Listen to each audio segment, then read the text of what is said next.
For your lordship on 12th December, on which date, my lord, your lordship was pleased to, my lord, fix the matter on 12th and 13th. But, my lord, It is a typographical error in the it was order, appeared that in the order. the date has gone down as 7. Yes, it will be lordship. 12th and 13th. Your lordship directed the matter to appear on those days. Upon consent of all the 13th? parties. 13th of February, madam. 12th and 13th, lordship. For, my lord, cross, my lord, of our witness, my lord, defendant number We 3. will commence cross-examination. Yeah. Not all 3 matters, my lord, appearing serially, lordship. CS 91, 92. the matter is listed, matter is mentioned by the land counsel appearing for the plaintiff. I am for the plaintiff, Counsel lordship. for the plaintiff in presence of the land advocate appearing for the defendant number 3. And defendants in presence of defendants. Counsel for the plaintiff submit that by the matter was fixed on 12th of December 2024, and this court has fixed the matter for cross-examination of the plaintiff witness number 1 on 13th, 12th and 13th February at 3 p.m. But in the order dated 12th December 2024 at page number 3, last paragraph, it has been recorded as 7th February 2025 at 3 p.m. Considering the submission made by the counsel for the plaintiff in the order dated 12th December 2024 at page number 3, last paragraph, the date shall be read as 12th and 13th. 12th and 13th February 2025 at 3 p.m. 3 p.m. instead of 7th February. My lord, may I be permitted to mention a PLA matter for inclusion in the list, my lord? Grateful. My lord, may I have my lord's kind leave to mention that item number 7 of my lord's non-commercial is the 2 p.m. matter. My lord, it's fixed at my lord on 16 January at 2 p.m. না না না একটা দিনই আছে the order But order is says recorded 16th something. only. ठीक है. Let us see. Your lord, I will take on 16, no problem. If Very you are not ready, if you are both the parties ready, then I will take today. My lord, the witness my lord was told to come on 16. Okay, no problem. I will add. No. 16 2 p.m. Very well. Very well. At least my lord, other will be benefited. 16 February, January? 16 January, yes, day before, my lord, day after tomorrow. Yes. 16 January 2 p.m. your lordship, I am praying Who is for. for the other side? Huh? Who is for the other side? My lord, if they are, Okay, then we'll they didn't appear on the last day. Okay, okay. Yes. My lord, Your lordship, I am praying for inclusion of a probate application. May I be permitted to mention item 5 of the monthly list in the regular division? This is my suit, and application under Order 7, Rule 11 has been filed. We have filed, my lord. We are the defendant. We have filed an application. All that I was praying for, my lord, if it can be taken up any day, we have to take directions for affidavits, my lord. Perhaps thereafter the matter can be just Non-commercial matter? Non-commercial matter. This is case 239 of 2022. Any day convenient to your lord. GA2 is the Order 7 Rule 11 application filed by them. One matter only? Yes. One Yes, matter. कल परसों रख दो, to be mentioned. My lord, if can it be possible on 20th, subject to my lord's sanction? 20? 20. 20 is the non-commercial day. Then 22nd? 22nd, my lord. 22nd. May it please your lordship. Lordship, I'm seeking leave to file the written statement before the department. Lordship, I'm beyond time I'm beyond the 30 days time, but within the 120 days When you period. received? The writ of summons, my lord, in November, 5th of November, lordship. I've taken out an application for acceptance, it will affirmed. Leave is granted to file the written statement in course of the day, subject to outcome. Subject to acceptance of this court. Grateful, my lord. Yes. Commercial risk. We mentioned item number 1.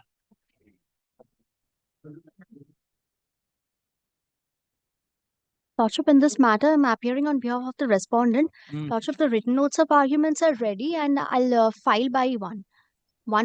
We've already filed on the last occasion, my lord. It's for them to file. It was adjourned at their instance only, my lord. We don't have any.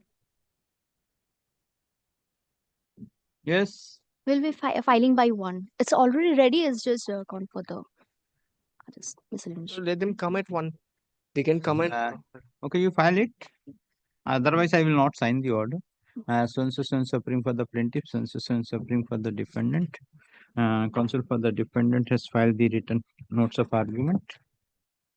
CAV.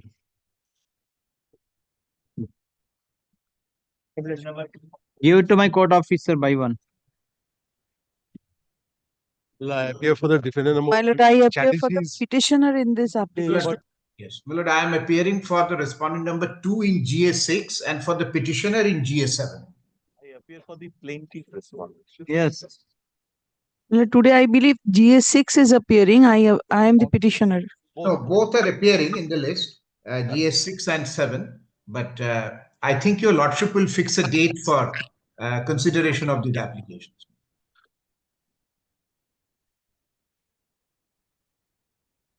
My lord, GA6 is an application by Mrs. Mukherjee for getting added as a party. How this court can deal with the My lord, matter. it's an intellectual property matter, my lord. of 2020? Yeah, the suit concerns a trademark dispute. It's a blood IP matter. So 2006. So this court has the Both applications 6 and 7. Yes. Yes. The pleadings completed.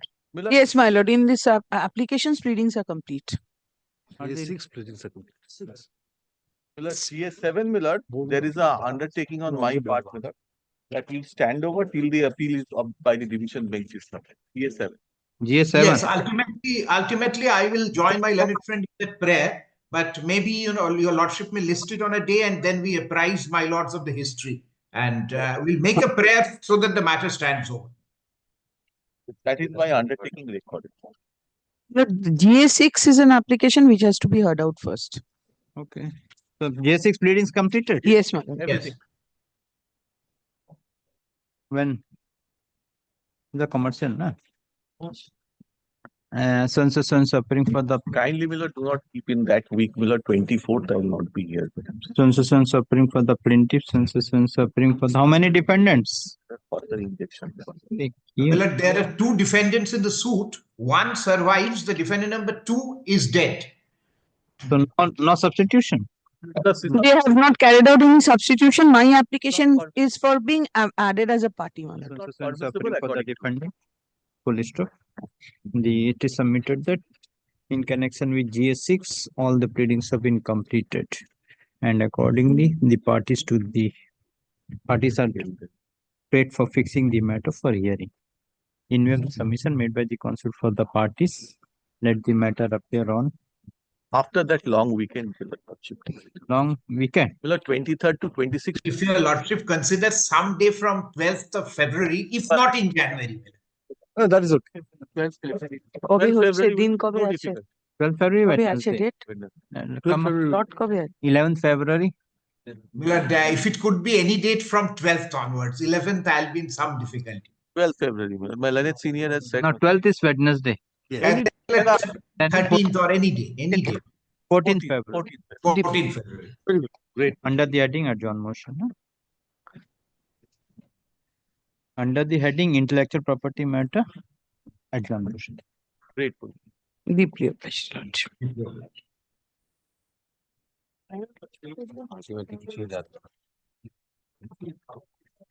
Your Lordship, I am appearing for the plaintiff. I am handing over the written instructions as directed.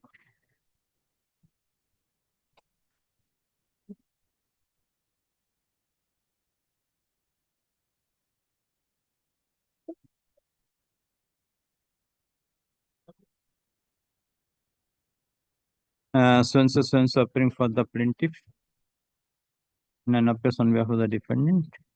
Counsel for the plaintiff has handed over a communication dated 13th January 2025, wherein the plaintiff company has informed the advocate on record of the plaintiff that the company do not intend to pursue the matter any further. On the basis of the communication dated 13th January 2025, learned counsel appearing for the plaintiff prays for withdrawal of the suit. view of the submission made by the counsel for the plaintiff and the communication dated 13th January 2025, CS Com 227 of 2024 within bracket old CS number 1 of 2021 is dismissed as withdrawn. Interim order, if any, stand vacated. Full stop. The communication dated 13 January be kept in the record. Grateful, Your Lordship. Next. Your Lordship, I'm appearing on behalf of the plaintiff. I'm being led by Senior Advocate Mr. Krishnaraj Thakkar in this matter. Unfortunately, he has fallen sick, so I'm praying for an adjournment for this week. If Your Lordship would kindly please fix it anytime next week. Well, they are the plaintiff. Yesterday, we concluded our submissions on this maintainability of the suit under the commercial division. That one. Yes, ma'am. Yes. Yes, Your Lordship, I'm being led by Senior Advocate Mr. Krishnaraj Thakkar, and unfortunately, he's fallen sick. I'm praying for an adjournment for this week. If Your Lordship kindly fixes it anytime next week. So suffering for the plaintiff. So suffering for the defendant. Counsel for the defendant prays for time due to personal ground. Accordingly, case adjourned. Let the matter appear on. Let the matter appear on 27th January.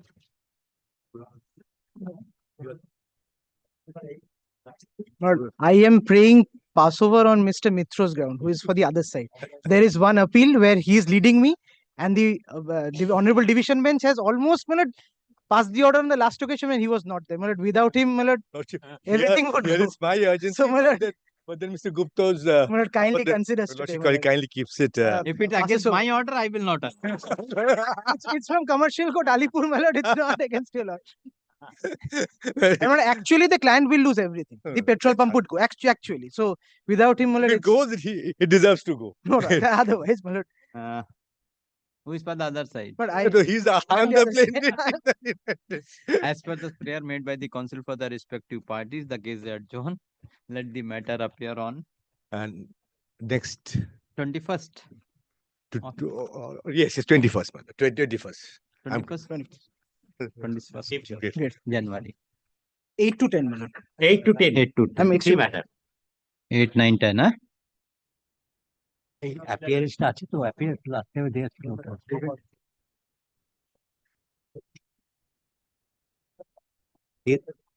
আচ্ছা 11. 11.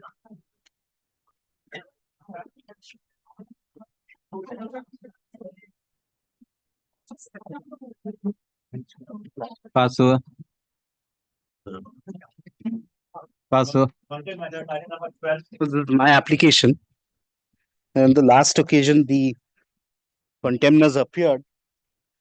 The last order is of 24th of December. The pleadings have been completed long back, my lord, and they were seeking accommodations on the ground, my lord, that the appeal is pending. My lord, this contempt petition has been filed in 2022, and since then, my lord, they have been seeking accommodation. My lord, this is after there's a case of aggravated contempt. What has happened in the appeal? Appeal is pending, my lord. Initially, what happened is this: they sought time before your lordship on the basis that the contempt, the appeal is pending. There are several orders to that effect. Appeal was heard. Appeal was reserved for judgment, but there's no judgment. And in fact, my lord, when the appeal was actually on the verge of being disposed of, that indicated that the contempt is pending. The appeal court said that is for you to purge the contempt. That's not for the appeal court to go into. Stay petition, my lord, in this case in the appeal has been disposed of way back in 2021. They have not filed a separate stay petition seeking stay of the order passed by the Honorable Single Judge, nor have they, my lord, taken it up before this before the appeal court that the initial or interim order which was passed on 2nd December 2020, that order was challenged and that appeal was dismissed for default. They have not revived it. Instead, my lord, after confirmation of the interim order, they have gone and challenged that On the first day the stay petition was disposed of, they have not taken steps after that for obtaining stay. Now, this is the first order by which, my lord, the first appeal from the order of the ad interim order, the appeal was dismissed for default. Lordship, I have taken a change. It has come Lord, to me. today, my lord, if your lordship is pleased to consider my application, issue a rule, it is fine. They can take accommodations. But this attempt of having some other advocate, this is the third change of advocates. I was not aware of your lordship. I would not have accepted in that case what the thing. No, I'm sure my learned friend would have taken change after taking into consideration what has happened. No. I'll place the facts, my lord. Thereafter, I'll leave it upon your lordship. 10th, lordship, I have received I have filed it. Lordship, the Huh? on Be that 10th, as it may. Whatever it may be, it's a contempt application. Let me see what is the order? Yes, my lord. The order is, my lord, of 3rd of September 2021. Where is that? My lord, that order is, my lord, at page 584. Volume 4.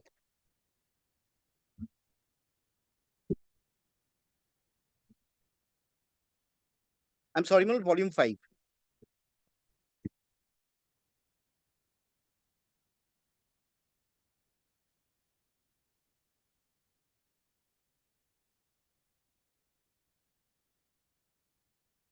May I place the same, my lord? In the suit for infringement of registered 584. 584, my lord. Yes. Suit for infringement of registered trademark of the plaintiffs and for passing off of the business and marks of the plaintiffs by the defendants. The plaintiffs have sought interim protection in this application. Learned senior advocate appearing for the plaintiffs have submitted that since December 1994, the plaintiff number 1 has been operating as IIHM with the abbreviation IIHM forming a distinct and prominent part of its registered trademarks. The trademarks have been registered in class 41 and 35. The registration of trademark under class 35 has expired on April 24, 2017. The plaintiffs have applied for renewal of the same, which is pending. The trademark registration in respect of class 41 has been renewed till July 17, 2027. It has been contended that the mark or letters IIHM is the dominant and essential feature of part of the trademark registrations of the plaintiffs. Learned senior advocate appearing for the plaintiffs have submitted that the plaintiffs have been using the trademarks and abbreviation IIHM extensively and have advertised the same with wide publicity in various newspapers, print media, and other social media. The plaintiffs have published brochure from time to time bearing the registration trademark as also the acronym. Plaintiffs have a domain name as iihm.ac.in, which also appears in the brochure. According to him, the abbreviation IIHM by customary usage over time has become synonymous with the hotel management and catering service courses offered by the plaintiff number 1. He has contended that the trademarks of the plaintiff have acquired substantial reputation and goodwill all over India. Learned senior advocate appearing for the plaintiffs have drawn the attention of the court to the caution notice issued by the plaintiffs, as also the replies thereto. He has referred to the prior suit at contempt proceedings. He has also submitted that prior to institution of the present suit, the plaintiffs had filed CS number 186 of 2010, complaining of infringement and passing off against the defendants. Same defendants, my lord. He has submitted that an interim order was passed in July 2010, restraining the defendants from using IIHM as part of the name or literature or any other matter without using the full form of its name in similar font and in similar size used by the defendants to print IIHM the relevant literature or material. Such interim order has been confirmed on December 24, 2010. He has contended that the defendant do not comply with such orders. Plaintiff had filed out 4 separate contempt petitions. He has referred to the first contempt petition of 60 of 2010, in which a rule was issued and subsequently dismissed as the rule was not served upon the contemners. In the second contempt petition, being CC 110 of 2011, a rule had been issued and the same was disposed of by an order dated January 21, 2011. The third contempt petition has been disposed of by an order of 31st July 2050 on the basis that the stand taken by the contemners herein. He has referred to the contempt petition number CC number 87 of 2015 and the affidavits filed therein. He has submitted that the defendants had admitted the acronym IIHM was akin to the abbreviation IIHM and undertook to use the same with the full name Indian Institute of Hotel Management. This is the institute run by the defendants. In the same font and the same size, or do away with it altogether. According to him, the stand of the defendants had led to passing of the order of July 31, 2021. He had submitted that the defendants continued to violate the order dated July 15, 2010 as confirmed by the order of December 24, 2010. The plaintiffs had filed the fourth contempt petition being CC number 52 of 2016. Such contempt petition has been disposed of by the order dated September 23, 2016. He has contended that such contempt proceedings had been dropped since the operative part of the order dated July 15, 2010 as confirmed on December 24, 2010 did not refer to the logo or pictorial depiction of the abbreviated form of the name of the institute run by the defendants. The court had held that on a strict interpretation of the order of July 15, 2010, it did not appear that the operative part of the order dated July 15, 2010 as confirmed by December 24, 2010 dealt with the new logo, and that the ornate and unusual logo used by the defendants would not be in contempt proceedings be seen to be used as an abbreviated form of IIHM. Learned advocate for the plaintiffs have senior advocate for the plaintiffs have submitted that the present suit is on the basis of a fresh cause of action. Plaintiffs have come across advertisements on February 3, 2020, wherein the defendants published an advertisement by using the logo of the plaintiffs without using the full form Indian Institute of Hotel Management alongside the acronym and in similar font and size. Such advertisement has also shown the domain name ihmkolkata.com. He has submitted that the defendant have thereafter continued to use the acronym logo IHM without adhering to the same font and size required when printing Indian Institute of Hotel Management. He has contended that the defendants have done so in order to cash in on the reputation and goodwill of the plaintiffs in the abbreviation IHM. The senior advocate appealing for the plaintiffs have submitted also, although that the defendants had applied for a trademark and obtained registration in respect thereof on June 15, 2015, the respondents have not used the same. Rather, they have used the abbreviation and/or acronym IIHM. The defendants have not offered any explanation as to why they are not using the registered trademark existing in their favor after passing of the orders of July 15, 2010 and December 24, 2010 in the earlier suit. He has contended that the continued user of abbreviation IIHM by the defendants established the intention of the defendant to trade on the reputation of the plaintiff number one. He has referred to the sales figures of the defendants. He has pointed out that the defendants have used the mark of the plaintiffs in their domain name. The defendants have started using the abbreviation and acronym of the plaintiffs in school uniforms. It is the IP matter. Yes, my lord, it's an IP matter. This was an intellectual property matter in which, my lord, I have taken out the contempt. Which year it was filed? 20. Yes, my lord. It has to go. No, my lord, this is the contempt. Maybe my content, but But not. contempt will come before your lordship, my lord. I But believe. my order, not my order. No, it's specially assigned to your lordship. Especially assigned by which order? It was before Justice Boshak, because Justice Boshak is still That there. Subsequently, that time there was no IP. No IP division. No, no, my lord, it's specially assigned. That's correct. Especially assigned, but that time there was no IP. Now IP division has come, rule has framed. Yes, my lord, but in case I'm pressing anything pertaining to, my lord, enforcement of an intellectual property right in Where an is the assignment application. Well, there's a, I think there's a assignment order, my lord.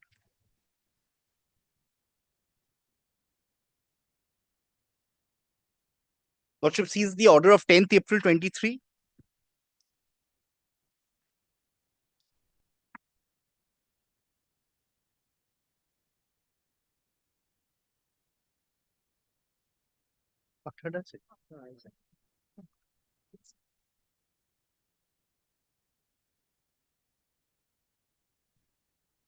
And my lord, even before that, my lord, this was marked as parted before your lordship. Okay. April 4, 2023. Yes, gone. Yes.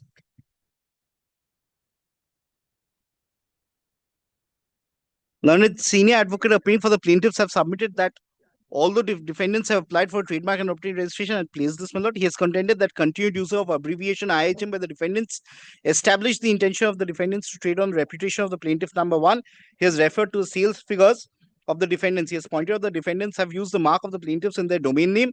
The defendants have started using the abbreviation acronym of the plaintiffs in school uniforms, banks, and satchels of the students of the defendants.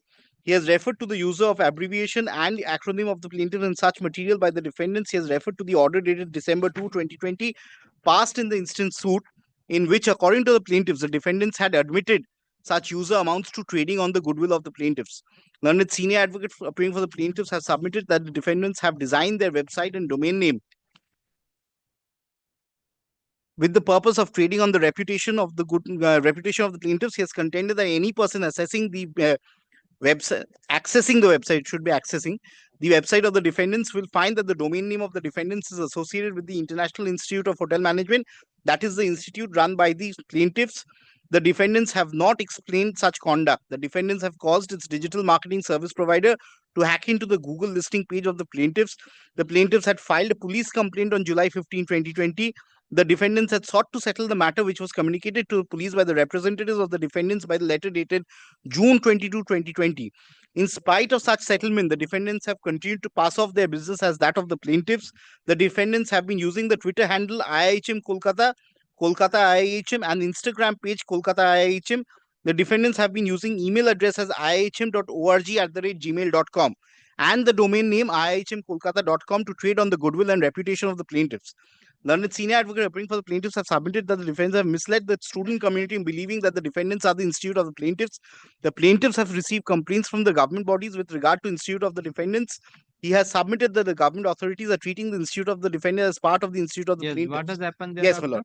Now the final order, which is at page 602. Yes, I have gone through. Yes, my lord. Now? In such there's an order which is confirming it. Correct. Now, my lord, they preferred an appeal. The order of appeal is at page 604.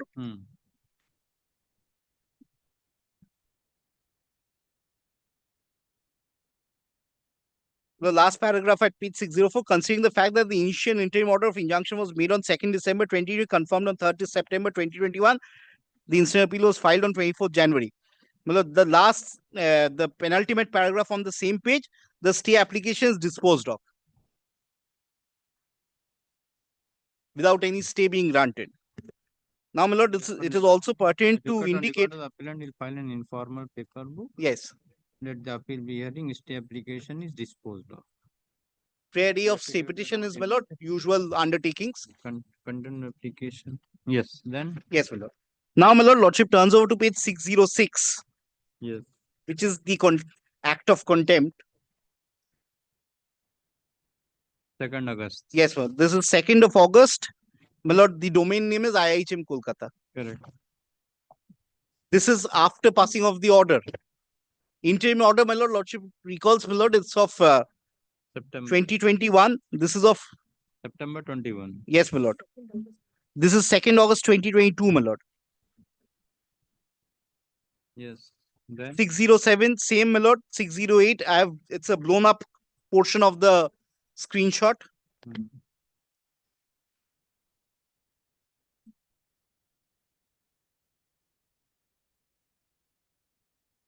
That's 633 at the bottom. Yes. ihmkolkata.com/campaign. Yes. Again, my lord, 634 IIHM's hotel. This is 2nd August 2022. Well, lordship has the date. It's on the right hand top corner. Correct. Yes. But there are more, my lord. What they have done is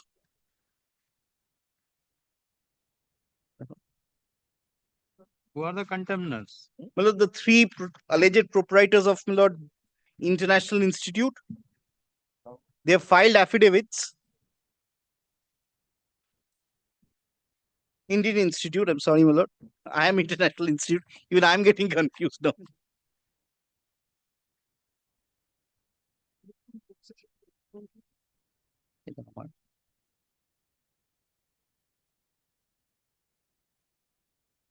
Yes, then My lord, their explanation is that they have written to the domain name provider. where is the affidavit? Well, 3 affidavits have been filed by the 3 contemners.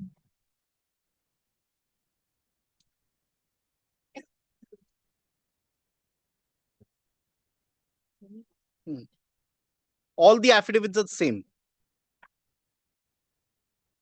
I'll indicate why a rule should be issued.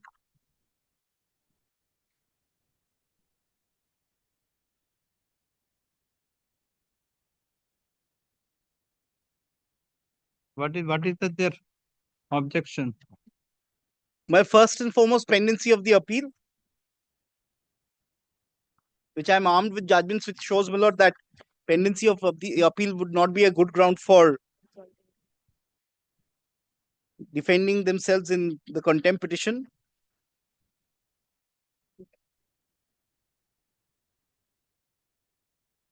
They are stated in paragraph 5. Yes, my lord. I have not used the domain name ihmkolkata.com. I have opted the order dated and not used the domain name. Check the instruction, the domain name ihmkolkata.com stands suspended. Lordship will kindly now come to page. This is first and foremost, my lord, this is suspended. If your lordship takes that, this is at page 21, I believe. Of affidavit of the affidavit of Ghazi Murshidul Arifin. Rajiv Sen. Follow.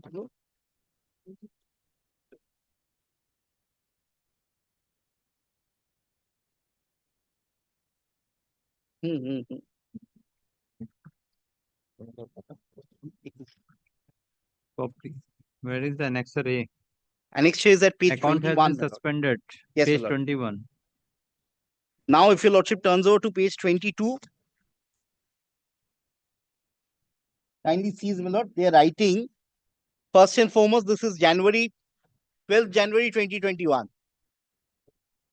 And I am showing violations in August 22.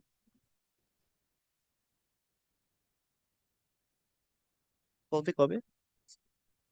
9th January 20. They have suspended when? Well, look, there's first suspension, which is at Annexure A, that is of 9 July 22.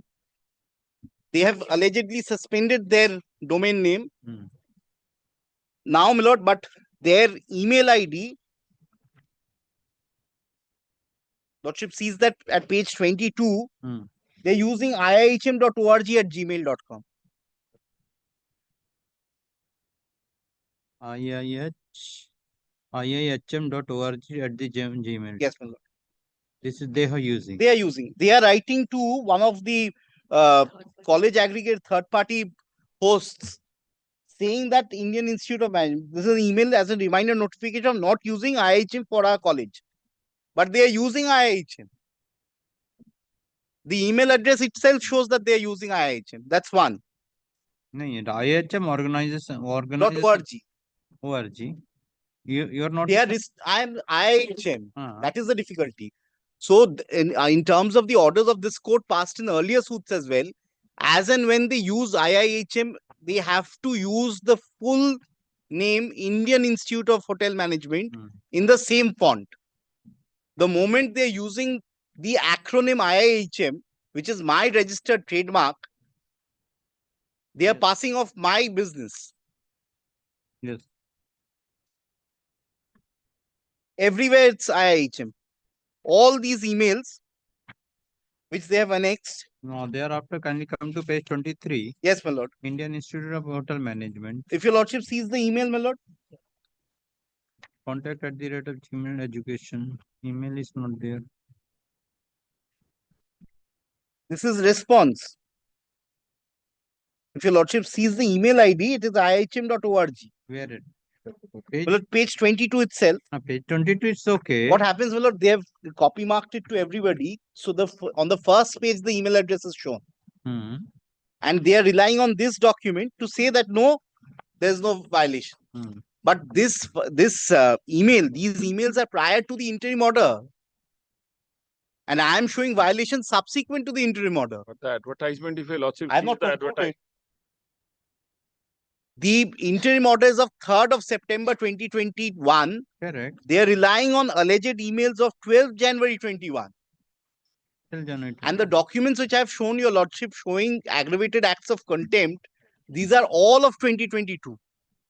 Where it is? That's why I'm telling you. Lordship takes up my petition, page 603. I'm sorry, 60, which is volume 5. 633.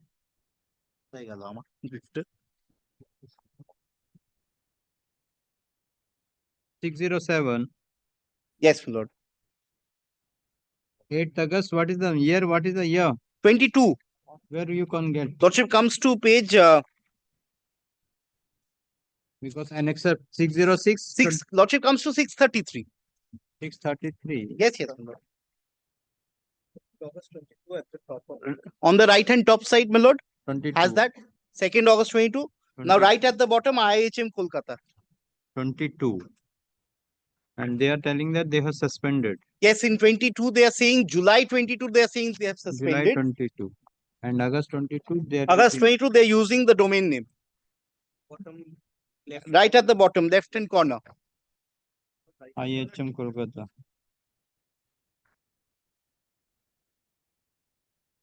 Yes. Pages before that, my lord, 607, 608, these are all of 2022. Because the domain name is IHM Kolkata, which I've shown from the other document at 633. They're using IHM Kolkata. Yes. Yes, it relates to the same. I'm grateful to my learned junior friend, my lord. IHM, this is accessed on 2nd August. Lordship sees at 606.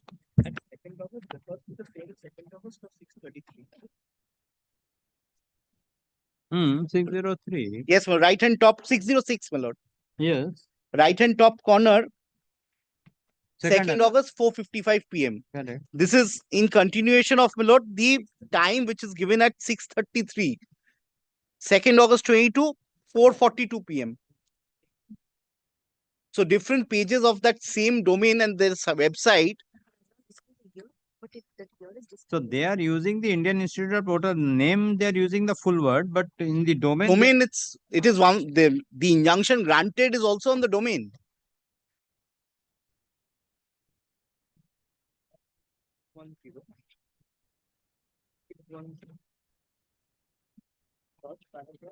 Yes.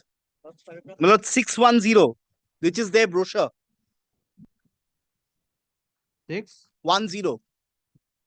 This is a brochure which is there online. My lord, the third, the last line of the first paragraph at 610. IHM Kolkata. Lordship has that, the first word of the last sentence of the first paragraph.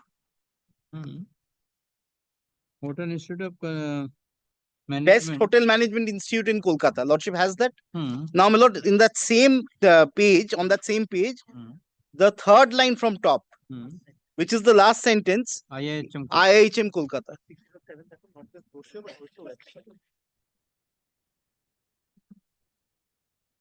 Yes. Website is also, my lord, ihmkolkata.com. 608, I have blown up copy of it. 607 is the page.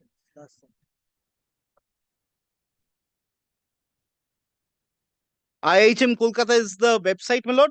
Again, same page at 607, the last sentence of the first paragraph, under the heading Best Hotel Management Institute in Kolkata.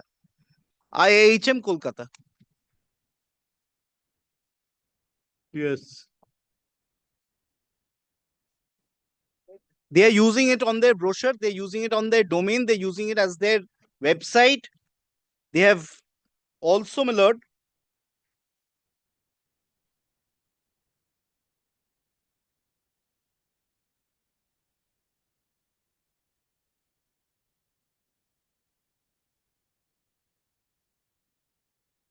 gone and published this brochure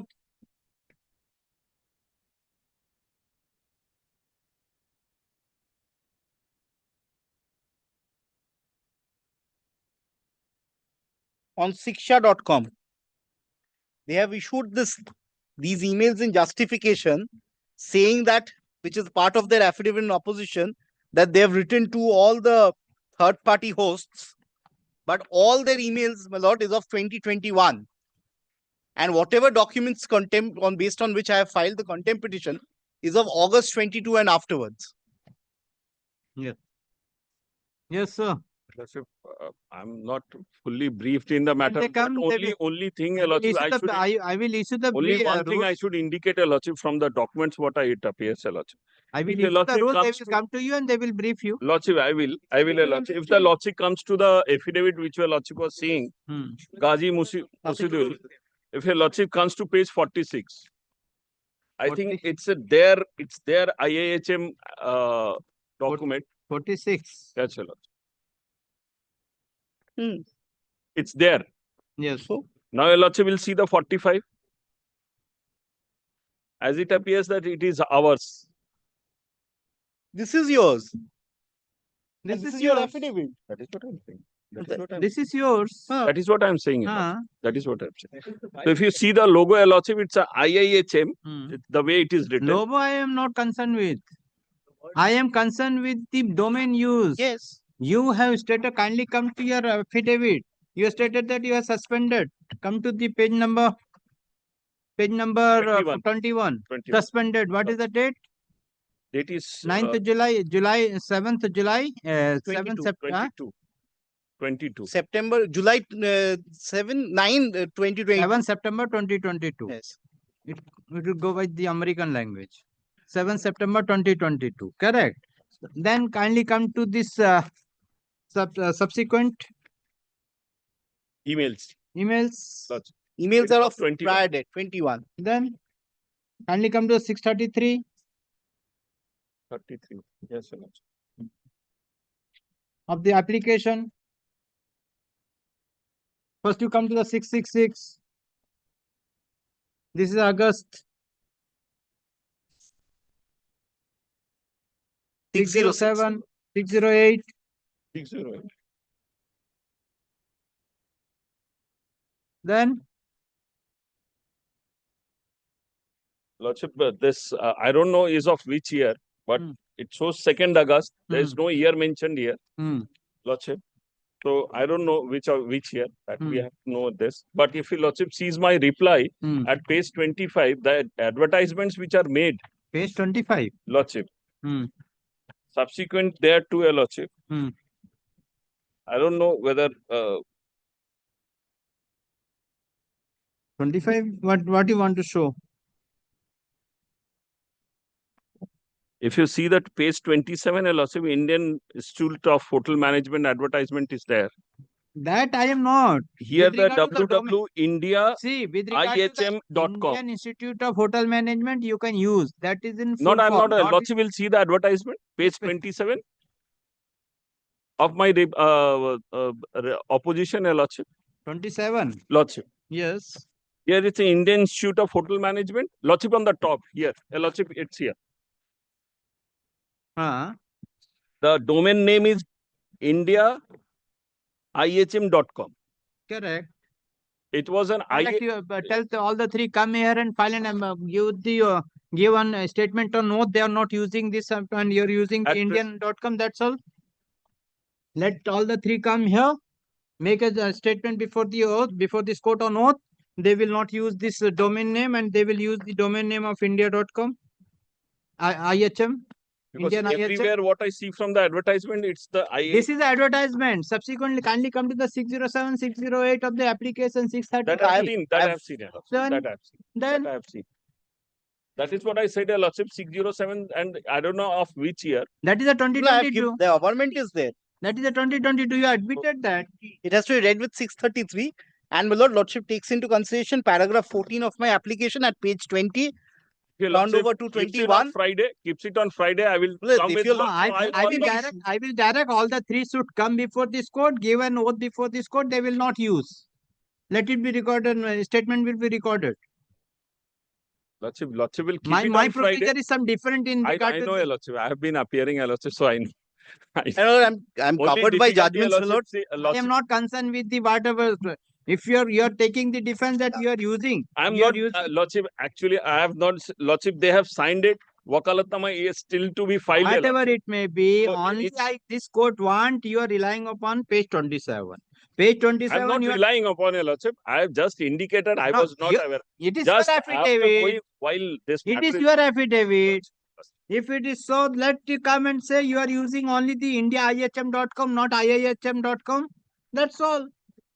Absolutely. Only if And today Lordship is direct Tuesday. everybody to suspend IHM Kolkata excepting Lordship, International today is Institute. Tuesday. Lordship will keep it on Friday on the commercial day. Take the Lordship. take instruction. Lordship, Otherwise, Monday I will call all three persons. Lordship, Please Lordship, take it. Lordship, Lordship, I will, Your Lordship. Deeply appreciated. The petitioner has filed the present application being CC 53 of 2022 on the allegation of violation of the order passed by this court. Passed by this court dated 3rd September 2021. Full stop. It is fine from the record the pleadings have been completed. Full. Learned counsel appearing for the alleged contempt submitted. This is a change brief. Only today he has been engaged, and as such he requires some time. He prays for fixing the matter on 17th of August, January 2020. In view of the submission made by the counsel for the alleged contempt, let the matter appear on 17 January 2025 under the same heading. Come on, 17. Take instruction. I will. Specific. If you wanted to take, give the statement here. Go. Lodge. I will. Great. Yes. My lord, I seek your lordship's leave to file, my lord, show cause, that is affidavit in opposition. My lord, some time is required to be extended. But I have mentioned it on notice, and your lordship's pleasure was to file this on today, that is on 14th. My lord, the copies have been served, my lord. Lord, may I serve the file the 4 affidavits, 4 contemptors are there. I need to file my reply. Have served? Yes, long before. So appearing for the petitioners / plaintiff. So appearing for the alleged contemptors / respondents. Counsel for the alleged contemptor / respondent has filed affidavit in opposition. After serving the copy to the learned counsel for the petitioner of the plaintiff, let the same be kept with the record. Counsel for the plaintiff prays for time to file affidavit in reply. Let affidavit in reply be filed within 2 weeks. 3 weeks. Within 2 weeks. Full stop. List the matter on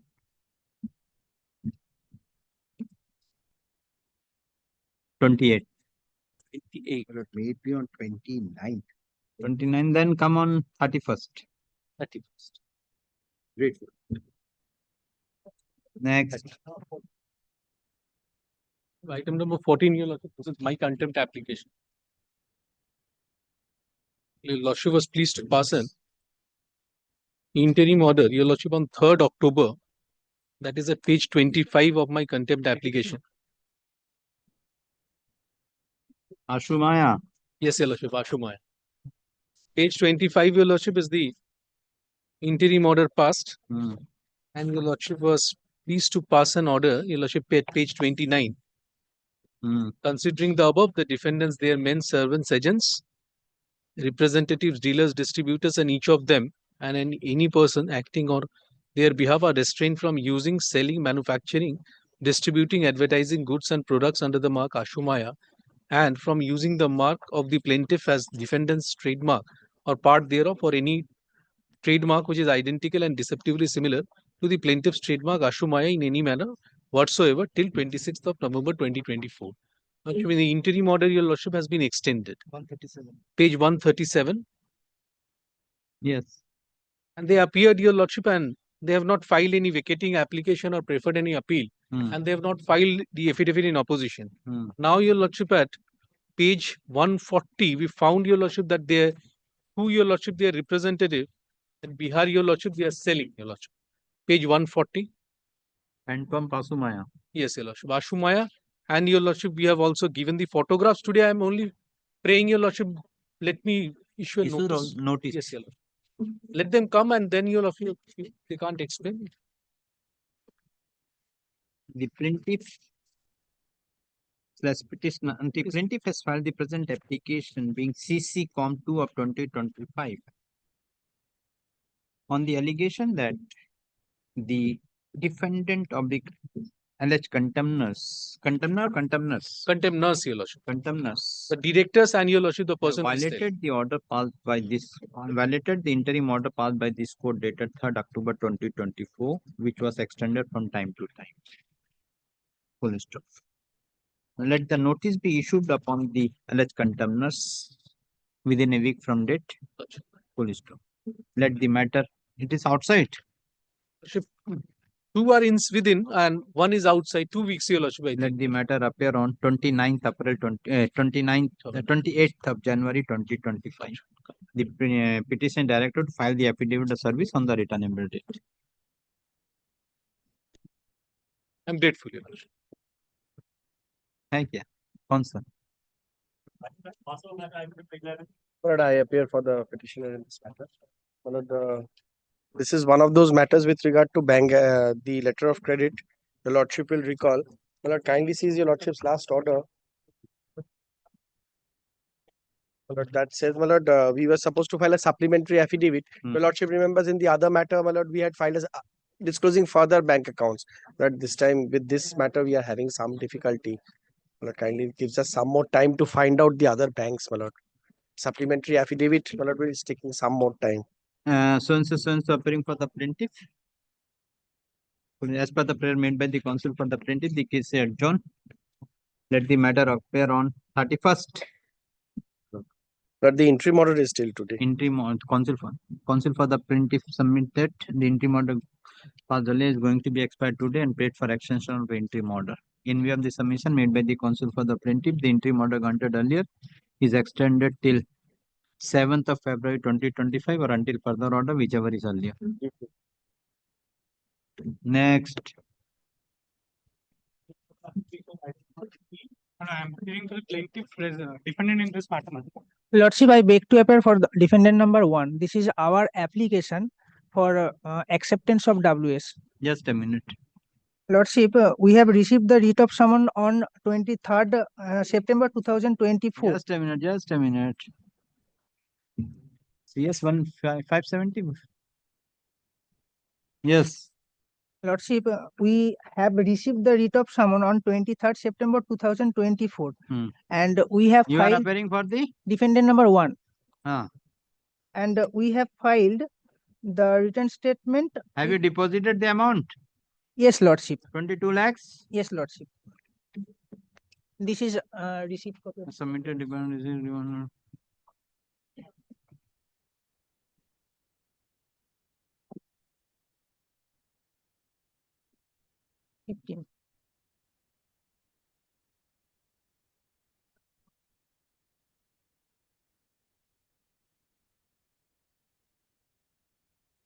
Yes. Lordship, we have filed this application with a delay of 78 days.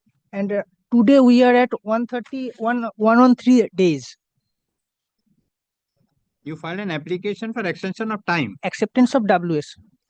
Extension of filing of WS. Yes, when you Lordship. received the writ of summons? I received on 23rd September 2024. 23rd September 2024. Yes, Sole Lordship. defendant. Only one defendant. You are appearing for only one. Only defendant number 1. Not to the 2. No. Yes, sir. When you affirm the written statement, have you filed the written statement? Yes, Lordship. When?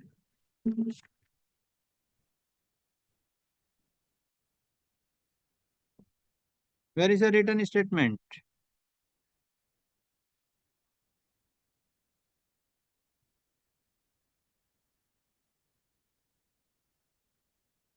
January 2025. 8 January 25. So what was the day? How many days delay? 23rd September, October, November, December, January. Lordship, today we are at 113 days. 113 days. So within the 120 days. Yes. Yes. Kindly see the grounds for that paragraph 4.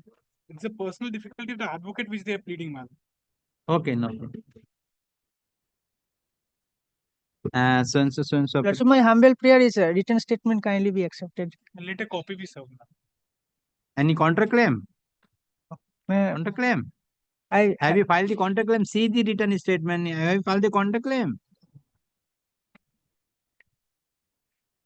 Give it.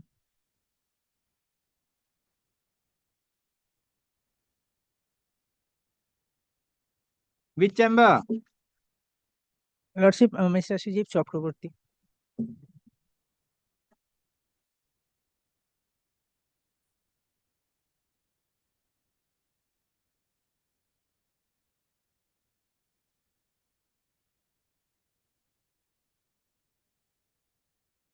So and so suffering for the plaintiff, so and so suffering for the defendant. Full stop. The defendant number 1 has filed the present application being GA Com 3 of 2024, praying for extension of time to file written statement by condoning the delay of 78 days. Full stop. Counsel for the defendant number 1 submits that the defendant number 1 has received the writ of summons on 23rd of September 2024. Full stop. Full stop. He submits that the defendant has engaged the present advocate on record, but the present advocate on record was fallen ill due to viral fever, and as such, within the specified period of 30 days, the defendant could not file the written statement. Then counsel for the defendant number 1 submit that though the written statement is not filed within 30 days, but has filed within the outer period of on 78 days, that is within the outer period of 120 days. Full stop. Counsel for the defendant submit that if the written statement, if the defendant is, if an extension of time is not granted to the defendant for acceptance of the written statement, the defendant will suffer irreparable loss and injury. Full stop. So, per contra, learned advocate appearing for the plaintiff raised objection and submitted that no cause has been shown in the application to establish as to why the defendant number 1 has not filed the written statement within the specified period of 30 days. He submitted that without showing any cause, delay cannot be condoned. Full stop. Had the learned counsel for the respective parties peruse the materials on record. Full stop. This court find that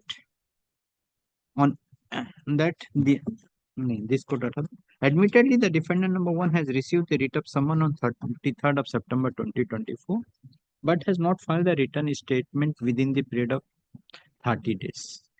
But it is fine from the record on 8th of January 2025, the defendant number 1 has filed the written statement in the department with the leave of this court, subject to acceptance by this court. Full stop. This court find that the defendant has filed the written statement within the outer period of 120 days.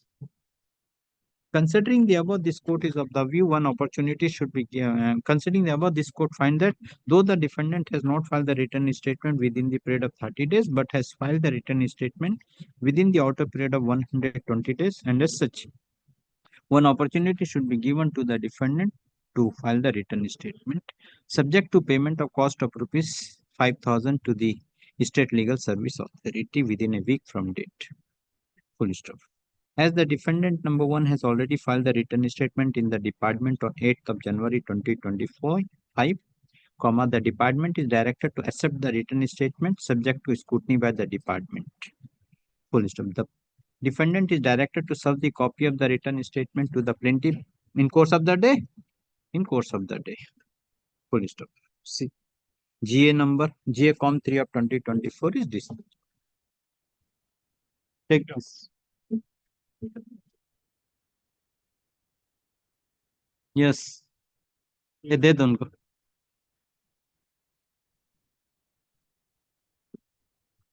ये उनको वापस. Next.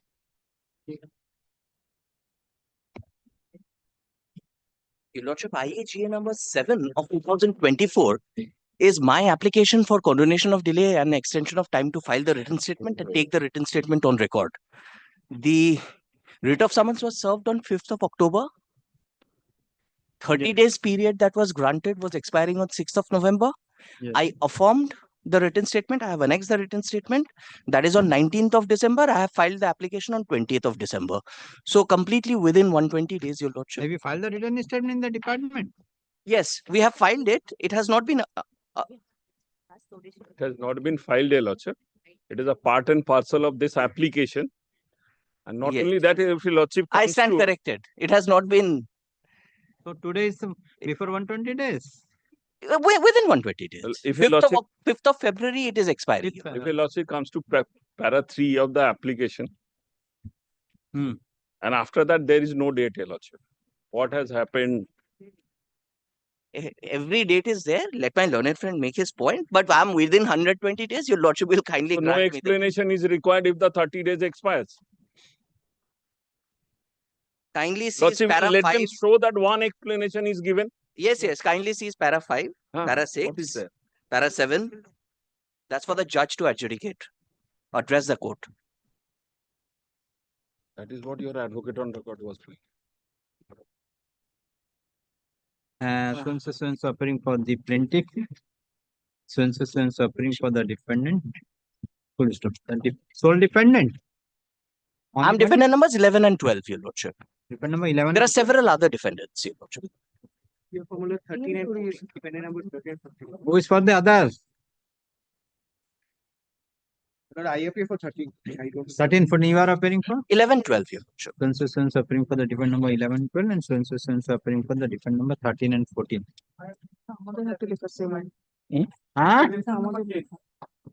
Consensus for the 10. The defendant number 11 and 12. 11 and 12. Defendant number 11 and 12 have filed the present application being GA Com 7 of 2025. Praying for extension of time to file return statement. Full stop. Counsel for the defendant number 11 and 12 submit that the writ of summons was served upon the defendant number 1 and 12, 11 and 12 on 5th of October 2024. But the defendants could not file the written statement by 6th of November 2024, that is within the period of 30 days. Full stop. He submit that the defendant has already prepared the written statement and affirmed the written statement on 19th of December. It is annexed 19th of at December, page 39 of the application. 19th of December 2025, which is 2024. 19th of December 2024, and thus a written statement along with the document is enclosed with the present application. Full stop. Counsel for the defendant number 11 and 12 submitted. Though the defendant could not file the written statement within the period of 30 days, but has filed the written statement within the outer period of 120 days. Full stop. Counsel for the defendant submits that upon receipt of the writ of summons by the defendants number 1 and 11 and 12, the defendants have approached the present advocate on record for filing written statement, but due to ensuing puja vacation, the advocate on record could not drafted the written statement, and subsequently on 12th of November 2024, Wakalatnama was filed, and the defendant and the learned advocate has drafted the written statement and has affirmed the same on 19th of December 2024. He prays for acceptance of the written statement. Per contra, learned advocate for the plaintiff has raised objection and submitted that admittedly the defendant number 11 and 12 has not filed the written statement within the period of within the specified period of 30 days, and has also not shown any cause as to why the defendants have not filed their written statement within the period of 30 days. He submitted the reason the cause shown in the application is not sufficient to condone the delay for acceptance of the written statement. Had the learned counsel for the respective parties perused the application, this court find that admittedly the defendant number 11 and 12 have not filed the written statement within 30 days, but have affirmed the written statement and imposed the said written statement along with the said application on 19th of December 2020. This court find that the defendant has affirmed the written statement and enclosed the said written statement along with this application within the outer period of 120 days, and thus one opportunity should be given to the defendant number 11 and 12 to file the written statement. But file the written subject to payment of cost of proof is 5,000 to the State Legal Service Authority within a period of 1 week from date. Full stop.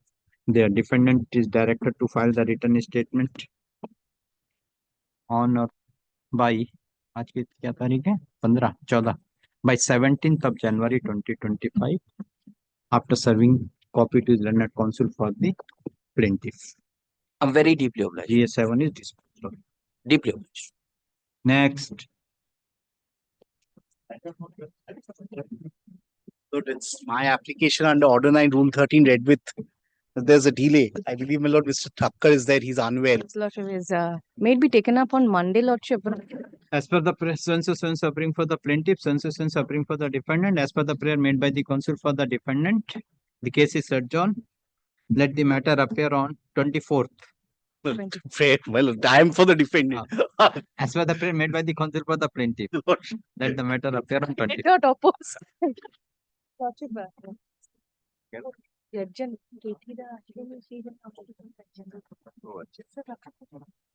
Mr. Mitra will argue that I will take the matter. No, it's all right. No. Katie asking you to I survive one more day. One more day I survive. 1 week you will get. 24th. 24th? Have you not? Yes. Next.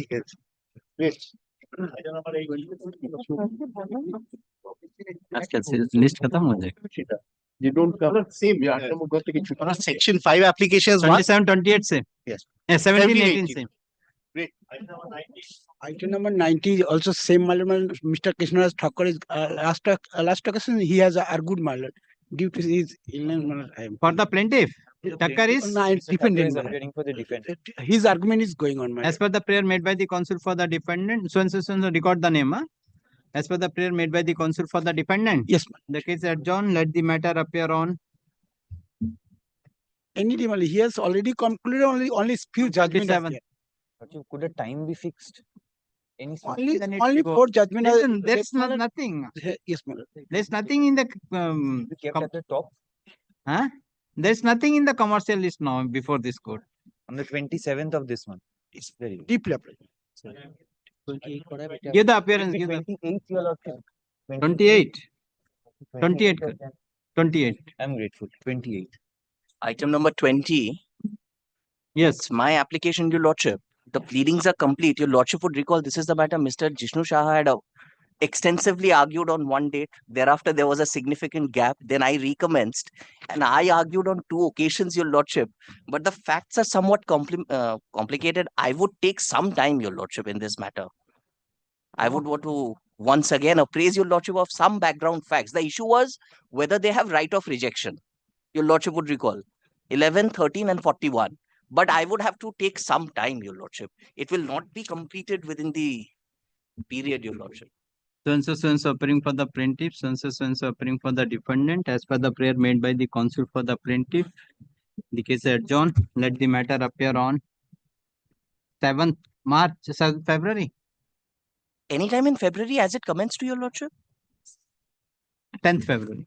10th February? Is it your lordship pleasure to fix it at any? Very well, very well. It is I'll take my chance. I'm deeply obliged. Obliged. चलो चलो ना तो भी बैठना पड़ेगा. 21, my lord, I was short passover. What? Learned senior counsel Mr. Abhijit Mitra is there. He is on the Passover. 22, I'm appearing for the respondent, my lord. I have my application, my lord. For extension of time to file written statement. Lord, I want to argue the matter. Lord, if your lordship permits, I'll file an affidavit in opposition. Short day, Lord, 3 days time. And then, my lord, because, Lord, it's not a matter of course. No extension is a matter of course. If you give an explanation which is completely incorrect and belied by your own records, I'm entitled to say false explanation. Please don't accept. Correct. So, my lord, I'll just You want to file affidavit? Not a week's time if your lordship gives me. So appearing for the plaintiff. So appearing for the defendant. Defendant has filed an application being GA Com 2 of 2025, praying for extension of time to file written statement. Counsel for the plaintiff prays for time to file affidavit in opposition. Let affidavit in opposition be filed within 10 days. Reply, if any, there to be filed within a week. within a week, ma'am. Within a week thereafter. list the matter on 11th of February. Great. Now, some recent Supreme Court judgments also that if you lose track of a matter as a company, that is no ground. Let us see. Yes. I understand that it will be, my lord, your lordship will always, my lord, view it different, my lord, that it's only 30 days. After that 30 days relaxed view, but that, my lord, is not acceptable if explanation is explicit. That's correct. It's the discretion the court has to see Yes. whether the grounds Yes. can be accepted and the discretion can be invoked on. So I want to take a try, my lord, and argue. No problem. Brief argument, not, my lord, a long time. No problem. Good. Yes, next.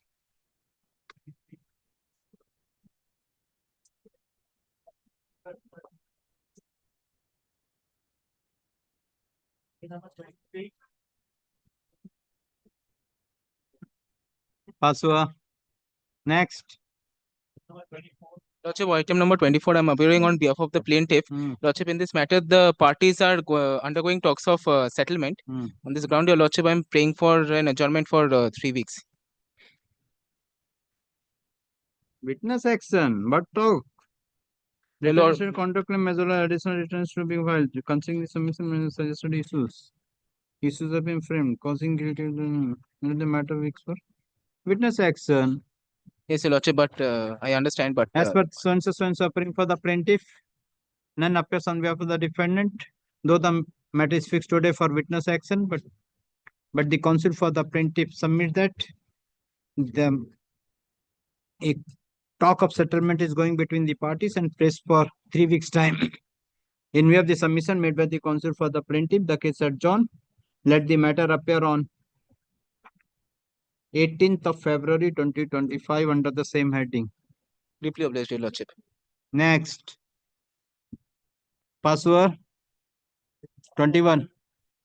21, Lordship, I was appearing for the respondent, my lord, led by Mr. Abhijit Mitra. My lord, in this matter, my lord, actually, I have suffered a knee ligament injury. So I have been advised to take bed rest for 10 days, more 10 further days. I thought if this matter, my lord, if it is not that I would have to come and this requires physical hearing, my lord.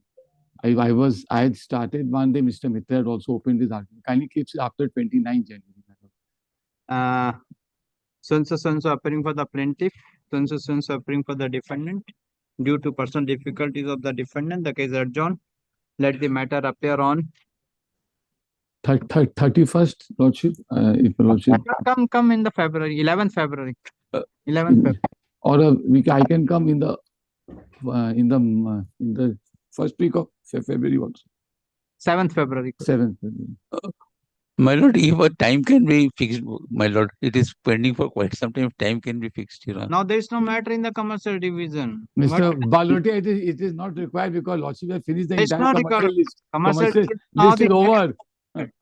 My list. The entire commercial list is over. Now, if you go back to the non-commercial, then we have to fix the time. Yes. Extremely grateful.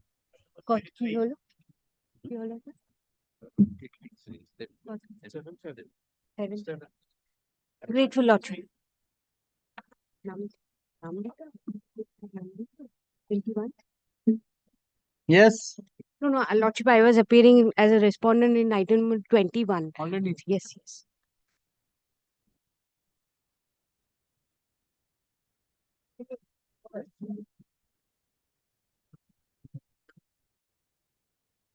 None appears on behalf of the plaintiff.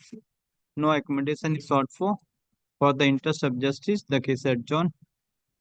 Let the matter appear on 18th of February 2025.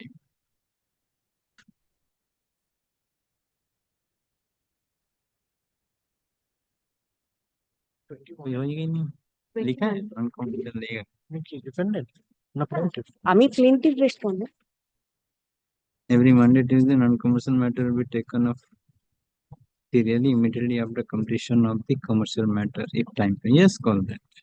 Non-commercial we mentioned number 1. कोई नहीं होगा जाने दो.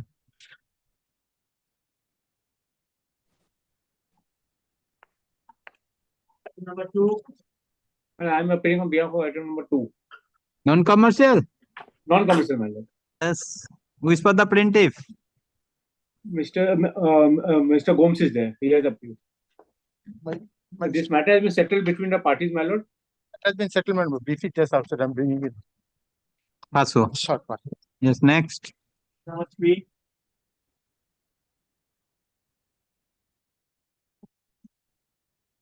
Yes, next. Number 4. Next. Resolution of late item number 5. Pass over. Yes, next. Number 6. Lordship, I'm praying for a knock today. Yes. Call item number 2. Pass over item number 2. My lord, this matter has been settled between the parties. My lord, Lordship kindly passes an order accordingly.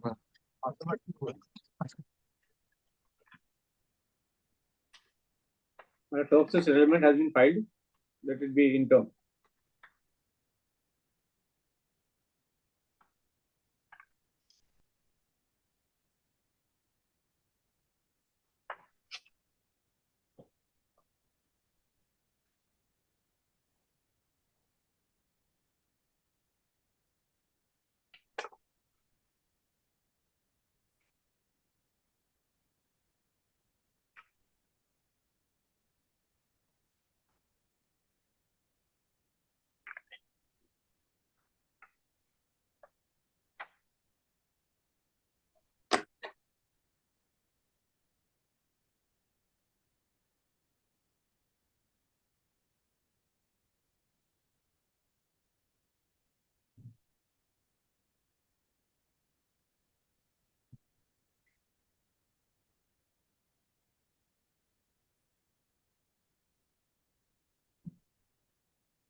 Yes, record. So and so, yeah, इसका plaint है क्या? So and so appearing for the plaintiff. So and so appearing for the defendant. The parties have handed over the terms of settlement entered between the parties dated 29th of November 2024,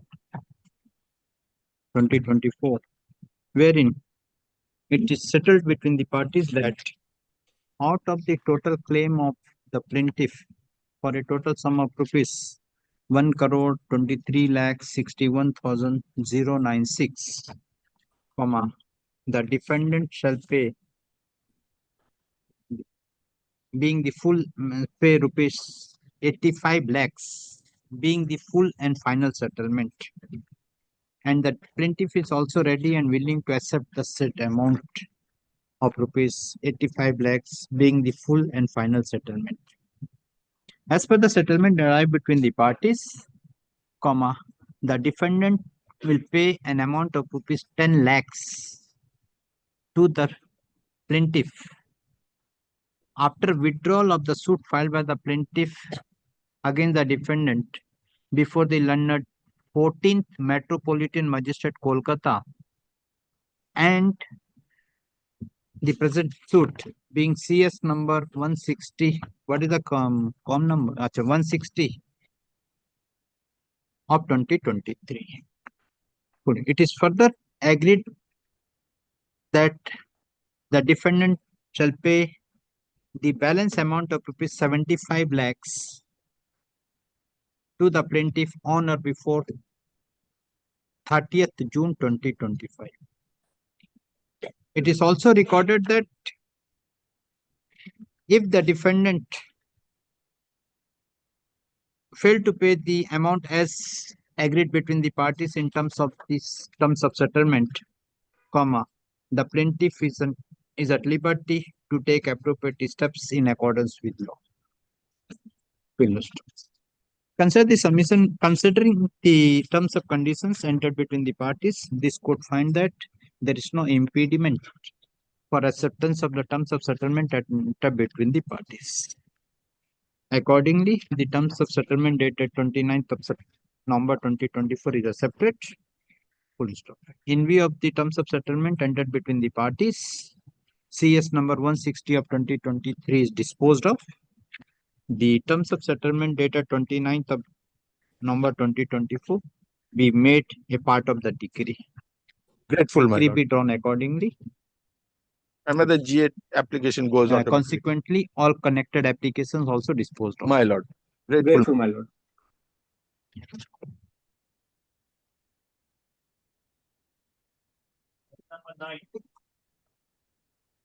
Item number 9, Lordship, appearing for the defendant number 4, Lordship. Appearing for the defendant number 6, Your Lordship.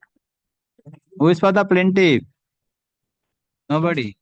We are representing the plaintiff. Kindly Ah. give us some time. Huh? Kindly give us some time. Time means? My senior is coming. Paso. Next.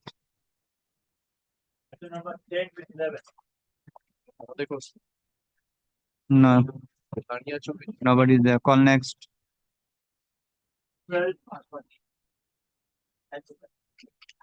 Not there.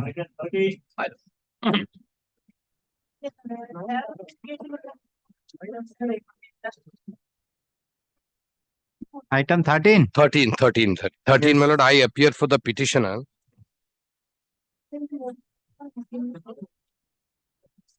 Well, if I just show your lordship one order, it will come back to your lordship, my lord. If your lordship kindly comes, I am a third party.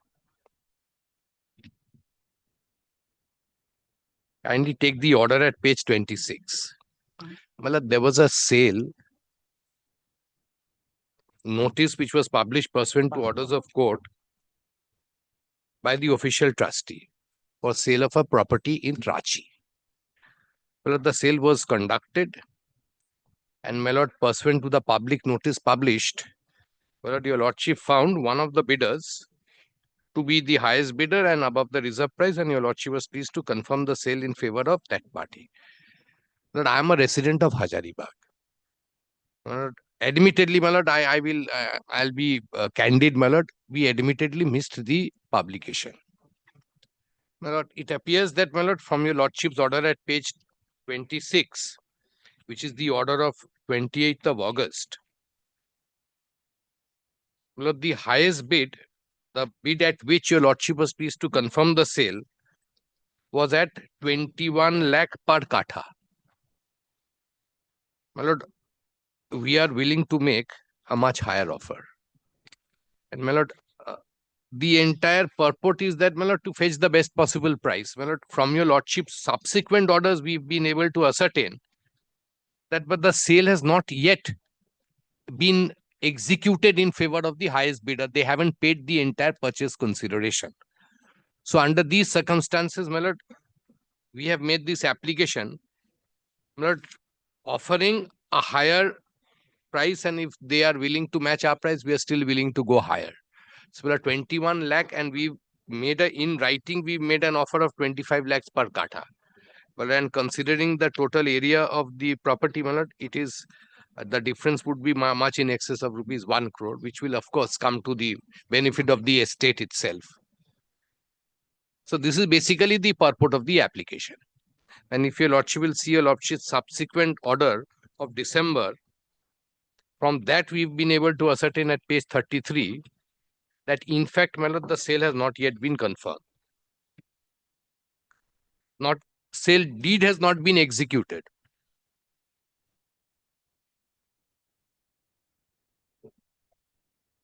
My lord, survey and other related activities are going on. And since August and we are in December now, my lord, still now it appears that the sale agreement has not been executed pursuant to your lordship previous order of August.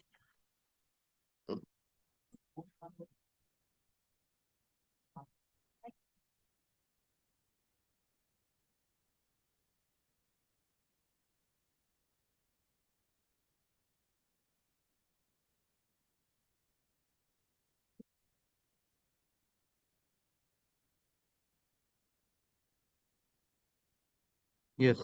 My lord, first thing is to test my bona fide. That if I should not be a fly-by-night operator, I have to test my bona fide. If your lordship puts us on term, that we'll hear you. First, you put some money, somebody has already paid 25%. Logically, my lord, in company code sale, this is what used to happen very well. You have a higher bid, put in that 25%, and then we will see. So, in your lordship, wants that we can put in that 25%. Other side is not here. Service code is Manju. Yes, my lord. And not, but we can online. My lord, there is a bereavement in my family. My mother has expired. Okay. Kindly keep it on after 22nd, my lord. Okay. After 22nd. 22nd. Very well. So, my lord, in the meantime, the sale deed should not be executed. Then No, the report has to come. Report has to come with survey. They have not completed survey report. My lord, so far as we are concerned, my lord, my client has paid the entire consideration money. Let this so because if your lordship will see, the December order does not record the consideration has been paid. No, that's why let Very very well. So suffering for the petitioner, so suffering for the intervener Official / applicant. Full stop. As per the prayer made by the counsel for the petitioner, the case is adjourned. Let the matter appear on 29th. 29. Very well. 29 January. 29 January. And my lord, in the meantime, would Under it the be your same lordship pleasure that we put in that 25% with the official My lord, trust? I oppose that, my lord, I oppose that. Of course, she will oppose. I don't. I oppose that. My management has no locus to put any money. Let's see come in here. Let me Very hear the well, party, very then Or we'll your see. lordship can, because so far as the issue is with regard to their Okay, locus. madam, I am not passing any order at present. Yeah, very well. So next day, what we can do is we can come with the 25%. Come, we'll Very see. well. Come, very we'll see very what the stitch. Very well. My lord, I had item number 3, my lord. What you have 2 minutes application. So why only 2 minutes? Which one? Item number 3. Call the item number 3. 3 minutes is there. Only 3 minutes I will give you. My lord, this is my application. Seeking relief to file a caveat and affidavit in support of caveat. What has happened, my lord? A special citation has been issued in favor of my client during the puja vacation, when the puja vacation was going on. Where is the other side? Yes, I have some. You are appearing for the caveat. Yeah, no, I'm the caveat. Well, I could not file my caveat. Correct. You wanted extension of time to file caveat. This Yes, is your contention. But that is to be heard in presence of the other side. I have served. You have served, but nobody is there. So how the court can allow? Let me see. You issue the notice. I am fixing. Come day after tomorrow or tomorrow. You issue the notice. Let it be matter in the list. You issue the notice. Come tomorrow. I'm grateful to you. Achha, it is to be. Who has mentioned the matter? You have mentioned the matter. Yes. So let it be come in the list. It is running the list. Okay. Because okay, it is come tomorrow. Come tomorrow. Yes.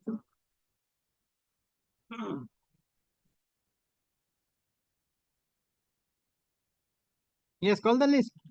Item number 14. Item number 14 of the non-commercial list. Nobody there. Item number 15.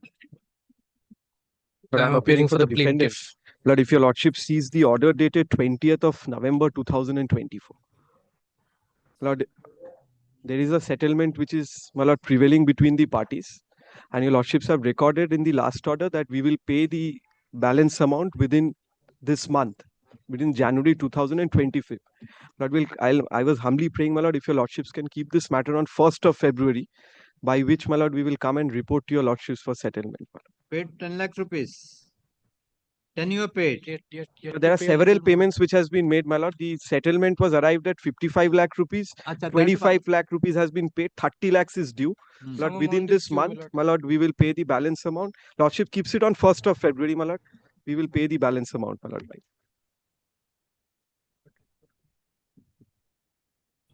15. As per the so-and-so appearing for the plaintiff, so-and-so appearing for the defendant. As per the prayer made, counsel for the defendant submit that if the matter is taken up in the first week of the February 2025, in the meantime, the defendant will pay further amount to the plaintiff. In view of the submission made by the counsel for the defendant, the case is adjourned. Let the matter appear on 6th of February 2025. I am grateful. Grateful, my lord. Yes, call the fixed matter.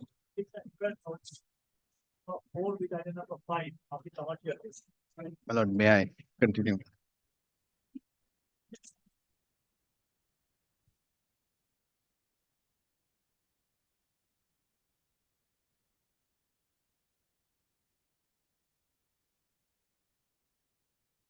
And, from the pleadings, Lord Mr. Bachawat has attempted to show that the plaintiff has not got any title of that mark. That it is a family, all the pleadings, my lord, has been shown. My lord, in this case, my lord, just for continuity, my lord, may I cite a judgment?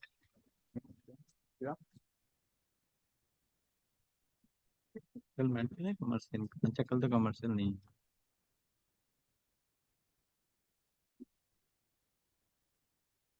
Lord, नहीं उसमें भी वही रखेगा।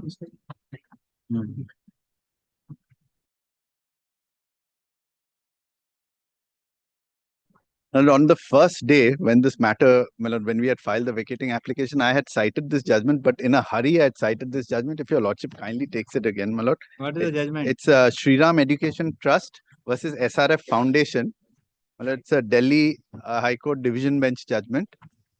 My lord, I have another copy.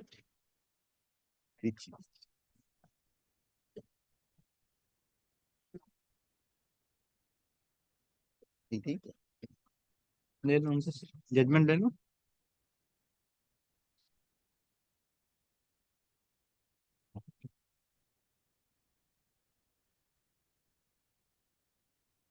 Lord, the Shriram Education Trust versus SRF Foundation, my lord, the mark in question was Shriram. Yes. Yes, my lord. If your lordship kindly takes.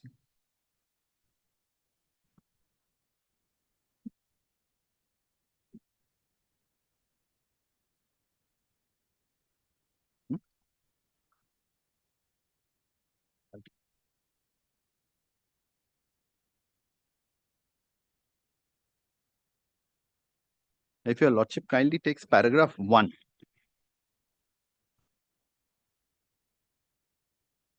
Yes. These cross appeals arise out of judgment dated so and so, whereby the learned single judge has permitted the defendant to continue the schools under the mark Shriram as on date of the judgment with the disclaimer that they have no connection in relation to the plaintiff, etc. Lordship will kindly take paragraph 5. Lord, there it was contended that the plaintiffs are the prior adopters of the mark Shriram school, and the defendant for the first time in June 2011 has opened a school by the name of Shriram Global Preschool. Yeah. Next, Lordship will kindly take paragraph 8. My lord, this is the contention of the defendant. It is further contended that the defendant is entitled to use Shriram from its schools owing to the common family lineage shared between the parties. The respective chairpersons of the plaintiffs and the defendants are real brothers, being the sons of late Bharat Ram and the grandsons of late Sir Shriram. The goodwill and reputation vested in the family name Shriram was first created by the massive efforts of the late Shriram, who established premier educational institutions under the such as Shriram College of Commerce, Lady Shriram College for Women, Shriram Institute for Industrial Research, etc. This legacy was furthered by successive generations of the family who adopted the family name Shriram in relation to their respective endeavors. Next one. It is contended that the goodwill and reputation in Shriram has always been shared equally by all members of the family. It is submitted that the single judge erred in holding that the adoption of the family name Shriram by the defendant was not bona fide. The goodwill and reputation in the name Shriram was always shared equally and in parallel by all family members. Next, if your lordship kindly takes paragraph 15. Paragraph 14, my lord, because here also there was a question of delay. As is the case out here, there was a question of delay. Prima facie, the suit filed by the plaintiffs is delayed. The plaintiffs were aware of the adoption of the mark by the defendant, if not in the year 2008, at least since 13/1/2009, when it was brought to the notice by the Trademark Registry along with the examination report. The plaintiff have not been able to prima facie show that they are entitled to use the family name to the exclusion of the defendant. Both the brother having common lineage prima facie have common rights and cannot exclude the other.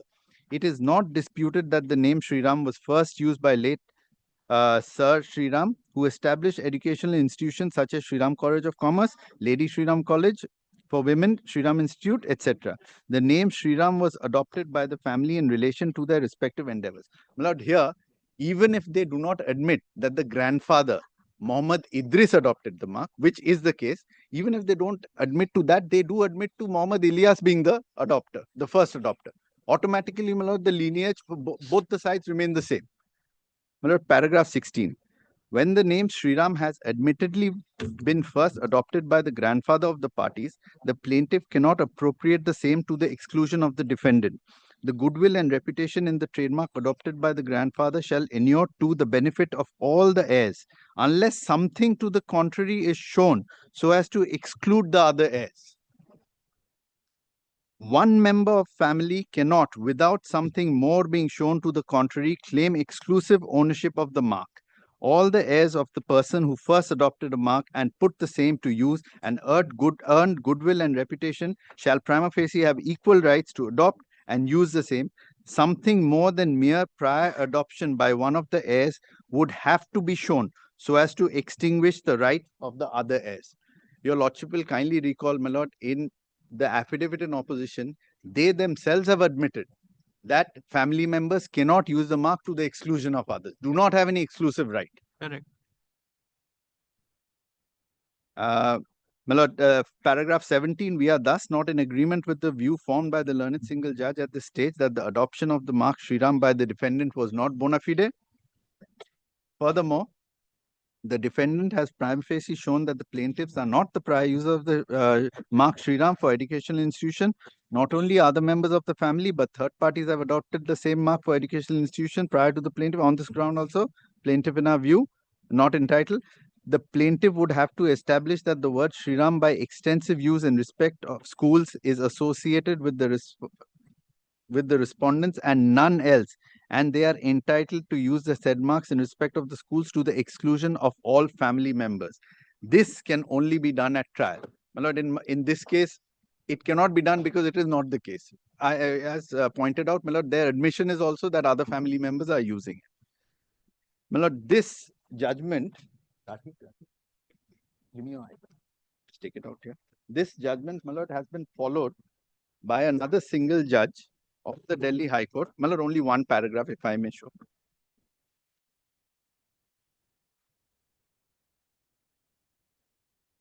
Remove the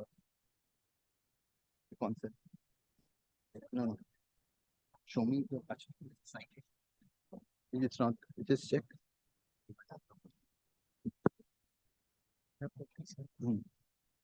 Take out the thing, take out the manupatra.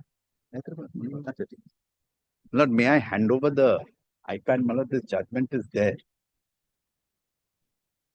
My lord, this is to do with the trademark Rathi, R-A-T-H-I, which is a surname also. My lord, if I may just take paragraph 47. My lord, only to show that this Sriram was also followed. Paragraph 47. My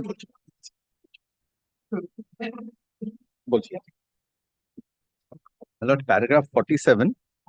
Oh, it's there, it's there. It's there. 25. My lord, I can hand over a copy. My lord, in this is a Manupatra citation, my lord, the paragraph will be paragraph 25. In Sriram Education Trust, I'm sorry. Mr. Raichaudhuri, if I can have the SEC reference, sir. In Manupatra, it could be there. I've given a copy. 2022 SEC online. 2020 SEC online, Delhi 2792. Yes, what is on this? Which paragraph? Well, paragraph 25 in your lordship's copy. Yes. In Sriram Education Trust vs. SRF Foundation, a division bench of this court has held that when a family name is adopted by different branches of the family from a common ancestor, one branch of the family cannot appropriate the same to the exclusion of the others. The goodwill and reputation in the trademark shall inure to the benefit of all members of the family unless a particular branch of the family has been specifically excluded. Merely because one branch of the family was the prior adopter of the mark, the same would not extinguish the rights of the other family members. Therefore, in the present case, the earlier registration of the mark Rathi in favor of KL Rathi would not make any difference. Yes. Yes. Now, the next point, where am I? The next point I want to make is regarding the waiver. If your lordship recalls, my lord, paragraph 8, where the pleading is that Paragraph 8 of? Paragraph 8 of the petition of GA1, where the GA1, volume 1. Yes. My lord, if your lordship recalls, my lord, paragraph 8. Yes. 5th line from the top. The said Dr. Ilyas, by his conduct, effectively waived his rights associated with and or over the said moniker and or trade name or brand name. There are 2 points out here. One is, my lord, Mr. Bachawat has already pointed out that under the Trademarks Act, any kind of assignment has to be in writing. Correct. Even permitted use has to be in writing. Correct. Otherwise, it cannot be transferred. Lord, more importantly out here, goodwill cannot be waived because goodwill has to be valued at a certain certain valuation, because there is stamp involved, etc., etc. Therefore, goodwill has to be calculated and valued, and then only can it be transferred. And if that is the procedure of transfer, it has to be in writing. So therefore, even if the trademark was their best case scenario, even if the trademark was transferred by waiver, which it cannot be, goodwill did not transfer. Cannot, yes. Cannot, because goodwill has to be valued. Otherwise, there is no question of goodwill going. Cannot. No dispute. Yes. That is the situation. Therefore, goodwill also not transferred. So the previous paragraph it said where the goodwill and the mark has transferred to them, that is also incorrect. In fact, my lord, paragraph 8 only, the previous line, if your lordship sees, entire business of the selling homeopathy medicine and drugs set up by Dr. Ilyas came under the banner of the plaintiff, which became the principal proprietor of such business, including the goodwill. Yes, he has taken the total. Yes, The so case therefore, he has made out that the total business has been given by waiver, waiver. Which it cannot be, because goodwill in any event cannot go by waiver. The waiver has to prove. Waiver is to be proved how the waiver has been exactly. given. And lordship will kindly remember, this is a commercial case. My lord, all documents have to be filed with the plaintiff. Correct. No documents have been filed, and no leave has been taken under Order 11 to file documents at a later stage. Well, that also, if at all, would be allowed by your lordship. But no documents have been filed. Therefore, my learned friends cannot even add any documents later. Yes. And my lord, your lordship remembers the uncle's affidavit where he clearly states He has taken all the ground. Yes. Yes, he clearly denies. Yes, my lord. Now may I go to the Delhi High Court pleadings. Delhi High Court page. Lordship will kindly give me a moment.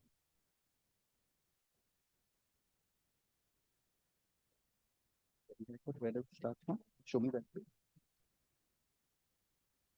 My lord, if your lordship kindly takes paragraph page 115 onwards of GA2, 115 onwards, GA2.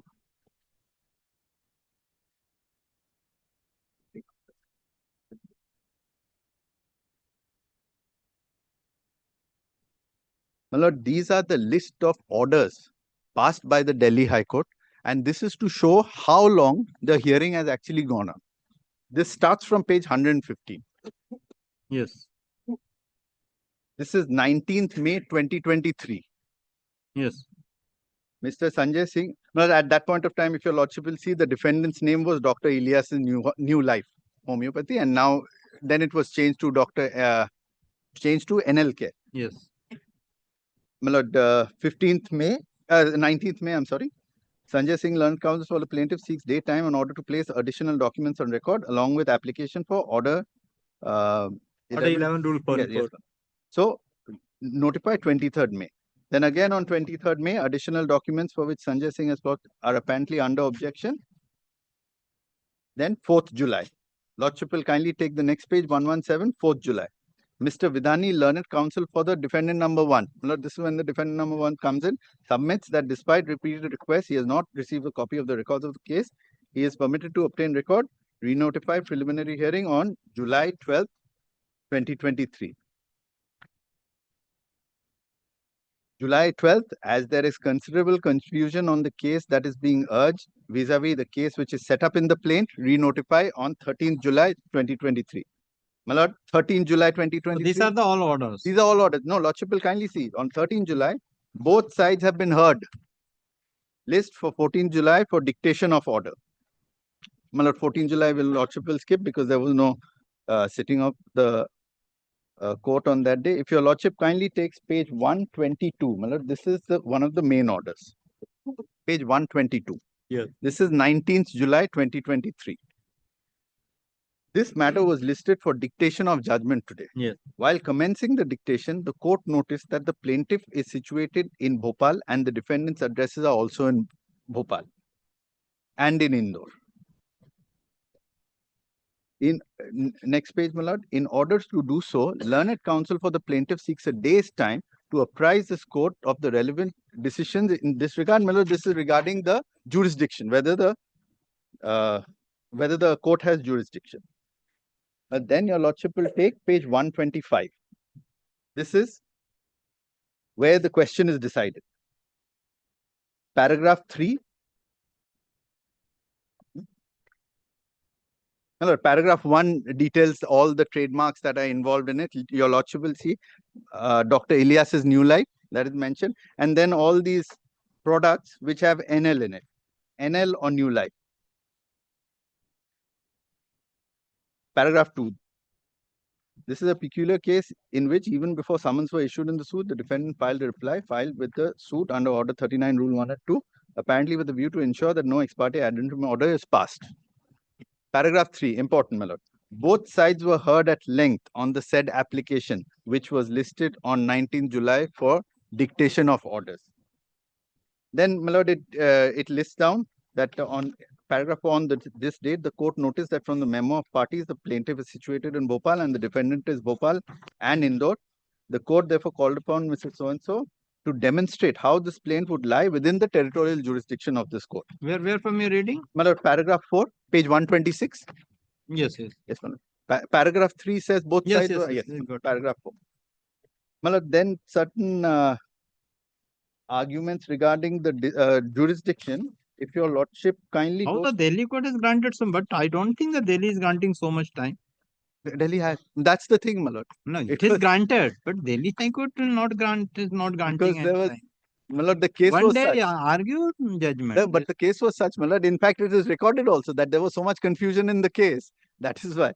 Lordship kindly takes paragraph 129. No, my lord, my experience has been otherwise. My experience has been otherwise. We are much faster over here, your lordships. My lord, my learned friend, Mr. Vidhani was there in Delhi High Court, my lord. No, this I am not telling, but in other matters, Delhi court not giving very much proactive time. when it comes to injunction granting. My lord. Very proactive. My lord, page 129, your Lordship kindly takes. Yes. Paragraph 12. We are, however, my lord, page 129, we are, however, concerned in this case with an application under Order 39, Rules 1 and 2 of the CPC. In order to adjudicate on an application under Order 39, Rule 1 and 2 of the CPC, the court has to be convinced that it has territorial jurisdiction in the matter. While averring in paragraph 56 of the plaint, the plaintiff has an apprehension that the defendants may expand their activities to Delhi or to areas within the territorial jurisdiction of this court. There is not a scintilla of material placed on record by the plaintiffs to justify or even explain the basis of this apprehension. It is an apprehension apparently purely existing in the psyche of the plaintiff, psyche of the plaintiff and not outside it. It is not the case of the plaintiff that the defendants have otherwise been selling their products in Delhi, or there is any reason to believe that the impugned trademarks would be used by the defendant within the territorial jurisdiction of this court. Well, this is more to do with the question of jurisdiction. Now, if your lordship kindly takes What ultimately court held? Yes, No jurisdiction. they withdrew the case. Where is that? My lord, lordship will kindly take paragraph 26 once, my lord, which is very important, page 135. After all the arguments regarding the jurisdiction, paragraph 26. As a result, it is not possible for me today to pass any order on the plaintiff's application under Order 39, Rule 1 and 2 of the CPC. My lord, this is on 21st of July. Plaintiff was the first date of hearing rather, was 19th May. This entire while, no ad interim injunction, no ex parte injunction granted. In fact, if paragraph 26 is a refusal to grant injunction. Correct. Not possible to pass any order for yes. Then, my lord, next page, paragraph 33.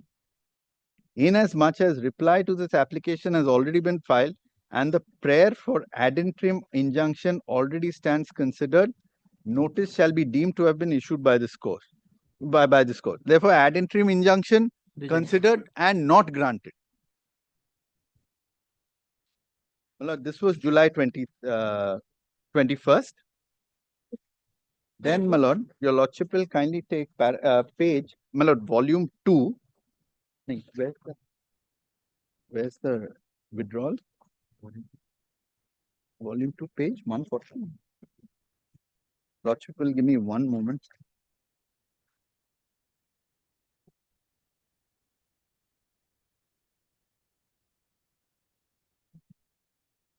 Yes, my lord. Page 147.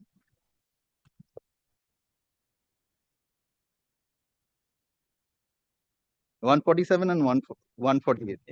Your lordship will take 148, my lord. Volume 2. Volume 2.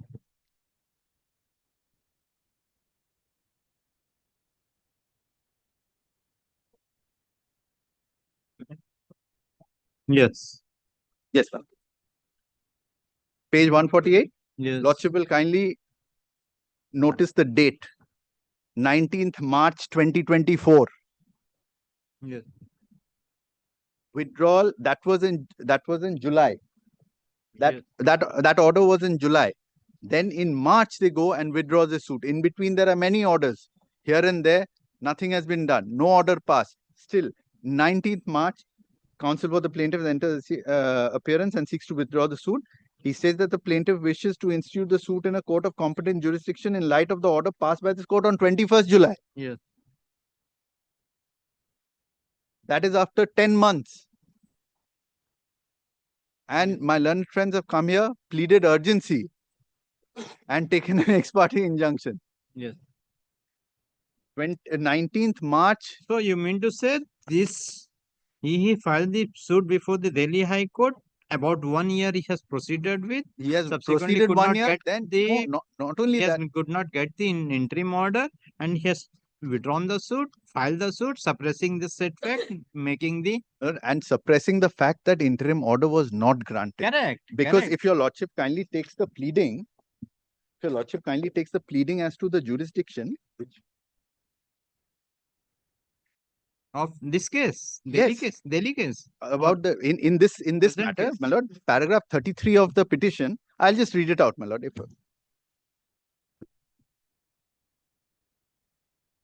33 of the petition, Yes. which is at page 26. Yes. No, 33 of J1. GA1, paragraph 33 of GA1. Paragraph 33. Yes, my lord. Page 26. Yes. The petitioner plaintiff states that it had inter alia filed a suit against inter alia the defendant in the Honorable High Court of Delhi being so and so, basis the cause of action substantially pleaded herein above and in the plaint of the instant suit. The said suit has been filed upon discovering deceptively similar trademarks of the defendant mentioned in paragraph so and so herein above. about November 2022. Such discovery had been made, then trademark made by the plaintiff's then trademark attorney at the time of carrying out searches in the learned trademark registry.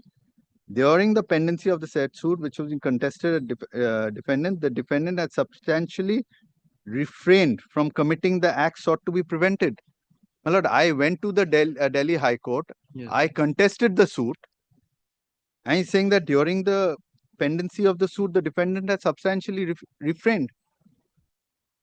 Para 35 then, however, the said suit had to be withdrawn for want of jurisdiction. A learned single judge of the said High Court was pleased to condone such withdrawal by order dated 19th March. This is the only order which has been annexed.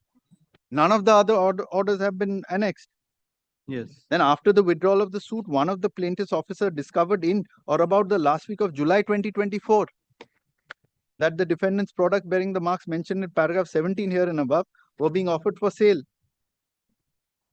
So in March, withdrawal filed in August. Yes. Suit filed in August. And this is the delay they explain. My lord, in this situation, my lord, may I cite one judgment?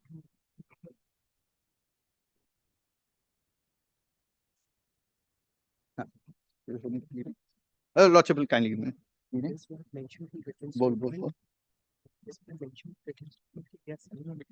Yes. Show me the pleading. Your Lordship will kindly take, and regarding suppression, another point, your Lordship will, same volume, paragraph, page 61. Show me page 90. Page 61 of the petition.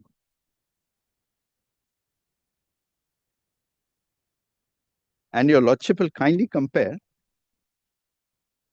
that to page 90 of my GA2, volume 1.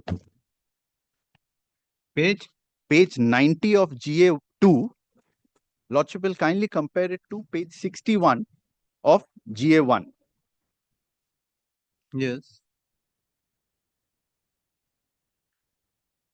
Yes. Your Lordship has seen page 61. Lord, is this the... This is my learned friend's trademark mentioned out here. My lord, what he has done, he has cropped this picture. The shop right next to his is my director's shop, which he hasn't shown at all. Lordship will kindly see page 90. This is the same shop he has mentioned. And this shop, which belongs to one of the directors of the defendant, which he is complaining of in the contempt, he has completely suppressed.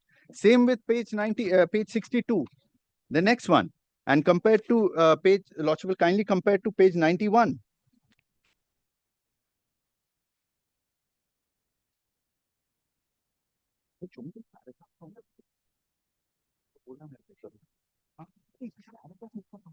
So you mean to say the part portion he has deleted, deleted and the part portion of the shop. This is Dr. Zacharias. Correct. And 61 and 62, if it's read with the 90 and 91, yes, this is a continuation of the shop, but he has not shown. It's not a continuation, my lord. Their shops are side by side. Side by side. Side by side, but he has taken the photograph of the one part, and that part has not been nothing. shown. And this, your Lordship will take into consideration with the admissions made in the Delhi suit, in the replication, in the rejoinder, where they have given a list. That list includes this.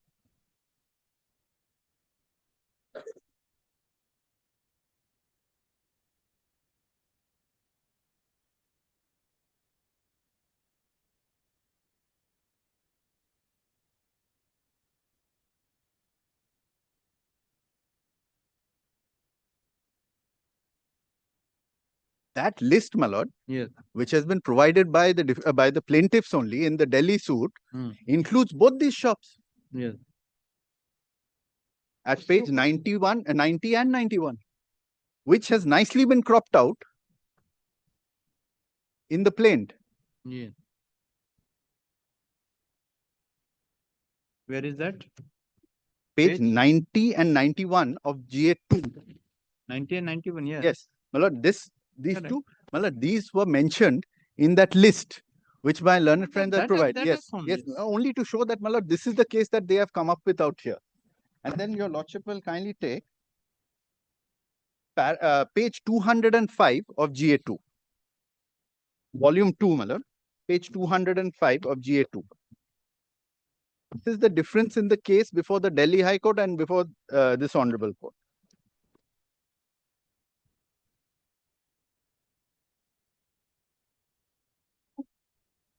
Page 200? 205.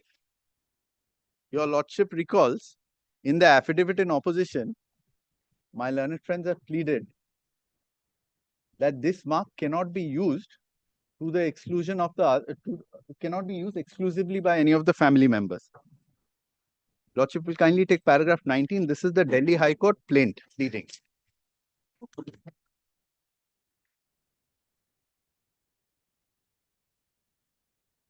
Yes. Paragraph 19. This is of the Delhi High Court plaint, that the plaintiff has been in the course of trade and business using its trademark, using its trade name and or said trademarks as proprietor thereof continuously, commercially, openly, exclusively, and to the exclusion of others, in the course of trade without any interruption or interference from any corner whatsoever, and has built up envious, enormous, and valuable trade, goodwill, reputation in respect thereof. Same thing has been stated in paragraph 20. Paragraph 20. If your Lordship takes the 6th line, the public at large, it begins with the public at large. The public at large, homeopathic doctors associated said trademark said name with the said goods of the plaintiff, and the plaintiff has been using the said trademark or trade name or trademarks exclusively and to the exclusion of others. And on the other hand, he goes and admits that other family members are also using it. Yes.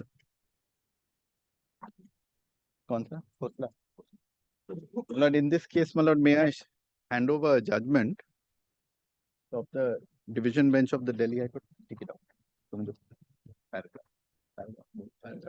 Copy.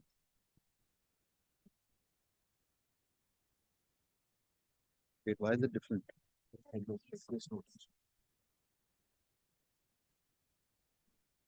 Yes. My lord, this is a situation where again same thing happened, where a previous suit was filed, and in the plaint, the details of the previous suit was not mentioned. It was only mentioned that the suit was filed and the suit was withdrawn.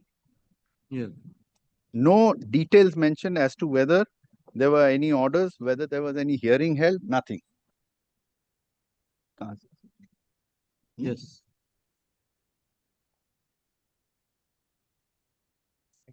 Yeah. Lord, if your Lordship kindly takes paragraph 14. This is actually the citation. I've given a copy. I'll just tell you. Citation.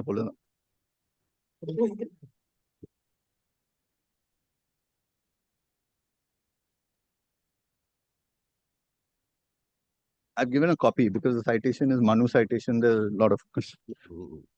Your Lordship will kindly take paragraph 14. Yes.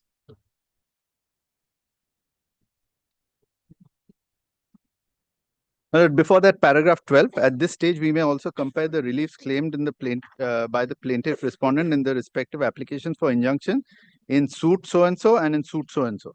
One in 96 and one in 97. My lord, the two reliefs are placed are compared.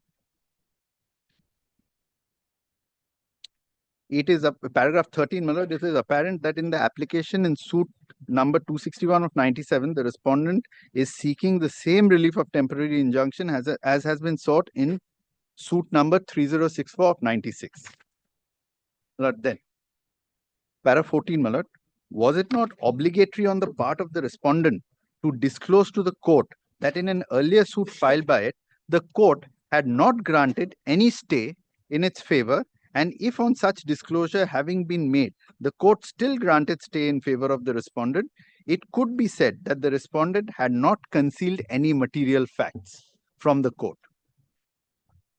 but not mentioning anything about the court having not granted any stay in similar circumstances in favor of the respondent in the earlier suit, it appears to us that the respondent has not only concealed material facts from the court, but has also tried to overreach the court.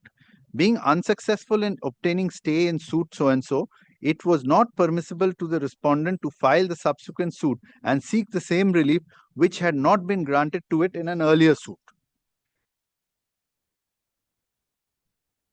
Paragraph 15. In so-and-so, it was held that courts of law are meant for imparting justice between the parties. One who comes to court must come with clean hands. It can be said without hesitation that a person whose case is based on falsehood has no right to approach the court. He can be summarily thrown out at any stage of the litigation. A litigant who approaches the court is bound to produce all documents executed by him which are relevant to the litigation. If he withholds a vital document in order to gain advantage on the other side, then he would be guilty of playing fraud on the court as well as on the opposite party. Paragraph 16. We are informed that in suit 261 of 97, the plaintiff had not even filed the plaint of the earlier suit, being suit 3604 of 96, nor the court had the opportunity to go through the allegations made in the said plaint. We are therefore of the opinion that by withholding the plaint and the application in the earlier suit from the court, and by not disclosing to the court about the proceedings in the earlier suit and the stay having not been granted to it, the plaintiff respondent has tried to get an advantage from the court and was therefore guilty of playing fraud on the court as well as on the respondent. And your lordship will kindly take the next page, my lord, which is a continuation of paragraph 16 about, my lord, 11 lines from the bottom of that paragraph, just before paragraph 17, 11 lines, my lord, it starts as, in our opinion. In our opinion. Yes. 11 lines from the bottom of that paragraph. Your lordship has found it? Yes. In our opinion, my lord, yeah. In our opinion, it was obligatory upon the respondent to disclose to court that in the application filed in the earlier suit, a similar relief has been claimed. However, the court had not granted the said relief. In our view, if these facts were before the court on February so-and-so, when the second suit came up for hearing before it, it may be the Honorable Single Judge was persuaded not to grant any ex parte stay in favor of the respondent. Moreover, in a suit for specific performance of an agreement to register the agreement for sale, agreement of lease, it appears to us that the plaintiff would not claim an injunction which has already been claimed in so-and-so. We are therefore of the opinion that the respondent has not come to court with clean hands and has also suppressed material facts from the court with a view to gain advantage in the second suit. This, in our view, is clearly overreaching the court. Then the next paragraph is important, my lord. As held by the Supreme Court in so-and-so, every abuse of process of court may not necessarily amount to contempt of court. Abuse of process of court calculated to hamper the due course of a judicial proceeding or the orderly administration of justice is a contempt of court. My lord, then the next paragraph, paragraph 18, in our view, by withholding the plaint of the earlier suit from the court and by not disclosing that in an earlier suit, the respondent has not been able to get the injunction, the respondent is guilty of playing fraud on the court as well as on the opposite party, and such acts have been done only in order to gain advantage on the other side and to get a stay in the second suit. As held by Supreme Court in such and such, the pathology of litigative Adjournment ruins the poor of this country, and the bar has a role to cure its deleterious tendency of parties to launch frivolous and vexatious cases. It may be a valuable contribution to the cause of justice if counsel screen wholly fraudulent and frivolous litigations, refusing to be beguiled by dubious clients, and remembering that an advocate is an officer of justice, he owes it to the society. Yes, that's yes, my lord. Yes. Paragraph 21. We are of the view that an attempt has been made by the respondent to overreach the court, and the respondents have played fraud on court as well as upon the opposite party, and is thus guilty of contempt.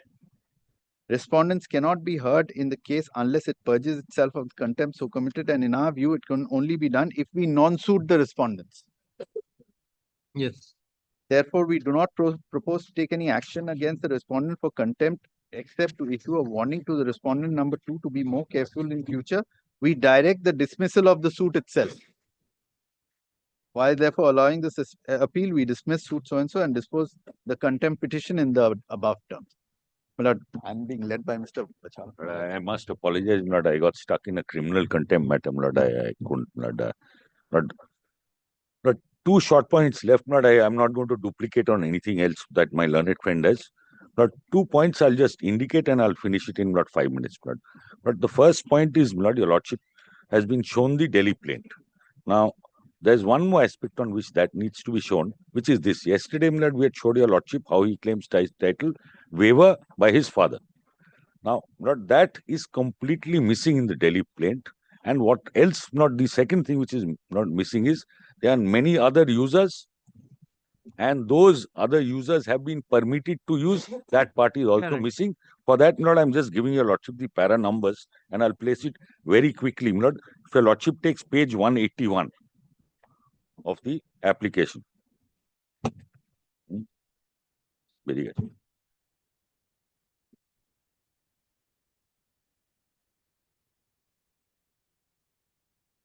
Take more fact about it.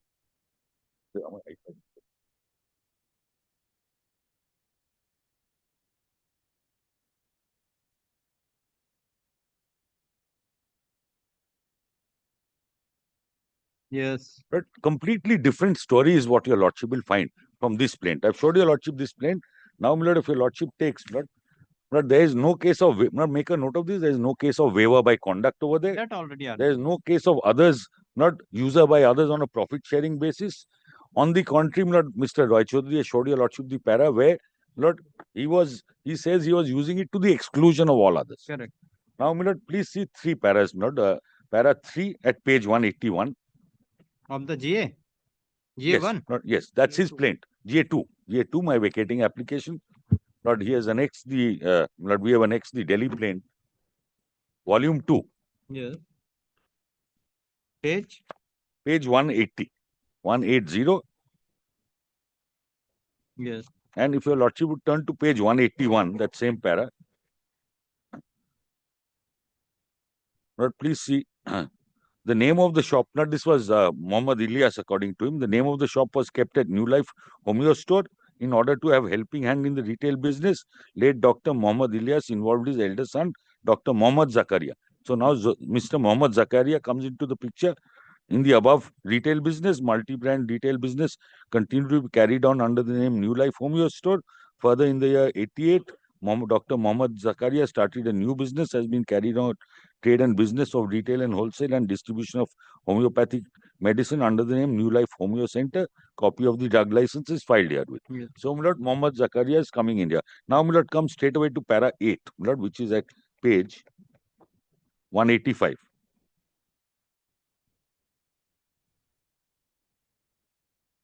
Yes. That the said trademark New Life, though started to be used in 1970, however, was the brainchild of Dr. Muhammad Zakaria to expand the business and enter into manufacturing of own brand trademark, who started manufacturing and distributing. So now, Milord, goodwill is really that of Muhammad Zakaria and not Ilyas. Distributing homeopathic medicines under the trademark New Life and other trademarks before the end of the year 98. New Life used for homeopathic shops in respect of retail of homeopathic medicine manufactured under different brands only and not for any other purpose. It was Dr. Zakaria who, through his experience, hard work and policies, established the manufacturing process of homeopathic medicine and preparation under the trademark New Life and has earned enormous goodwill and reputation. So, Milord, he is the one who's built the goodwill and reputation. Yes. So, Milord, how is Ilyas the one who is to, Milord, waive and give the rights? And then, Milord, one more para, or 2 paras, Milord. Oh, I'm sorry. Okay, 4 we can skip it. Milord, your Lordship will take para 13 at page 190. Yes. The trademark name, New Life, has been coined, conceived and adopted in the year 1970 by Dr. Muhammad Ilyas. However, the same is being used in relation to and or upon goods manufactured by the plaintiff since 1998. Whatever goodwill and reputation has accrued to the aforesaid trademark in relation to the homeopathic medicine is only on account of user of the said trademark by the plaintiff company since 1998. So, if the goodwill that was that of the company, where was the question of Mr. Muhammad Ilyas waiving his right and giving it to the company? Yes. Now he realizes the weakness of the case, which is why new story of waiver comes in. That's why the change of author. Change of author, Milord, is right, Milord. And Milord, please also see para 19, Milord, 18. Oh, you've shown. That's all right. And there, Milord, there is a written statement which we filed. Now he filed a replication to that. That your lordship will get at page 329, volume 3. Just one para. Not which will leave me with a short legal point, which I'll take not 2 minutes on.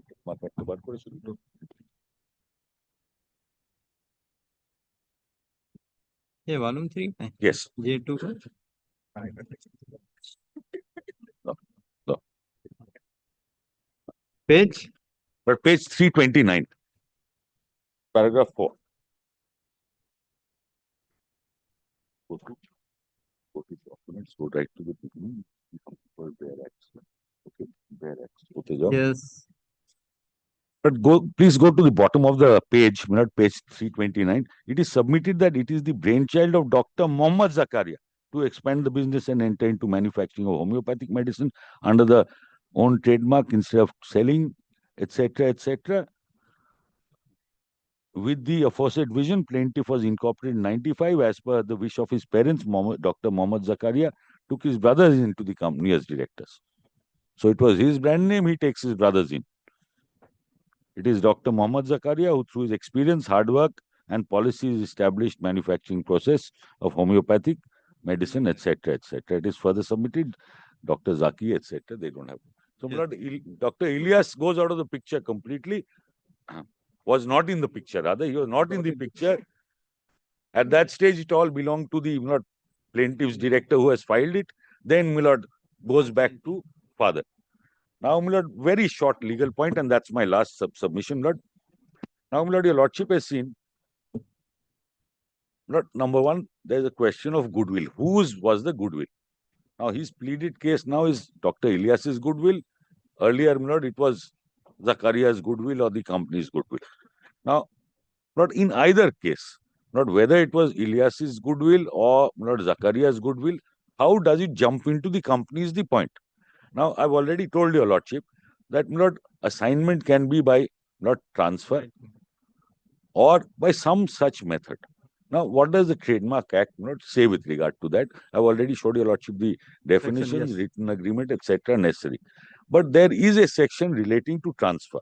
Now, here, Lord, please bear in mind, there's a distinction drawn in the Trademark Act in a transfer of a trademark with goodwill and transfer of a trademark without goodwill.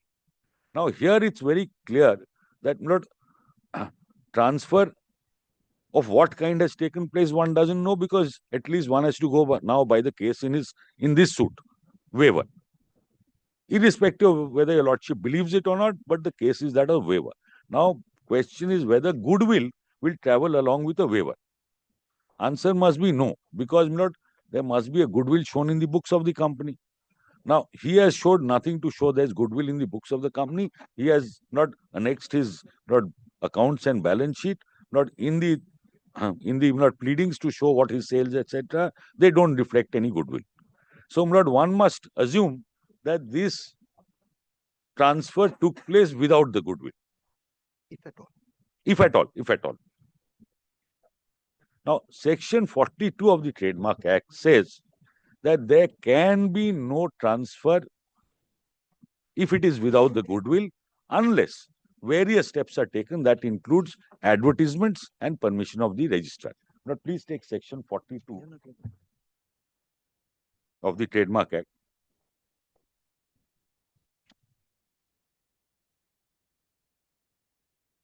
conditions for assignment. Yes.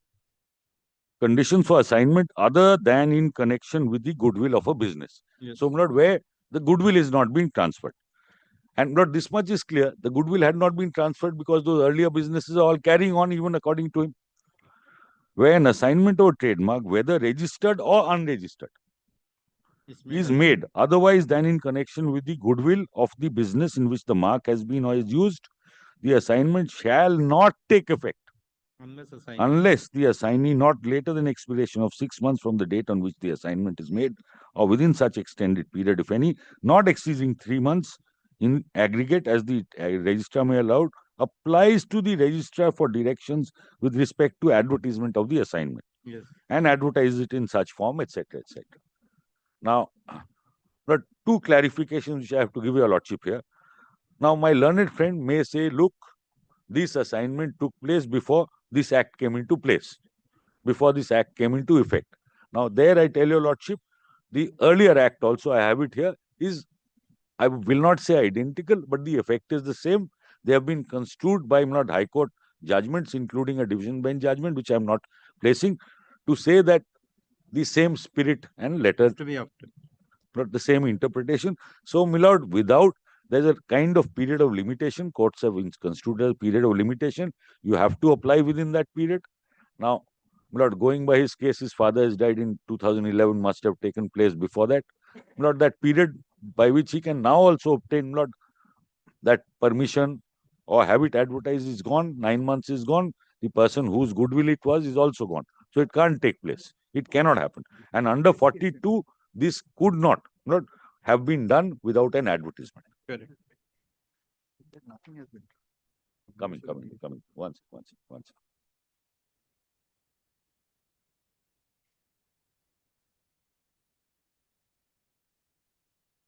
Yes. So, my lord, at the very highest, this is not putting my case very low. At the very highest, because we say nothing came to him, he is not the owner. Number two, assuming he was to get it, he had to comply with 42. Otherwise, the transfer is of no effect. Yes. Because please remember, I've showed your lordship the para where he says, yes, everyone may have been equally entitled to use it, but because of registration, I have the right to use it to the exclusion of all others. Correct. This is his case. So, my lord, given the fact that not he has registration of a logo, not which is not nothing similar to mine, with the condition which I've showed your lordship, not I've taken instructions once more now properly. We will change our existing label to anything, any color your lordship wants. Any color, my lord, if your lordship wants, we have prepared it in different colors. I got my juniors to, my lord, ask them to do it. And, my lord, so, my lord, given this, and, my lord, please remember complete lack of documentation and suppression. Now, on, my lord, lack of documentation, there is one judgment, my lord, on this, my lord, which I just give your lordship, my lord.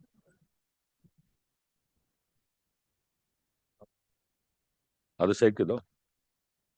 Other side ke do.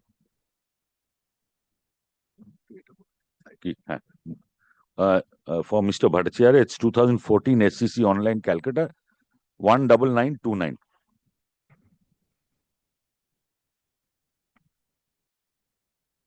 Yeah, give me a marked copy. I have mine somewhere. 19929. That's right. And, Lord, if your lordship would not come to, Lord, first, Lord, section 2(1)(b) is set out in the 4th para, which I had read out. I won't trouble your lordship. Yes. And, Lord, if your lordship goes to the next para, the last line, he contended that this letter goes to show unequivocally that the trademark was in fact assigned to the company. We are unable to accept this contention for the following reason. So, Lord, transfer assignment of a mark is what is being considered here. The proprietor of the trademark was a firm, partners whereof were so and so and so and so. In the case of an assignment, there has to be an assigner and an assignee. It is a bilateral act and cannot be accomplished by the alleged assignee unilaterally. So, my lord, a waiver will not do. Both parties. The latter even assuming that the same was addressed so and so. I'll skip the next para. Then, my lord, please see the next page. Mr. Devnath has not been, this is not that same Mr. Devnath Ghosh who comes and, Lord, haunts your lordship and me, Lord, every night and day. But, Lord, Mr. Devnath has not been able to show any independent evidence to demonstrate that the rights and liabilities of the partnership were taken over by the private limited company. Not same as our case.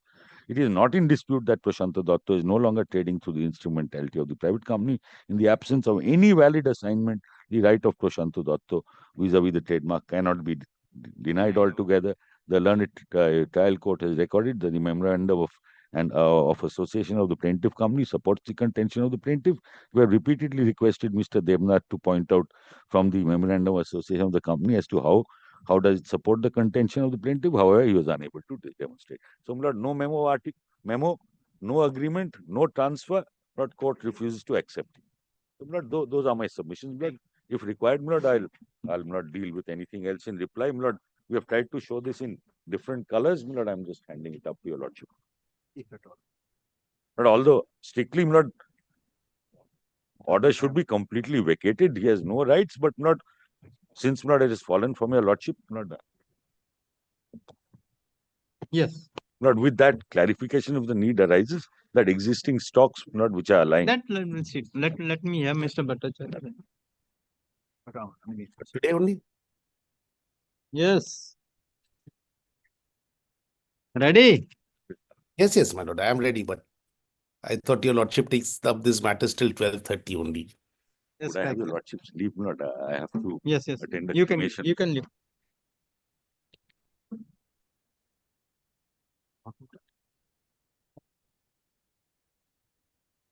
ये कब होगा इसका?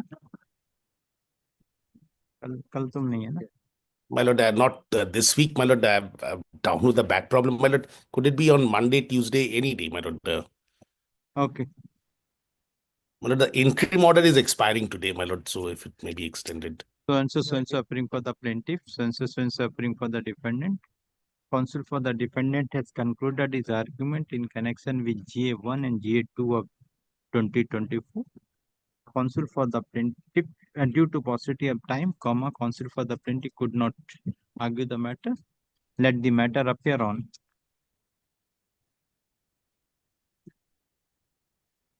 20 January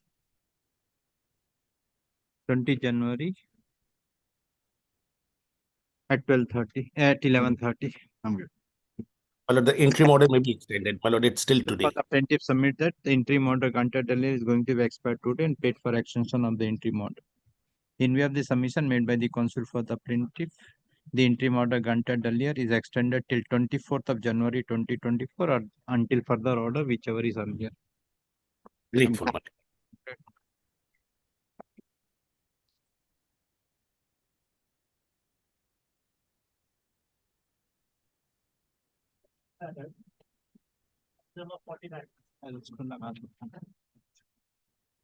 Lordship, I am appearing for the petitioner. Lordship, an order dated 29th of July 2024. Lordship, we had filed an application for issuance of special citation by paper publication, Your Lordship. Lordship, by order dated 29 July, that was allowed, Your Lordship. Lordship, however, the name of the newspaper is East Bay Times. We had mentioned in our application. Lordship, however, the department is not accepting the affidavit of service since they are saying that the name of the newspaper is Oakland Tribune. Where is the Lordship, the affidavit of service is where is the order? Which order? 29th July 2024. 29 July 2024. you are having? Lordship.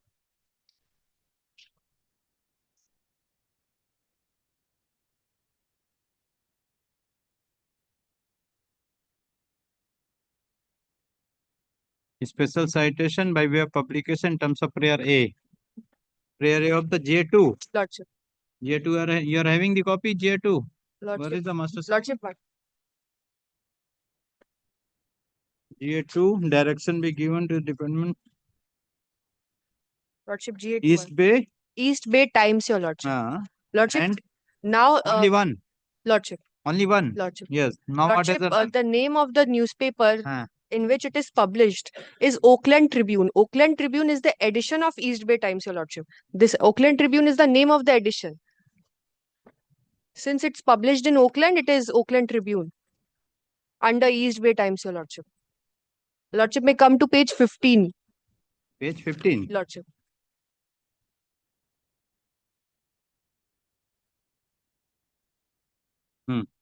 Lordship, Oakland Tribune is on the heading and thereafter below that it's written East Bay Times, Your Lordship. So it is how it is connected. Lordship, the name of the newspaper is East Bay Times, but the edition's name is Oakland Tribune. Okay.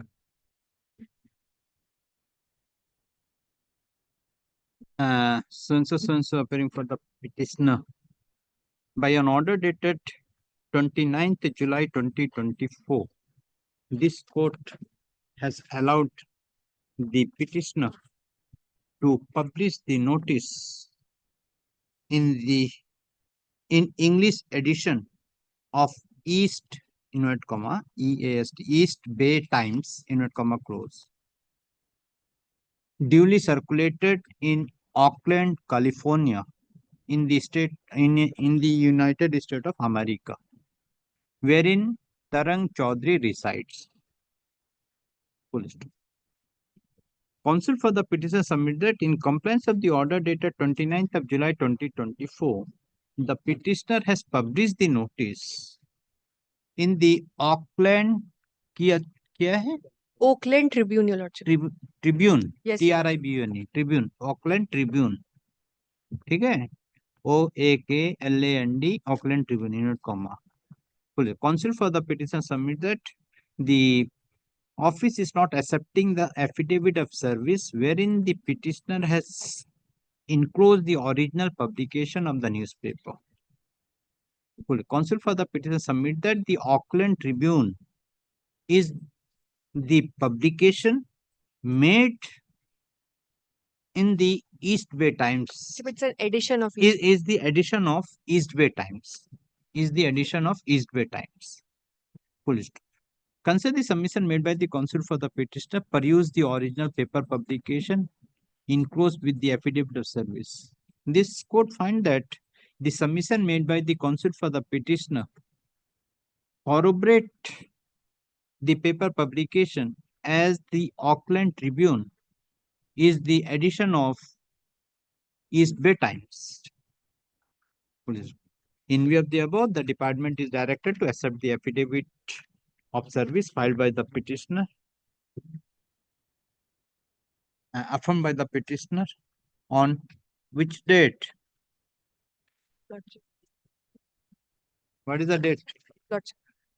Wherein the petitioner has affirmed by the petitioner on what is the date?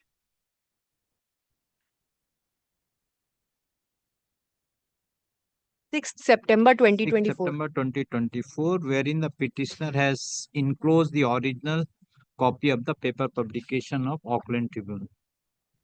Grateful, Your Lordship.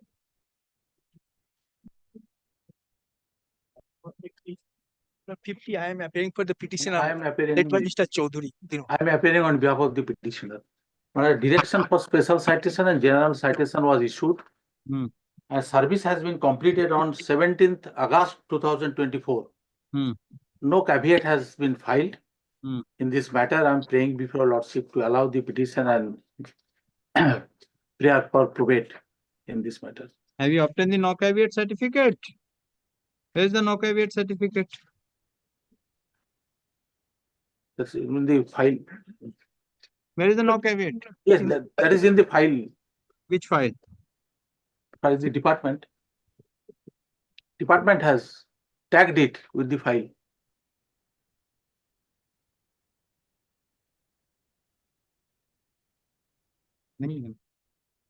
Right. Okay.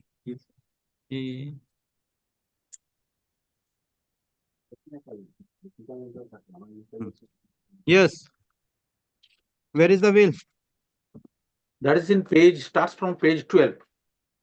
Who is the executor or executrix? Executor. Executor.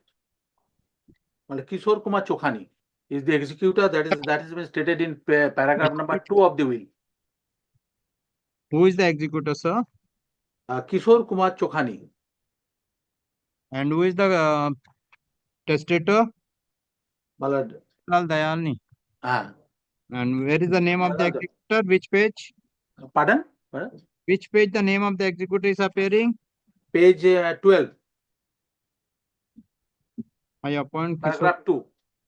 Chokhani, son of so.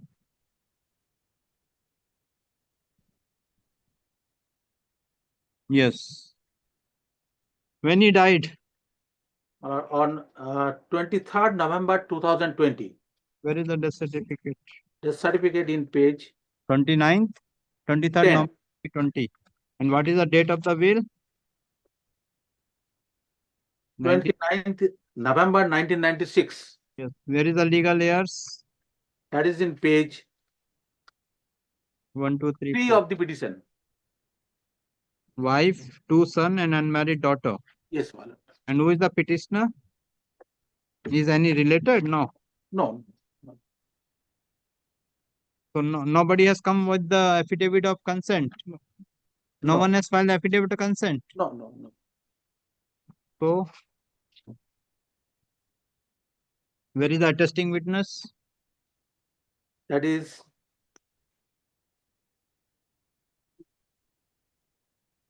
that has been annexed.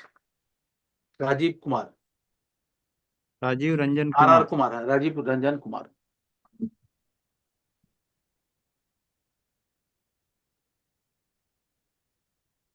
Yes.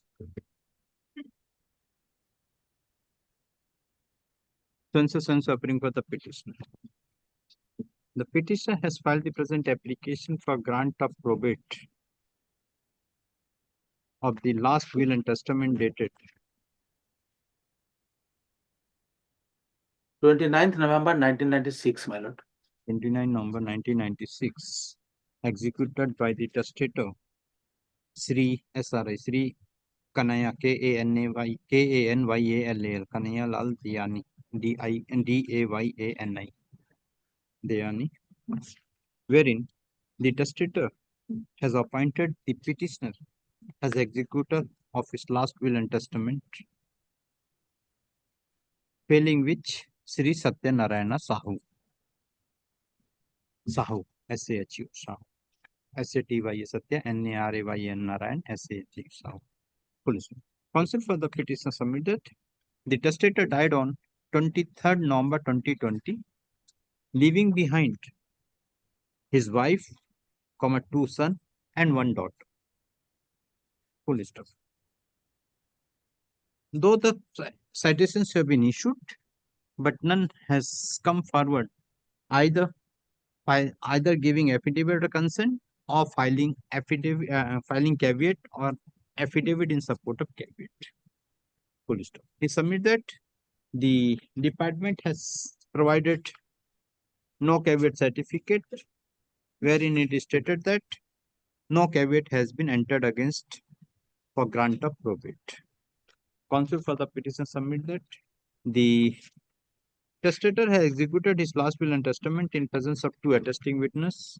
Out of one attesting witness has filed the affidavit stating that the testator has executed his last will and testament in his presence and in presence of the another attesting witness, while possessing good health and fit state of mind, by appointing the petitioner as sole executor of his last will.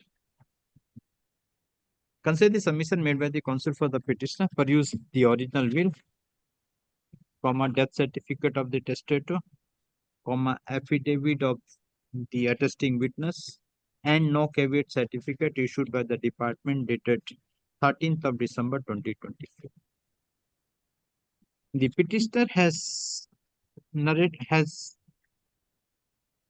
mentioned about the legal heirs of the testator in paragraph 7 of the application, but none of the legal heirs have come forward either to give consent or to file affidavit, file caveat or affidavit in support of caveat. In spite of the citations were also issued. Full stop. The department has submitted no caveat certificate certifying that no caveat has been lodged. Full stop. The attesting witness in his affidavit has categorically stated that the testator has executed his last will and testament in his presence and in presence of another attesting witnesses while possessing good health and fit state of mind, by appointing the petitioner as executor of his last will. Considering the above, this court finds that the petitioner has proved the will and is entitled to get the probate. Full stop. Number 9. The Department is directed to grant probate, issue probate to the petitioner on compliance of all formalities or formalities. Full stop. At the time of grant of probate, copy of the will be made as part of the probate. PLA number so disposal. I'm grateful.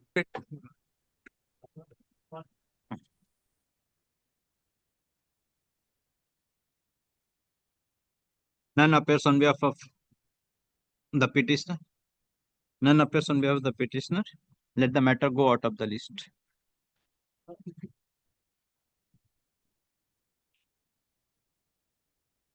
Your Lordship, I'm for the executor.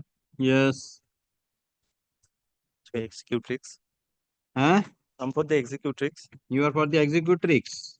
Where is the will? Will page 10 Page of the 10. petition. What is the name of the executrix? Kamal Kumari Dudheria. Kamal Kumar Sethia. And yes, Kamal Kumar Dudheria. Kumari Where is the name of the executor? Yes, Lordship. I appoint nephew Deepak Mokim. Deepak Mukim. Yes. Son of Kantilan Mukim. What is the date of the will? Date of the will 7 October 2013. Yes. When he died? When she died? 11th December. 11 December after 2 2013. months. In page 9. Yes. The certificate already Where is the attached. legal heirs? There is no legal heirs. Hmm. So we issued paying for issued genuine citation. Where you mention no legal heirs? What about her husband? Husband only died on 1993. Where is it is mentioned? Where is the death certificate? No. Where you mention he was the predeceased? Your Lordship. The husband of the death certificate was the predeceased and left her only 1993. Yes. Then Your Lordship. citations were issued. Yes, citations were issued. Where is the no caveat certificate? No caveat certificate. It's on the record, Lordship. Yes. Where is the attesting witness? Attesting with Kishore Kumar Sethia. Kishore Kumar Sethia.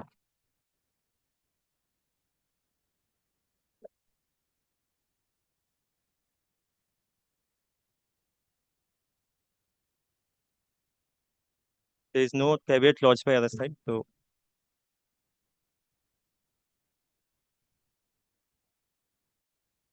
yes. So appearing for the petitioner. The petitioner has filed the present application for grant of probate of the last will and testament dated 7th October 2013 of the testatrix Kamal Kumari Dudheria. Full stop. Counsel for the petitioner submit that the testator had no issue, testatrix had no issue, and her husband was predeceased her sometimes in the 1993. The testatrix died on 11th of December 2023.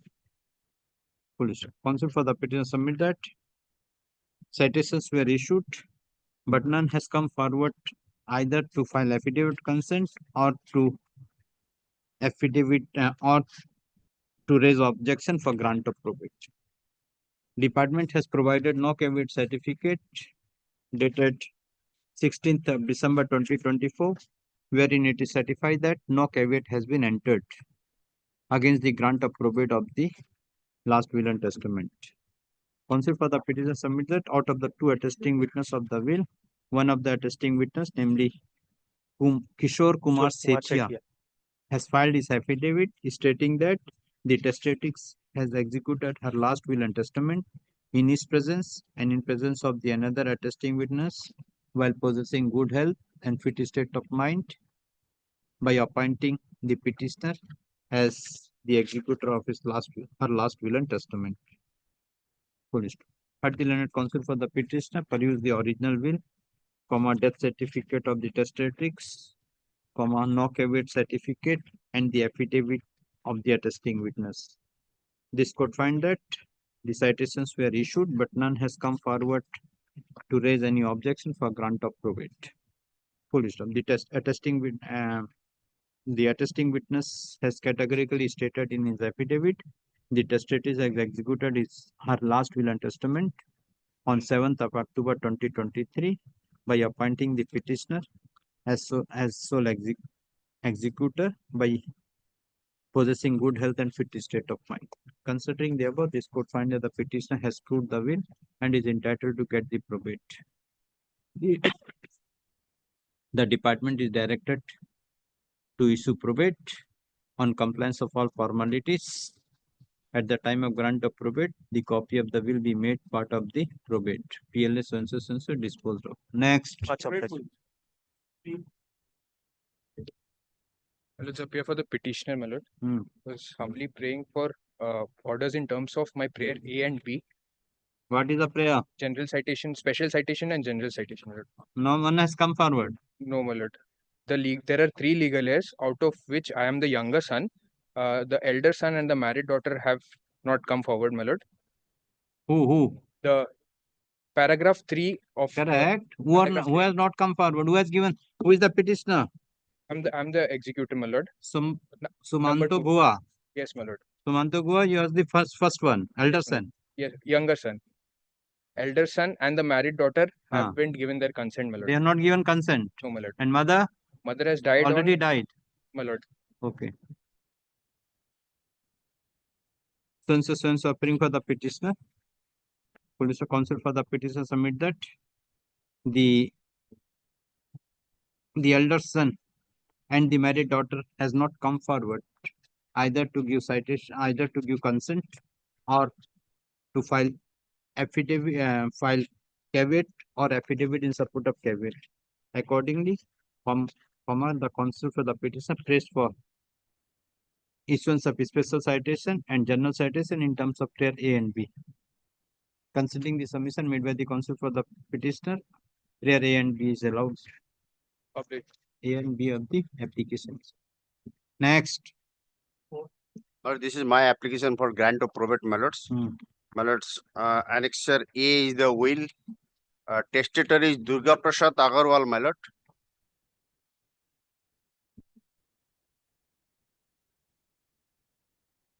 My lord, he died on 14th August 1989. What has happened? Report has come with regard to the 283. 283, yes. In terms of the last order, the citation has been sent to the. Where is the report? A report has filed by way of the affidavit of Sheriff Office, your lordships. Where is that? My lords, that is the Affidavit of reports, my lord. consent. Affidavit of consent. Consent. Or affidavit of No, there is no affidavit. देखो affidavit है department का? Sheriff है. Sheriff.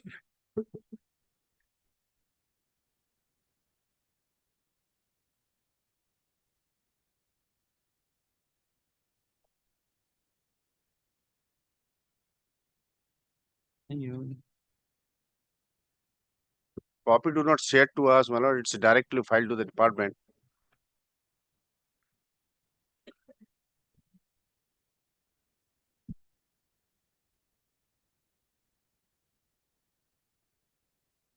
Well, it has been sent through speed post to ready. The District Court of Prayagraj. The District Court of Prayagraj has complied with and sent back the report. Yes. Yes, where is the will?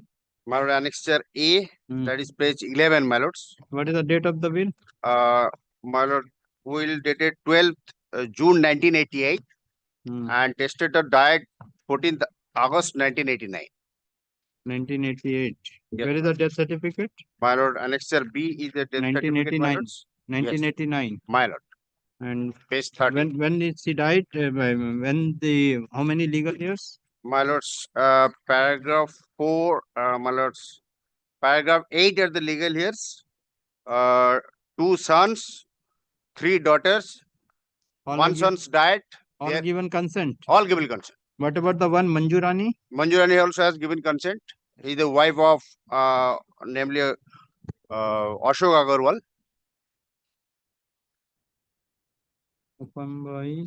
Mridula. My lord. My lord, Ajay is the applicant here. Just a minute. Richa.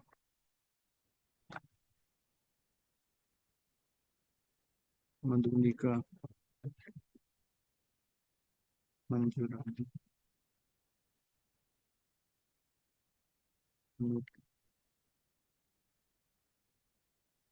Yes.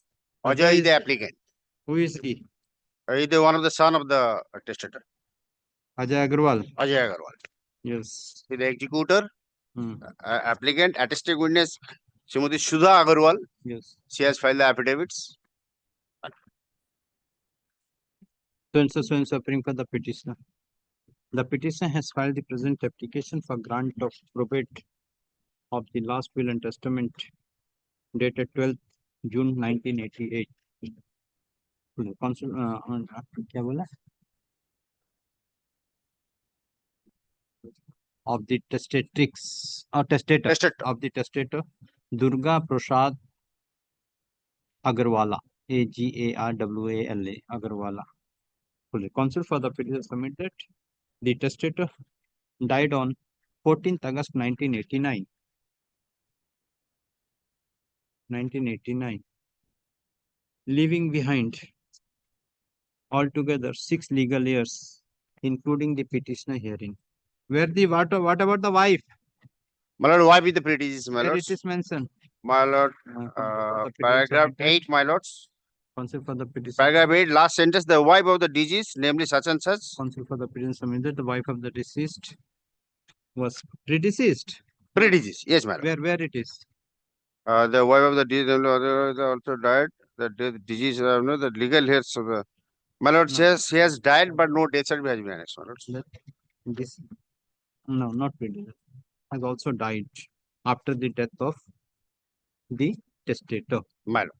Police. Counsel for the petition submitted. All the legalists have submitted their affidavit of consent.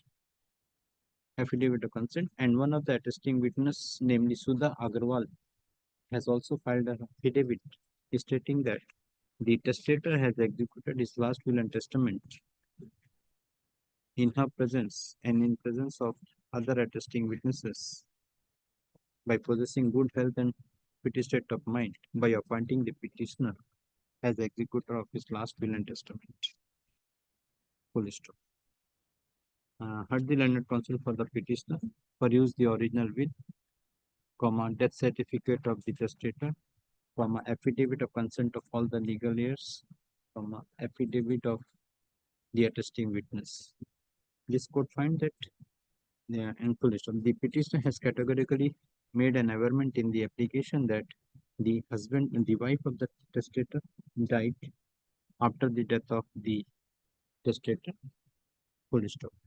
The attesting witness in her affidavit categorically stated that the testator has executed his last will and testament while possessing good health and fit state of mind, by appointing the petitioner as executor of his last will and testament while possessing good health and fit state of mind. Where is the name? Acha. Fit state of mind. Full stop. Counsel for the this court also find that all the legal heirs have given their affidavit of consent stating that they have no objection for grant of probate to the petitioner of the will dated 12th June 1988.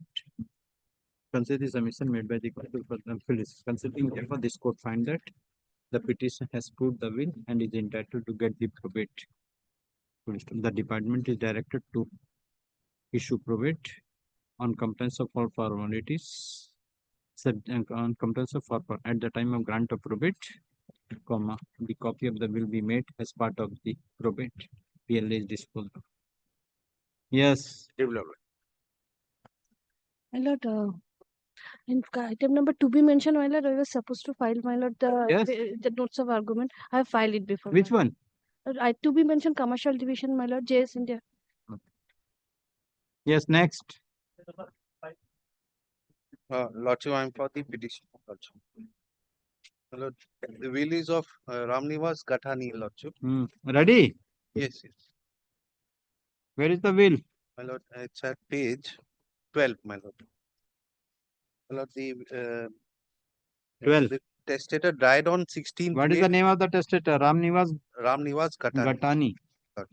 Ram Nivas Gatani. Yes. Then My lord, Where is the name of the executor, sir? My lord, executor is her eldest daughter, Meena Sabu. My lord, Where it is? In the in will? the third paragraph of the will, page 12.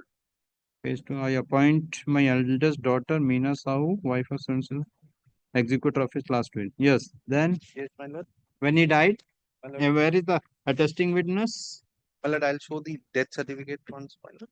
The death certificate of the testator is at Where is the death certificate? page 10. When he died? 23? Yes. May 23? Yes, my lord. And will is of? 24th of February 2023, and he died on 16th May 2023. April 2023. Yes. And in February 2023. Died May 2023. Yes. Legal years? My lord, legal heirs, my lord, I've stated this in paragraph number. Widow, son, daughter. Yes, All my has lord. given consent. All have consented, lordship. Affidavit of attesting witness. My lord, there are 3 attesting witness, my lord. My lord, Naresh Agarwal has filed the affidavit of attesting Correct. witness. Pushpalata Maheshwari Yes, my lord. is the wife. Yes, my lord. Then Ramakanto Gathani Is the eldest son. Then Vishukant Gathani, Is the youngest son. Veena Tosarwani, Meena Sabu. Veena And Veena Tosniwal. Veena Tosniwal. Meena Sabu is the executor. Meena Sabu is the executor. Veena Tosniwal. All have consented. No objection. Yes. Attesting witness affidavit is also there. Naresh Agrawal. Yes. Naresh Agrawal. Yes, Lord. So appearing for the petitioner. The petitioner has filed the present application for grant of probate of the last will and testament dated 24th February 2023 of the testator Ram Nivas Gathani. To counsel for the petitioner submitted, the petitioner has executed his last will and testament by appointing the petitioner, being the eldest daughter, as sole executrix of her last will and of his last will and testament. So the counsel for the petitioner submitted, the testator died on 16th May 2023, leaving behind his wife, 2 sons and 2 daughters, out of which petitioner is one of the daughters. So the counsel for the petitioner submitted, all the legal heirs have filed their affidavit of consent stating that they have no objection for grant of probate of the will. The petitioner further submit that out of the 3 attesting witnesses, one of the attesting witness, namely Naresh Kumar Agarwal, has filed his affidavit stating that the testator has executed his last will and testament in his presence and in presence of the other attesting witnesses, while possessing good health and fit state of mind, by appointing the petitioner as executrix of his last will and testament.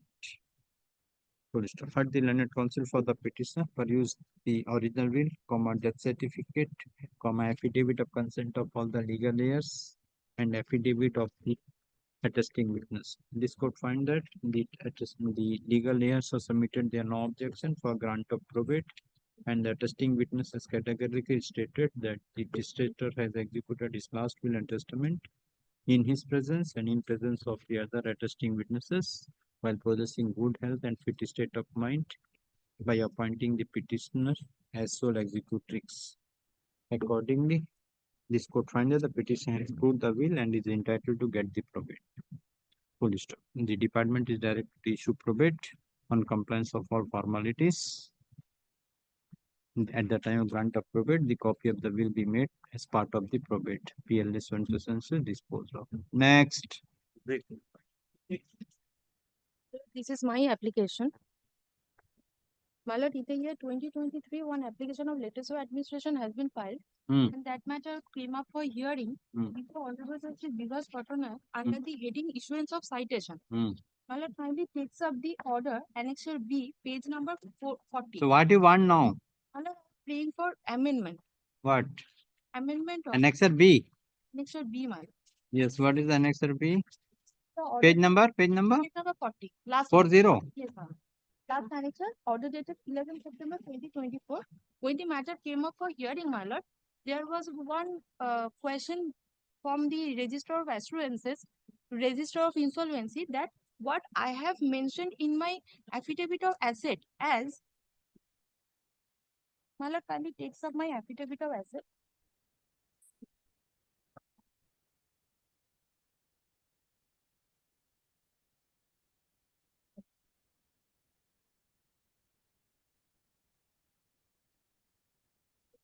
Where is your affidavit? Yes, what you want? In my affidavit of asset, I have mentioned the amount as rupees 63 lakhs and odd. That is not mentioned in my petition. So, my lord, there was a question that why I have not mentioned in my petition, as I have mentioned the amount of rupees 63 lakhs and odd in my affidavit of asset, my lord. That is why, my lord, I have amended as 9A as amendment. Where is the schedule of amendment? Which page? Well, page number 11, 9A. So you want to only this? Only this, my lord, that the petitioner has truly set forth in Schedule A to the affidavit of asset all the property and credits within the schedule within the deceased died possessed of or was entitled to at the time of his death, which have come or likely to come into the custody of the company as rupees 63 lakh 14,801 as annexed being annexed here. That is the amendment. So appearing for the petitioner. The petitioner has filed the present application being J1 of 2024, praying for amendment in the probate application by incorporating one paragraph in paragraph 9A. As paragraph 9A. Consider the submission made by the counsel for the petitioner, produce the proposed application. This court find that the amendment as sought for by the petitioner is formal in nature and will not change the nature and character of the application. Accordingly, prayer A to D of the master summon is allowed. GA1 is dispensed.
It was adjourned till 18th February. Can you fix on Tuesday, Friday? You can do. Today you are ready? I'm Friday. I'm Today you are ready? I can call the witness just now. Call the witness, I will take. Okay, ma'am. May it please your lordship, I am appearing on behalf of the plaintiffs in this matter. 17 Lordship, I appear on behalf of the defendant. Lordship, on the last occasion, I failed to appear before your lordship. Item number? 16. এটা কি হলো? Non-commercial? Non-commercial, yes. Yes. Lordship, the affidavit in opposition to their GA was served on them, but since it could not be, it was beyond time, could not be filed in the department, Lordship. This is the affidavit in opposition. You are appearing for? The defendants. Both? Both the defendants. Yes. Lordship, and this is the affidavit of assets was also served on them. That may also be, Lordship. We have taken out 2 applications, one on the point of jurisdiction and one for the acceptance of the written statement, Lordship. It is 9 days beyond 120 days. Beyond 120? Beyond 120 days, yes. Lordship, on our behalf, we have filed the affidavits in reply. Of and GA? the of GA1 and affidavit in opposition to GA2. Lordship, it has been, Lordship, I will be candid that there was some difficulty in getting instruction from the client. So at that point of time, we had told him to directly serve that to the client. Now I have received instructions. My brother has assured me that he'll serve me another copy. May I pray for 3 weeks' time to file my reply to their oppositions. Of the GA? Yes, One. GA2 and GA3. GA1 is your application? Lordship. For what? GA1 is the injunction. The injunction application, Lordship. GA1 is the injunction application. Yes. And that GA1 affidavit is complete. Completed. We have filed our reply to that as well. Okay. Lordship, And what about the GA2? GA2, they have filed their opposition, GA2 and 3. GA2 and 3? Yes. You have filed the GA2 and GA3. GA2 and One is for extension, another is for? No, one is for on the jurisdiction point, Lordship, and another is for extension. Sorry. Yes. 2. Yes. But Lordship, the written statement is also with me. Is it your Lordship's pleasure that I file it in court today, or I'll keep it? What is the when you affirm the return? Same date. What is the date? Day? 100? 129th day. Then how it will be? Lordship, it is not commercial. Achha, not commercial. So may I just file the affidavits before the court? Affidavit in reply to GA1 and affidavit in opposition to GA2, Lordship. Lordship, may I file the written statement, or I should retain it with myself? So you are ready with the extension of time application? Lordship, I humbly beseech your Lordship on only one point, Lordship. The interim order is expiring on 15th day of January, Lordship. That is today. Lordship, so that is different thing that I will take with regard to the GA1 and with regard to the GA2 extension of time. But they have ready with the written statement. If you are ready, I will dispose of that application. Lordship, I need to take instruction. What instruction? 129 days. And this is a non-commercial matter. What instruction you will take? Lordship. The GA2 though?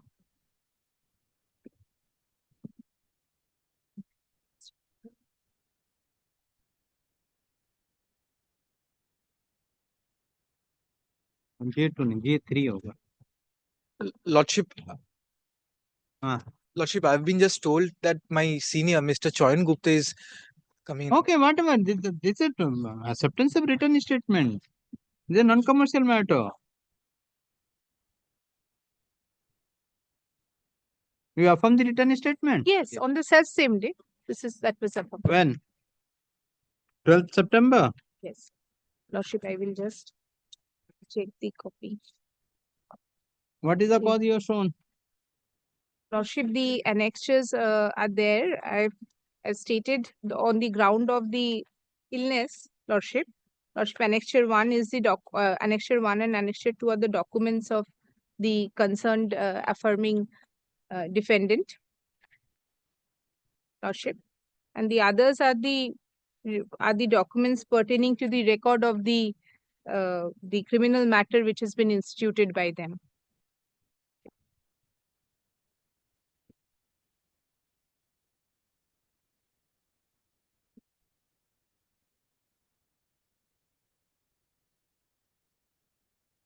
he was under some apprehension of being arrested at the then point of time, Lordship. This is also the two grounds I've cited.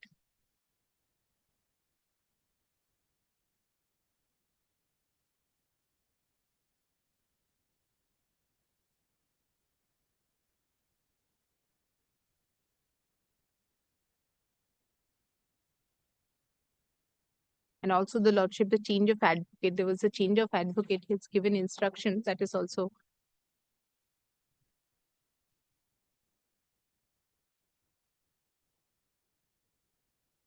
What is the complaint? Lordship, this. 38. No, Lordship. This is, 1409. oh, yes. 409. They are the complainants. Yes. Yes, what is the submission? Lordship, I'm being led by Mr. Choyan Gupta in this Correct, matter. huh? Lordship, I'm being led by Mr. Choyan Gupta in That's this matter. correct, sir. I know, Mr. Chan Gupta. What is your objection? This is the non-commercial suit filing written statement. What objection you will raise? Lordship, at this moment, jurisdiction issue, man. Lordship, at this moment, I do not intend to press any kind of objections because I have not been instructed with the same. Okay. So and so appearing for the plaintiff. So and so appearing for the defendant. Full stop. The defendants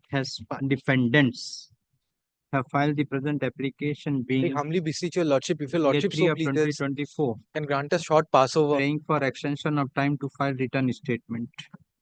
Full stop. Counsel for the defendants submit that the defendants have received the writ of summons on 29th of April 2024. Full stop. The defendant submits that the defendants could not file the written statement within the specified period of 30 days as the defendant number 1 was suffering from various ailments and was under medical treatment. Full stop. Full stop. Subsequently, the defendant number 2 also fallen ill and undergone medical treatment.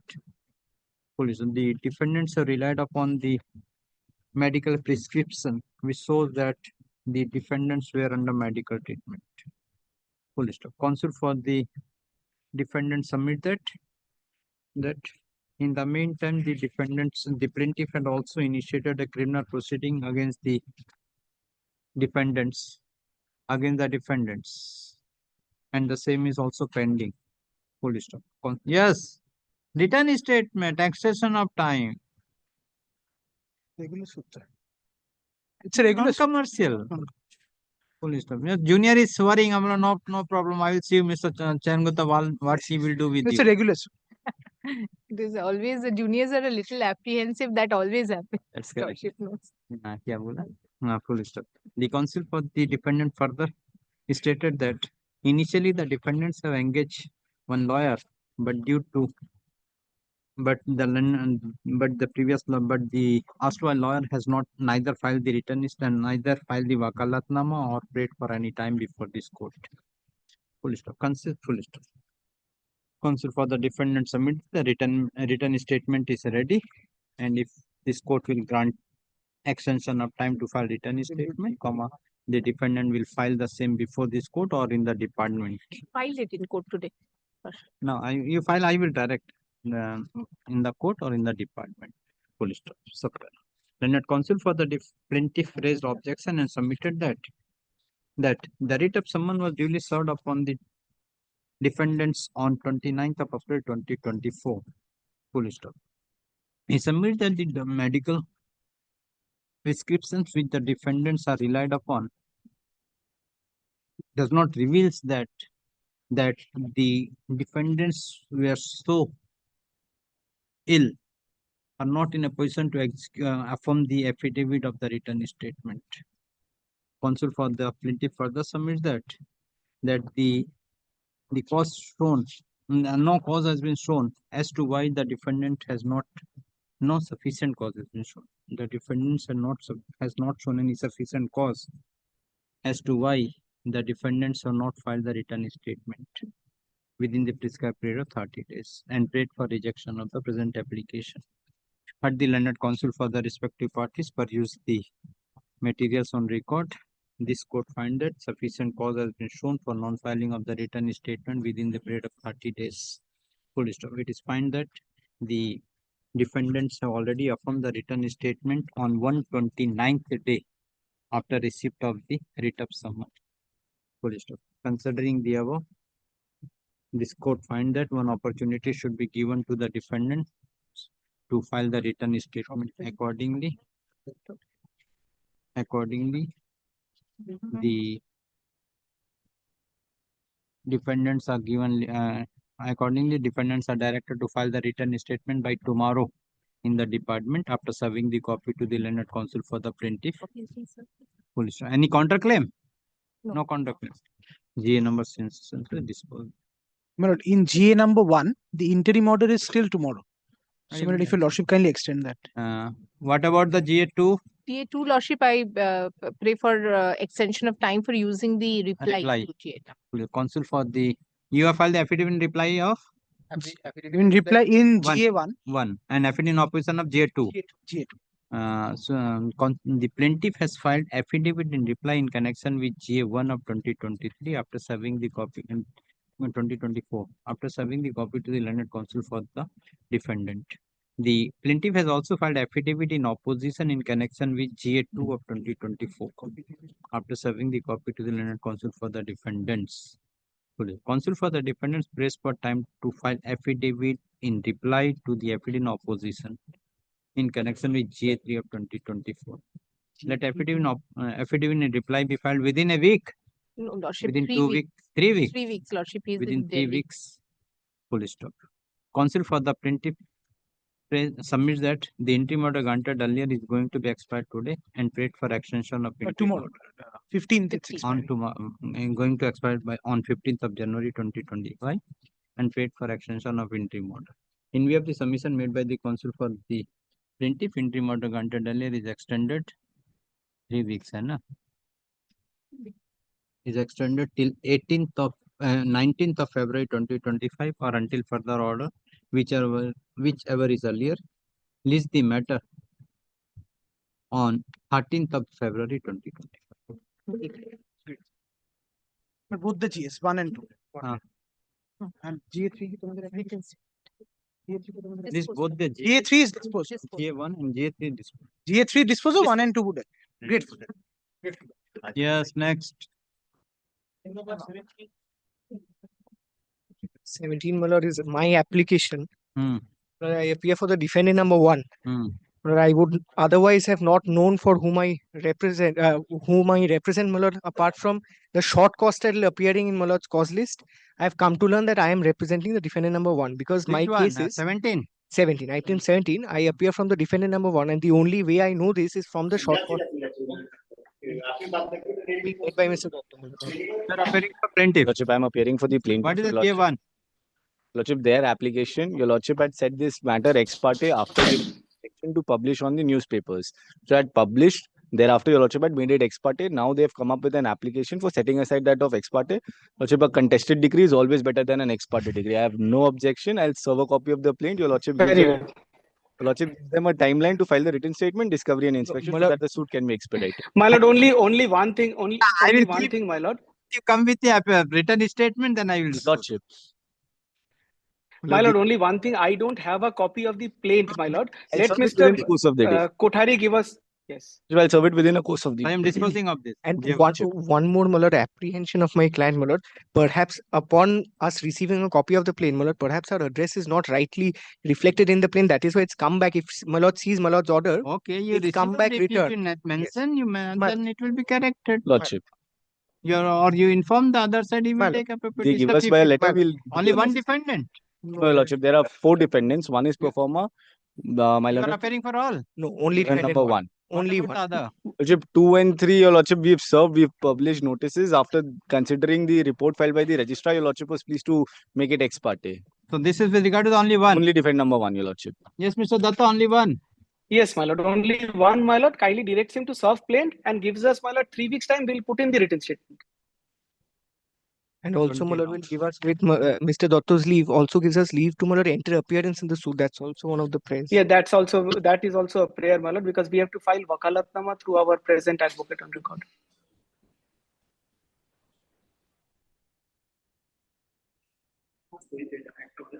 Page 13, my lord, is the order under recall, my lord, what we are seeking recall.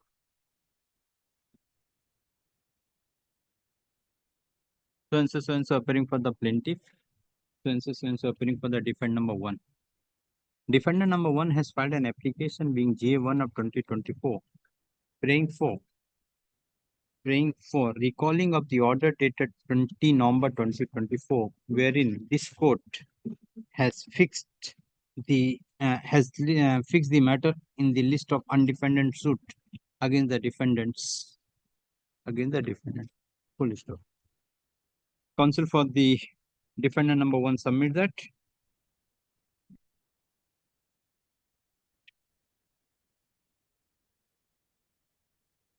That no writ of summons has been served upon the defendant number 1.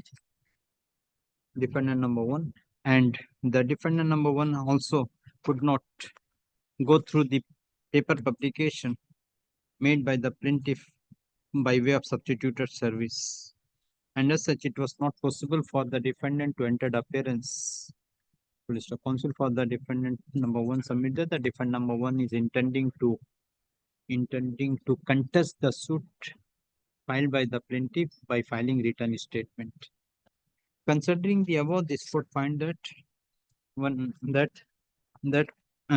considering the above, this court find that though this court has fixed the matter in the list of undefended suit against all the defendants, but now the defendant number 1 has come forward to file the written statement, come forward to contest the suit by filing written statement. Accordingly, this court is of the view one opportunity should be given to the defendant number 1 to file written statement.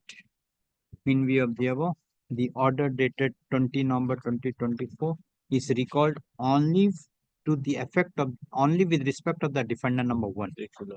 With regard to the other defendants, the order dated 20 November 2024 remain unchanged. Full stop. In view of the above, the defendant number 1 is directed, in view of the above, the plaintiff is directed to show the copy of the plaint and all the documents relied by the plaintiff in the present suit to the learned advocate appearing for the learned advocate on record of the defendant number 1. Lordship, one day, I'll serve it by tomorrow. By tomorrow. Full stop. The defendant number 1 is directed to file written statement within 30 days from the date of receipt of the copy of the plaint along with the document. Full stop. Let the matter appear on 26th of February 2025. I'm not praying My lord, for one more direction, my lord. Leave Yeah. to enter appearance through the advocate, my lord. Number 1 of 2024 disposed of. You are not filed wakalatnama? In this Full stop. In application there is. As this court has allowed the defendant number 1 to file written statement, accordingly, the learned advocate on record is given liberty to file wakalatnam on behalf of the defendant number 1 in the department within a week from date. Grateful, my lord. Great. Obliged. Item number 18 to item number 20. And item number 18, my lord. Item number 18, item number 19, I am for the contempt number 9. Item number 20. 18, 19. Directorship company. Yes. I'll just bank on your lordship's memory for that. Have you filed the Yes, my lord, affidavit? already. Where is your client? Not present today. 9, my lord. 9. Nine had appeared. Where is the 10? 10 has not appeared, my lord. On the last occasion also. Even no, 9 had appeared personally. 10 has always avoided this court.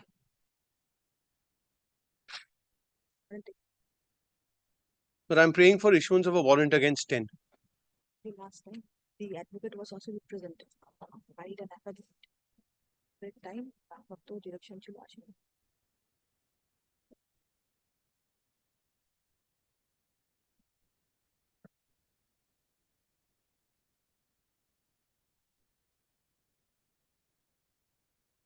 And my lord, I have one more request. For all these affidavits that have come from 1 to 9, which is apparently their of trying to purge themselves in contempt, but I'll file an affidavit because none of them are an unequivocal admission that the impression that was given to this court. I've read it up. All of them say this is subject to my right in the suit. I am a director. So it's a very ostensible defense here. So I'll file my affidavit to what is 1 to 9 has given. And again, 10 has also given. Last occasion. 10 has given, but 10 has never appeared. Yes, given the affidavit. So and so appearing for the plaintiff. No, So and so appearing for the alleged content number 9. 9. None appears on behalf of the alleged other contemners. Full stop. Counsel for the plaintiff submit that though the contemners number 9 and 10, what contemner number? 10. No. With regard to affidavit, 8, 9, and 10. All of them have made it subject. Counsel for the plaintiff submit that all the contemners have filed their affidavit. All of them file the affidavit after serving the same to the learned counsel for the plaintiff, and he prays for time to file affidavit in opposition to the affidavit filed by the alleged contemners. Let opposition be filed within 2 weeks from date. Full stop. It is fine from the record that the alleged contemner number 10 has never appeared before this court. The matter was fixed on 2nd of January 2025, and on the said date, the learned counsel appearing for the alleged contemner number 10 has filed the affidavit and ensured before this court that the alleged contemner number 10 will appear before this court on the next date fixed. But when the matter is called today, neither the learned advocate has appeared on behalf of the defendant number 10, contemner number 10, nor the contemner number 10 has appeared in person. In view of the above, let warrant be issued against the alleged contemner number 10, 10 full stop. The defendant is directed, the plaintiff is directed to take appropriate step for issuance of warrant and for submission of requisite process before the department for issuance of warrant. Let the alleged contemner number 10 be brought under arrest before this court on 2 weeks बोला ना? आज कितना तारीख है? 15 on 30th January 2020.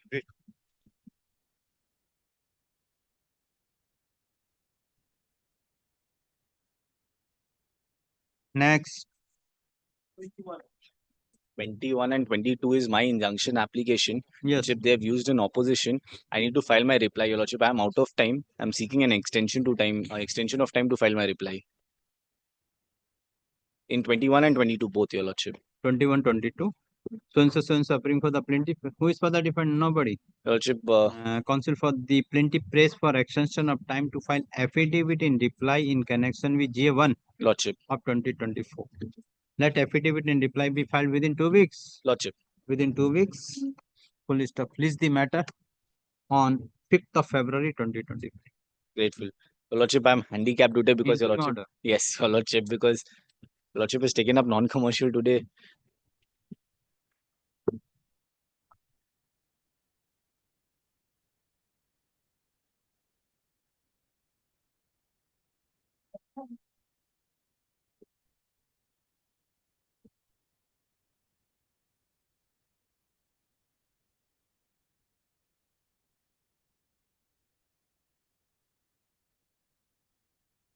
December thereafter.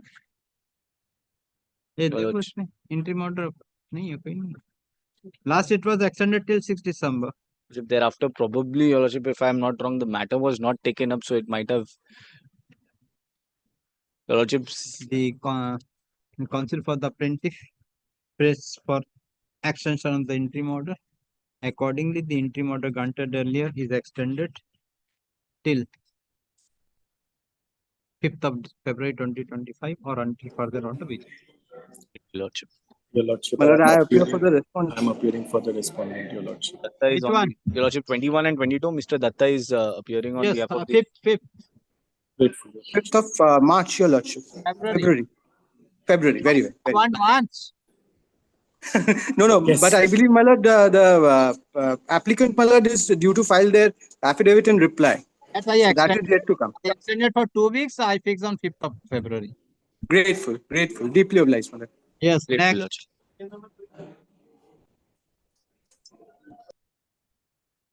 Paswar, next.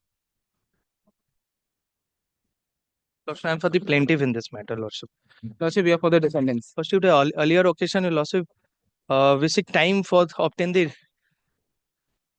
to seek a report from the master whether the writ of summons has been issued or not. So, Lordship, we have find that Lordship, we got the hearing before the masters, and the writ of summons has already been lodged, Lordship, before the sheriff. But we have not yet received it. When the writ of summons is lodged? 9/12, Lordship. Huh? 9/12. Huh? 9/12 order was lost, writ of summons not done. It was lodged on 13th. Lordship, 13th of January. And they have filed 13th of January, writ of summons was lodged. Yesterday. So now what? Lordship, you are they have appealing for? The defendants. They're We the have not defendant. received. We have not received. So what is the GA1? Lordship, the GA1 was the supplementary affidavit, Lordship, while praying the temporary injunction. So Lordship has allowed that ad interim injunction, and that ad interim injunction is been extended from time to time. And it has been extended till 6th February. 6th February, Lordship. And in the meantime, Lordship, they have Which order? Extension order to the extension order to 5th of December 2024. Lordship that has is till passed. 9th of January. And then, Lordship, we have mentioned before your Lordship on 9th of January, and it has been extended. That's why by which order? Order to the owner, last order. Oh, okay, last order কবে হয়েছিল? 9 January. Lordship, we have a soft copy, but we have Lordship, we don't have the hard copy of that order. Lordship has passed. Extended. Yes, sure, Lordship. And thereafter, Lordship, what happened? They have filed the affidavit in opposition against the GA1. We intend to file the rejoinder against that. We have already supplied to them. Lordship, Rejoinder reply.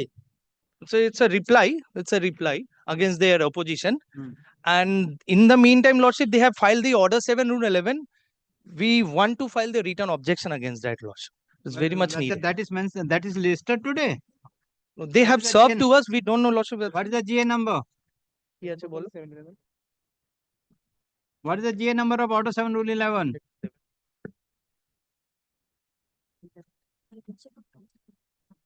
They will say.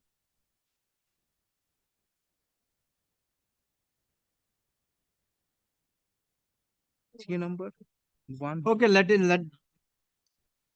They have served. I don't know. It's not appearing in the list. So yes. So appearing for the plaintiff, so appearing for the defendant. Full stop. Plaintiff has filed affidavit in reply in connection with GA1 of 2024.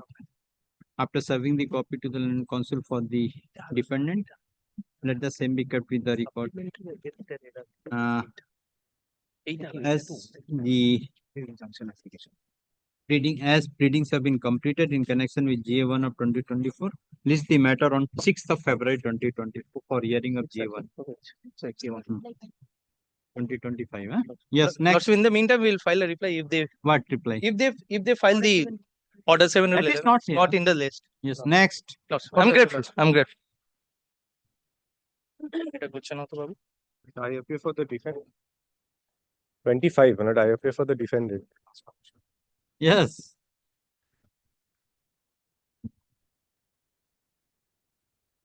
But here, there are some applications, and on the last day, I had indicated that we are out of time in filing our affidavits in some of the applications. When I had shared the chart as well, we had prepared a chart, may I hand up? But I'm praying for extension of time to file the affidavits.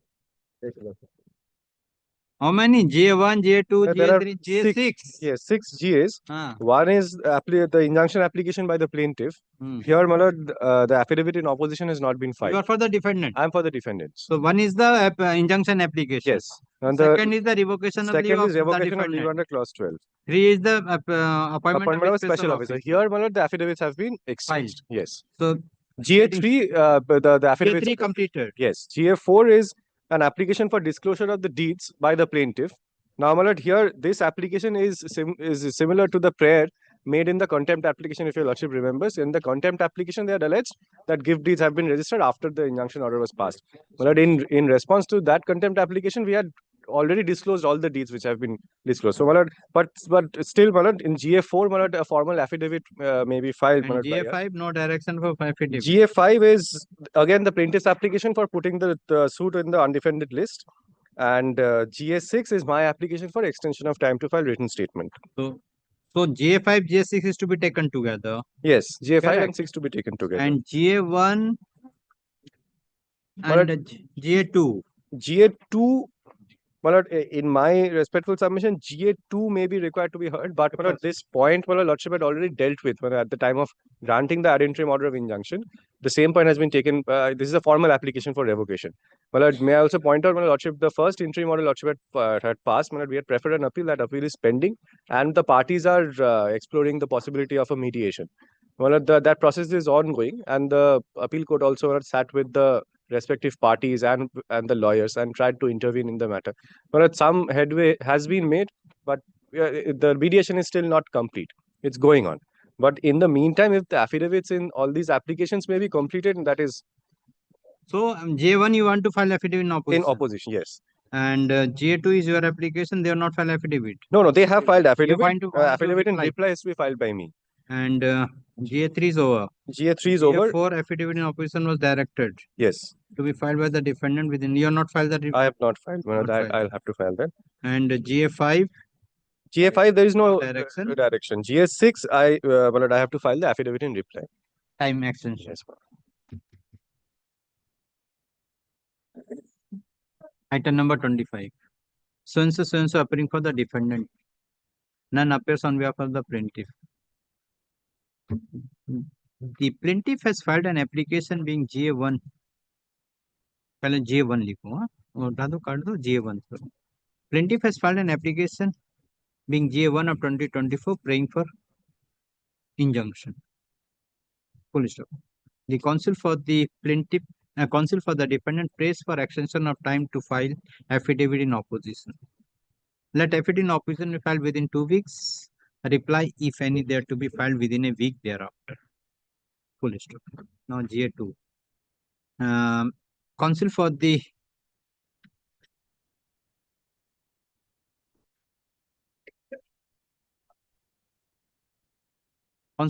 defendant prays for time to file affidavit in reply. Let affidavit in reply be filed within 2 weeks. Full stop. Now GA3. GA3 is completed. GA4. Affidavit in opposition by the defendant is. The counsel for the defendant prays for time to file and prays for extension of time to file affidavit in opposition.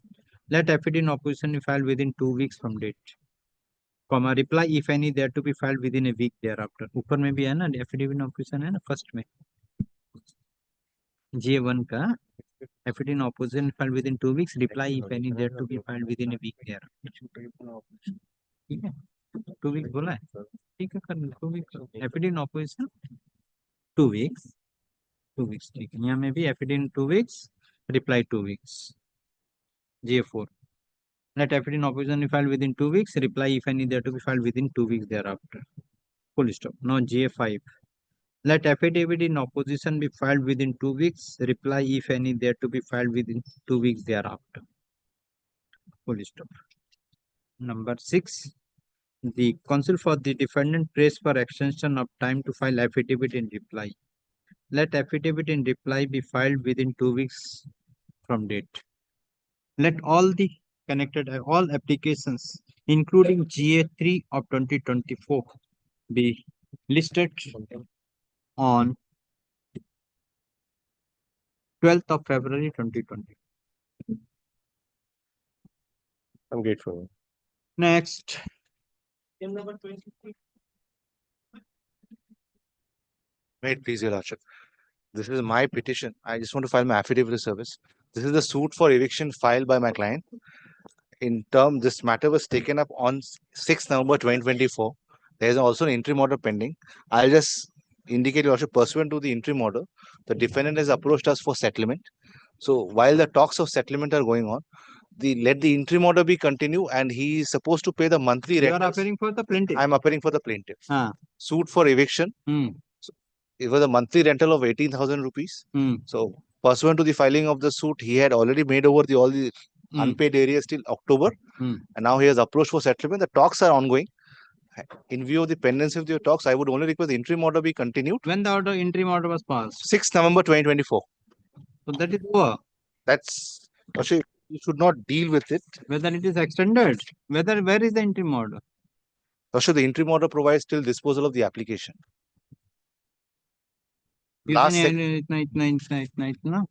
the till the disposal of the application. So I am only saying that he should continue to make payment of the monthly rentals, whatever is paid. Yes. He's paying, na? He has paid till October 2024. He should continue to make the payment. That's the only thing. Already there is an order. Actually, one line from Your Lordship will help Three us checks more. have been handed over to the That's still October. One line from Your Lordship will help us more to consolidate. But defendant is not here. How the court I can have served and I filed my affidavit of service. Otherwise, Your Lordship knows. So appearing for the plaintiff. None appears on behalf of the defendant. Police or counsel for the plaintiff submit that the defendant has paid the arrears of rent till October of rupees 18,000 per month till the month of October 2024, and thereafter the defendant has not paid any rent to the plaintiff. Considering the submission made by the counsel for the plaintiff, the defendant is directed to continue to pay the monthly rent at the rate of rupees 18,000 per month. Per month till the disposal of the present application. Till the disposal of GA1 of 22. Release the matter. Grateful for the indulgence, Your Lordship. Release the matter on 12th of February 2020. Otherwise, the plaintiff today evening will chase me. Your Lordship, kindly seize the name of the plaintiff. That is the reason. Your Lordship, I am for the plaintiff in this. I am for the plaintiff in this matter. Your Lordship, to grant interim order of the first date ad interim expertise. Yes. Now the other side is they have filed an opposition.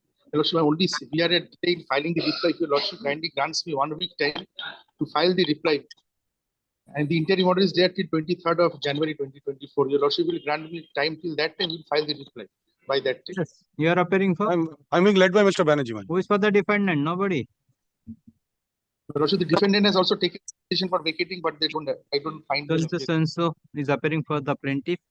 None appears on behalf of the defendant. Counsel for the plaintiff prays for extension of time to file affidavit in reply to the affidavit in opposition in connection with GA3. GA1. GA1 of 2024. Let affidavit in reply be filed. Let affidavit in reply be filed within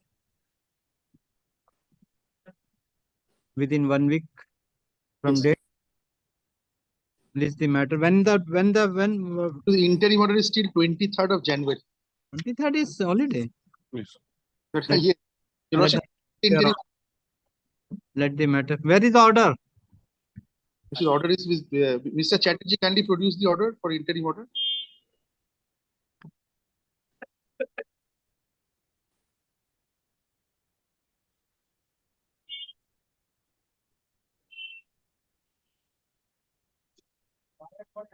Where is the extension order? My lord, 19th December. 19th is the first order, my lord. 23rd. List the matter on 22nd January 2020. Grateful one.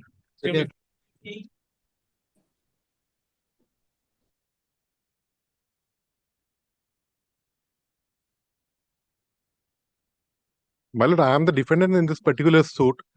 There was an interim order favored of the plaintiff, seeking for that injunction. However, and we were the caveators also. So we have filed another GA for modifications of the interim order, which was earlier obtained, that is GA2. Subsequently, mutual arrangement has been happened, settlement has been happened between the parties, and they have already vacated the suit premises. So they are now no longer interested to proceed with the suit anymore, the plaintiff. I'm showing that this later that they have already vacated the premises on 4th of January. Plaintiff was the tenant. Plaintiff is the tenant. And I am the landlord. You are the Tenant, landlord. yes. We were the caveator. In spite of the caveat, with the service of the notice, they have obtained one injunction order. That's why I have filed one GA, that is GA2. Subsequently, there was some arrangement between the parties, so they have vacated the premises. So probably they are no longer interested to proceed with the matter anymore. ये suit है case नहीं है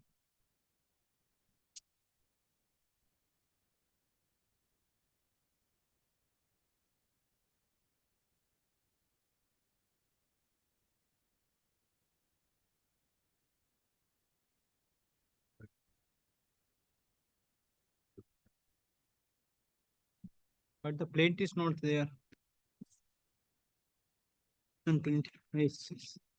When the matter is आज क्यों वो नहीं है suit क्यों नहीं है CS क्यों नहीं है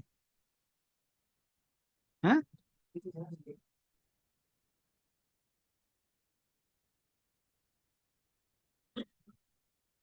come tomorrow let the suit come I'll pass up keep it this with you not today come tomorrow I will see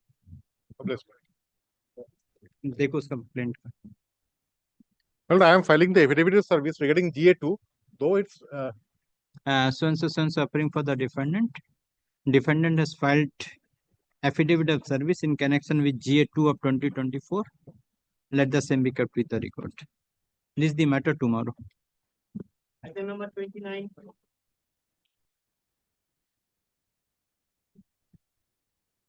My lord, this is, my lord, a very unfortunate matter. My lord, I'm seeking some relief ex parte. I'm seeking some relief ex parte. Which if not granted, my lord, my matter may become infructuous. Why? My lord, may I just indicate the matter in very brief? My lord, I am today 93 years old. In 2012, when I was 80, a developer approached me. He said, you have a dilapidated house. I can help you make this into a ground plus 4-storied building.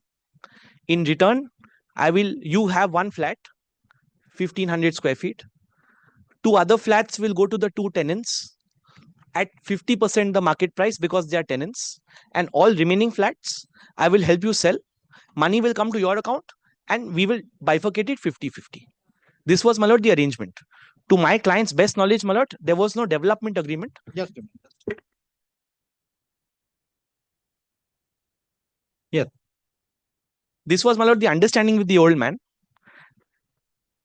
He's not aware of any development agreement, but he executed a power of attorney. Power of attorney refers to some development agreement, but the client, my lord, is not aware of any such development agreement. Nonetheless, the power of attorney also says that the money will come in directly to the old man's account. Now, my lord, in 2012, this understanding was entered into. I own the property. Then at the time of the understanding, when the power of attorney was executed, I was given 2 lakh rupees. And then finally, the sanction plan came in 2015. After which in October 2016, I vacated the place. I left my premises so that the builder could take it over. The tenants also had left in the meantime. The builder in 2016 October took over the property, my lord.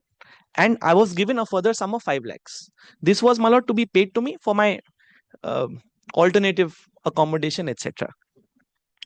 Then, my lord, the building took its time to be constructed. It is in 2021-2022, that year, that I saw people having come into the building. My lord, instances of persons occupying places in the building. So in May 2022, I confronted the builder. I said, what is this? Now your building is almost ready. People are now coming in. You have a power of attorney from me to sell property. But no money has been coming into my account apart from the pittance, 2 lakhs and 5 lakhs. And I threatened to revoke the power of attorney. That is when, my lord, in 2022, between July and November, these 3-4 months, in tranches, he gave me some money just to keep me quiet, totaling 55 lakhs. So I have received from him 55 lakhs in 2022, plus the first money of 2 lakhs and 5 lakhs. So in total, my lord, 62 lakhs I have received till date. After this, my lord, he kept me quiet. My lord, again, not to be found. Finally, my lord, in March 2024, when I went to my chartered accountant, he informed me, my lord, seeing my PAN card details and my lord, the annual information statement, that all these defendants who are there, apart from defendant number 1, who's the builder, defendants numbers 2 to my lord, 27, these are, my lord, the persons who've purchased flats. I have now been able to, my lord, get some information because it's my PAN card which is mentioned in all these deeds. I have also gone to the registrar through the help of my lawyers now. I've seen. Now, my lord, kindly see these transactions. These flats, my lord. How your PAN card has been used? My lord, power of attorney was in the favor of the person. And of course, if he's transacting as my constituted attorney, I am the vendor. He as a developer can't sell anything. I have to be the vendor in all these transactions. So tax is being paid by me on these transactions. But my lord, for 22 lakh rupees, such an undervalued sale in your lordship's jurisdiction, a toilet can't be purchased for 22 lakhs. He's been selling flats for 22 lakhs, my lord. Kindly, my lord, now see, I have now written a notice, sent a notice, terminated, revoked the power of attorney with, my lord, immediate effect. And I've told him not to alienate any further flats. Whether any flats are lying vacant? My lord, I do not know. Then? So today, my lord, I'm only seeking my lord, a status quo. What? A status quo in respect of, my lord, the building. Against you? Against my lord, the defendants, the developer and these undervalued purchasers. Now, my lord, may I show the documents to justify my prayer? This is, my lord, the status quo. What purpose should be served? My lord, practically speaking, status quo, the tenants will, the occupiers will enjoy the status quo order. What you will get? No, my lord. If a status quo is passed, the builder will not be able to act any further on my power of attorney, number 1, which I have revoked. Number 2, status quo, power of attorney order cannot work. How it can be? My lord, if there's a But where is the prayer? Yes, kindly. Now, my lord, kindly have a look, my lord, at the documents. My lord, power of attorney is at page. Giving any further effect of further effect to the power of attorney. But my lord, okay. if my 27 sale deeds have already been executed, so you are at 22 lakh rupees. Have you challenged that?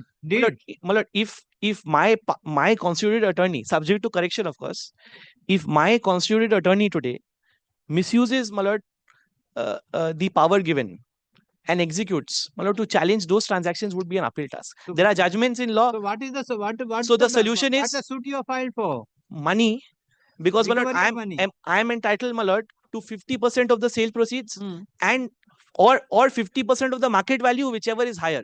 Because if the sales are undervalued, then I should get 50% of the market value of the property. That's, my lord, the prayer. So I have only been paid 55 lakhs. So why you have made this the purchasers as a party? And also, my lord, because they are, my lord, in collusion. The fraud. That's why once you are telling it, you are a collusion. Once you are telling that you cannot challenge the deed which has been executed by your attorney. Unless and until you will not put the pressure to the purchaser, how you can get the... My lord, today who owes me the money? These purchasers owe me the money and the developer, because kindly see the power of attorney, my lord. See. Caveat emptor comes in. Okay. Just my lord, consider the power of attorney, because that's the only contract that I have with me. Yes. Kindly, my lord, take page 74. Page 70? 74. Page 74. This is, my lord, the power of attorney given by me. And kindly come to page 75. And at page 75, kindly see clause 8.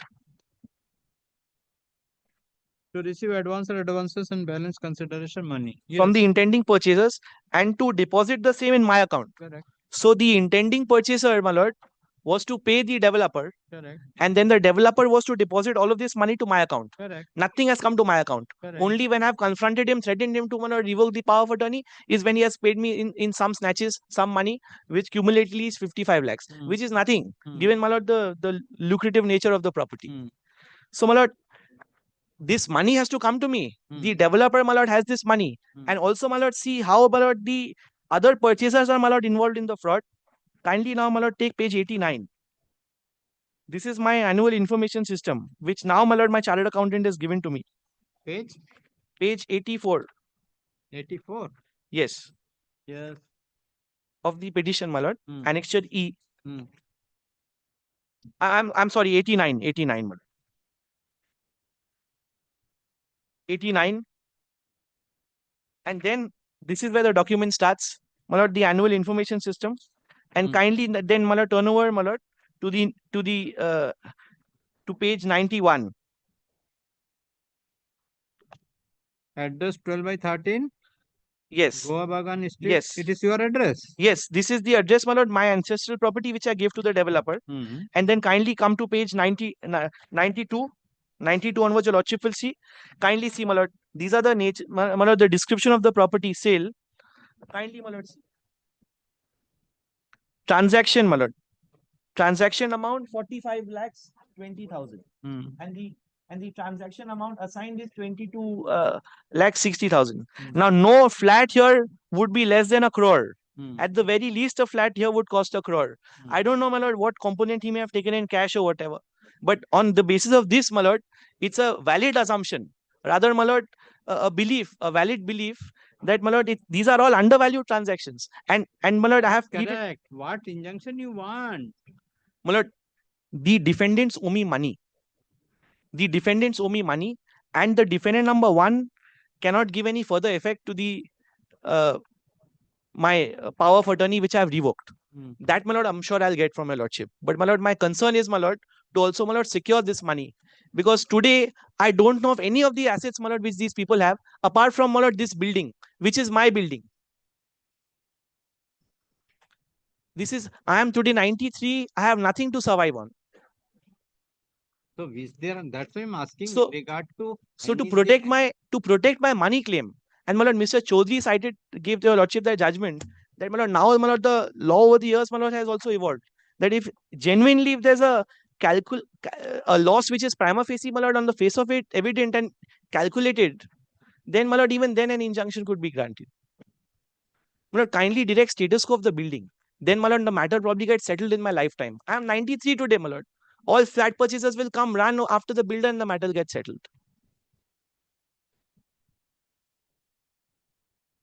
I'm not evicting anybody. When they've purchased a flat for 40 lakh rupees, which ought to at least be 1 crore in the market, and today much higher. Today, of course, after pandemic, prices have, my lord, skyrocketed even further.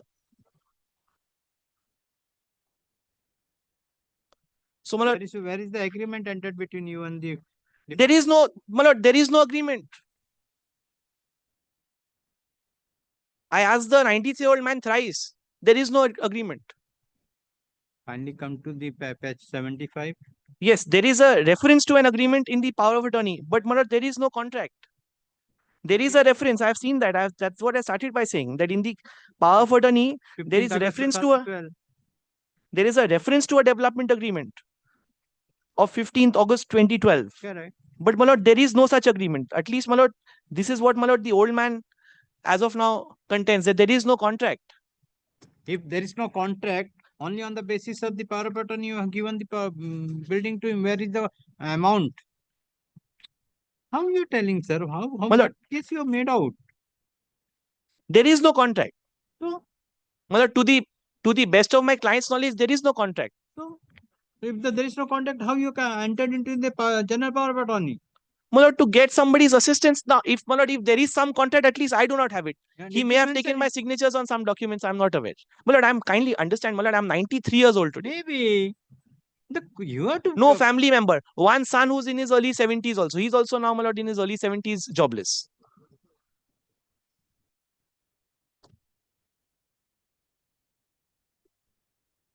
If there is some document, my lord, the defendants will produce. I'm not aware of any document.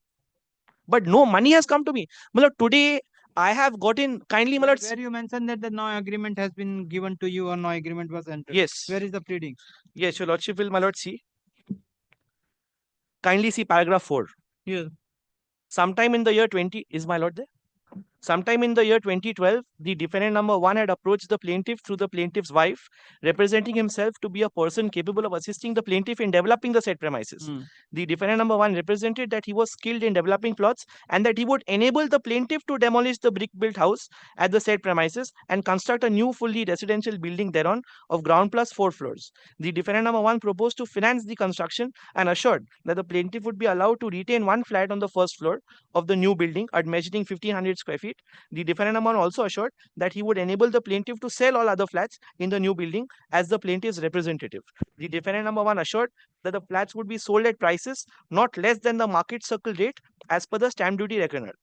The defendant number 1 proposed to the plaintiff that for enabling the construction of the new building as well as sale of flats therein, the defendant would charge the plaintiff 50% of all sale proceeds in respect of all flats in the building, save and except for one flat which the plaintiff was allowed to retain. Even though no specific timeline was fixed for completing the said building, the defendant number 1 assured to carry out the work as expeditiously as possible upon obtaining the sanction plan. The defendant number 1 also assured 7 lakhs as rehabilitation charges. Okay, I'm issuing the scorecard. Let he come. My lord, in the meantime, my lord, at least direct, my lord, status. Otherwise, my lord. What is status quo? Building the other persons have purchased, they are in occupation. What is status So they will quo? not sell it to anybody Let else. they come. Let he come.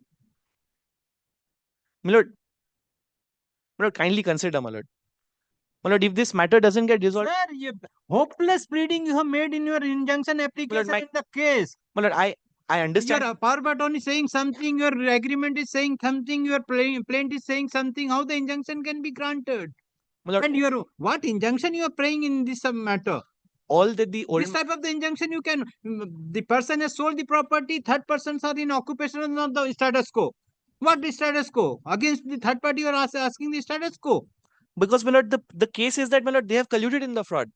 Because you are asking the money from the person, defendant number 1. What the status quo will do? And, my lord, the undervalued transactions. Because, my lord, they are, my lord, they have, if I purchase, my lord, subject to correction again from my lord. My lord, if I am buying a property for 40 rupees, which is worth 100 rupees, am I not making a wrongful gain? I am fully with you. You are relying upon the power of attorney. This power of attorney based upon the agreement. You have not disclosed the agreement. You have not mentioned that in the power of attorney, the agreement which has been mentioned that has not been handed over to you. There is no. At least, my lord, my client is not aware of an agreement like this. And dealing with the crores. Lord, it's an ancestral house, and it's an ancestral. Today, my lord, the value has shot up. But, my lord, it's an ancestral house. He just thought he'll get a building, get some money, and get one flat to live in the building. I haven't even gotten a single flat. Very well, my lord. I understand what is following from my lordship, and my lord, these are exact same questions which even I had. Unfortunately, my lord, I couldn't get. May I say this, my lord? My lord, kindly restrain the developer from giving any further effect to the power of attorney, because I have revoked that. Kindly see my notice. Notice of revocation is at page 93.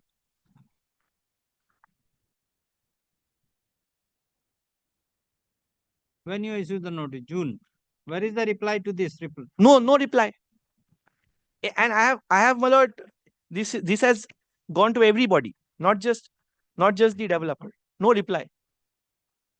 No reply to this notice. Suffering for the plaintiff. The plaintiff has filed the present application praying for ad interim injunction. Counsel for the plaintiff submitted.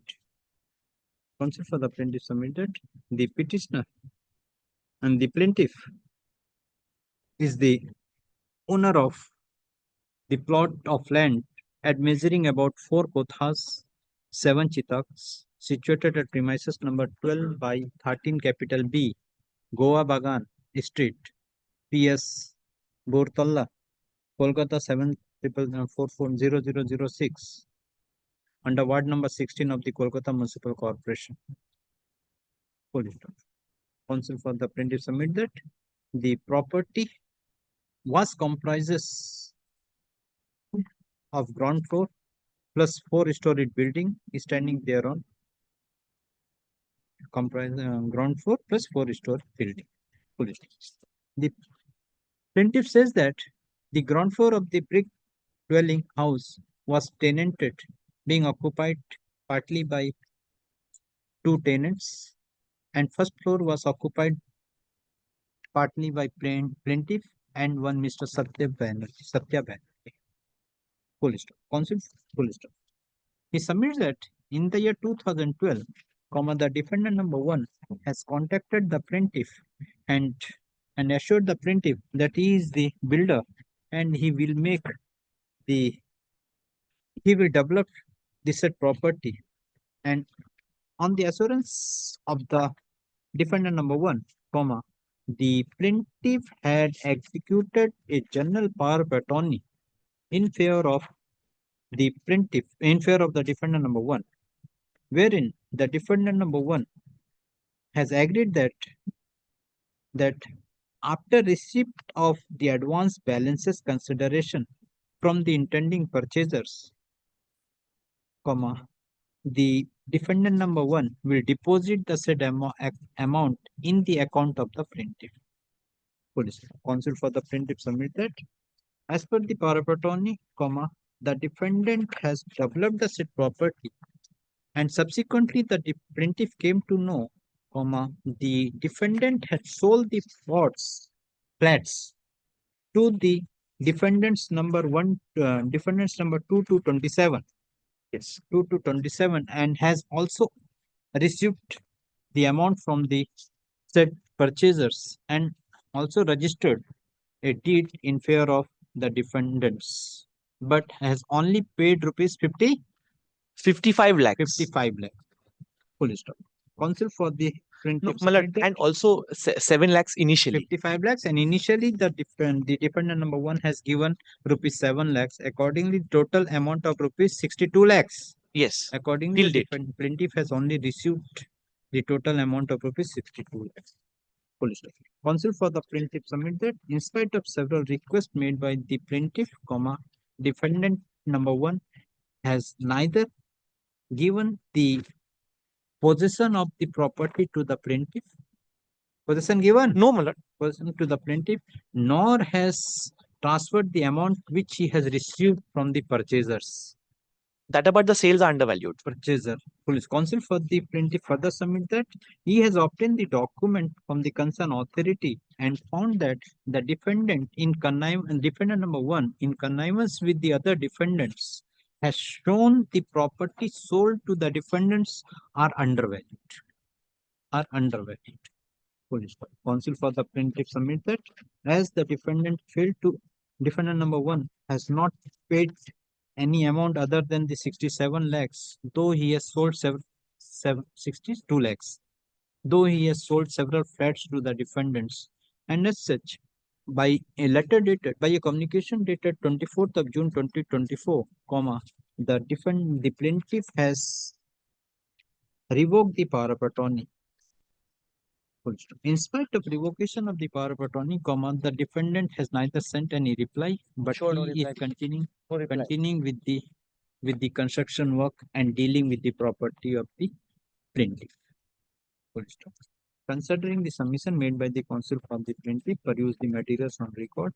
This court finds that as per the power of attorney executed by the plaintiff in favor of the defendant has to pay the amount received from the intending purchasers.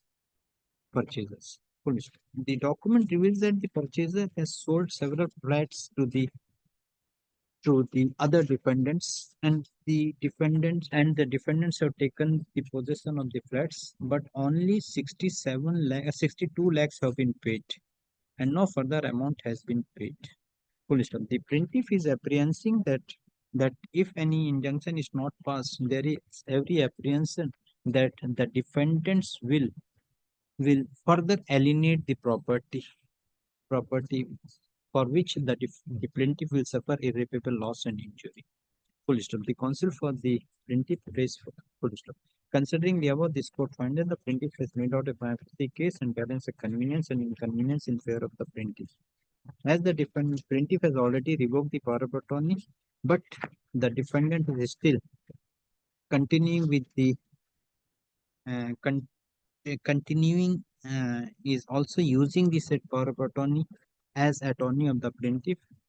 Plaintiff and there is every apprehension that the the plaintiff, all the defendants may sell the property to other third party.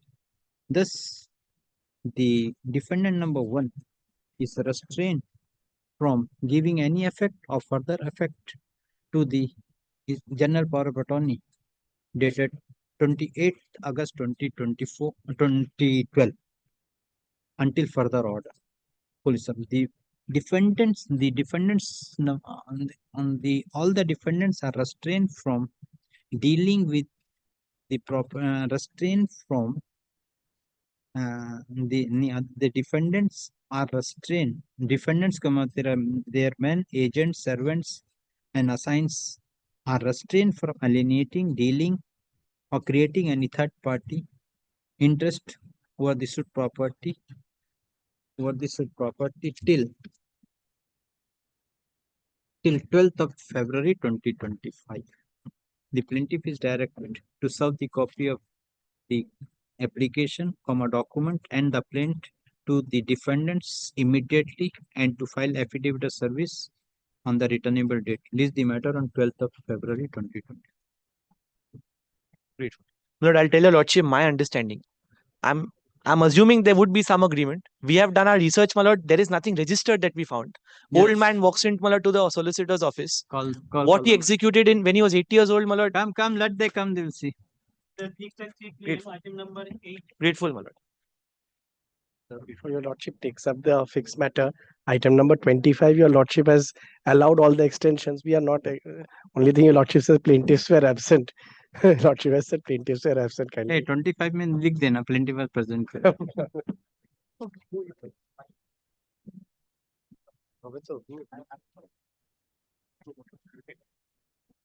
Yes.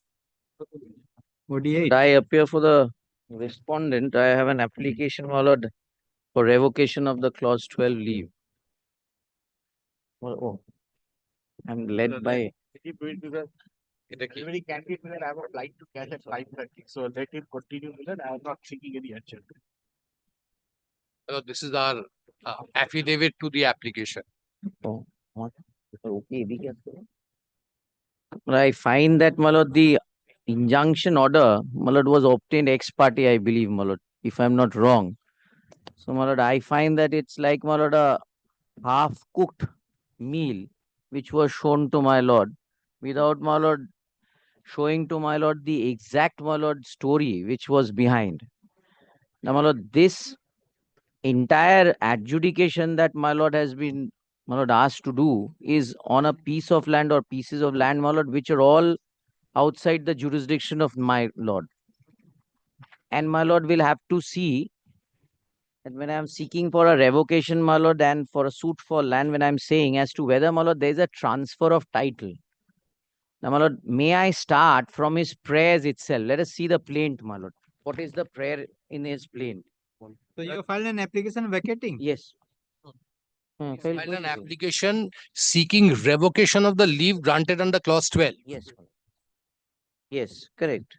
Now, my lord, kindly comes to, my lord, 215 of IA2, my lord, part 2. 215, my lord. 15.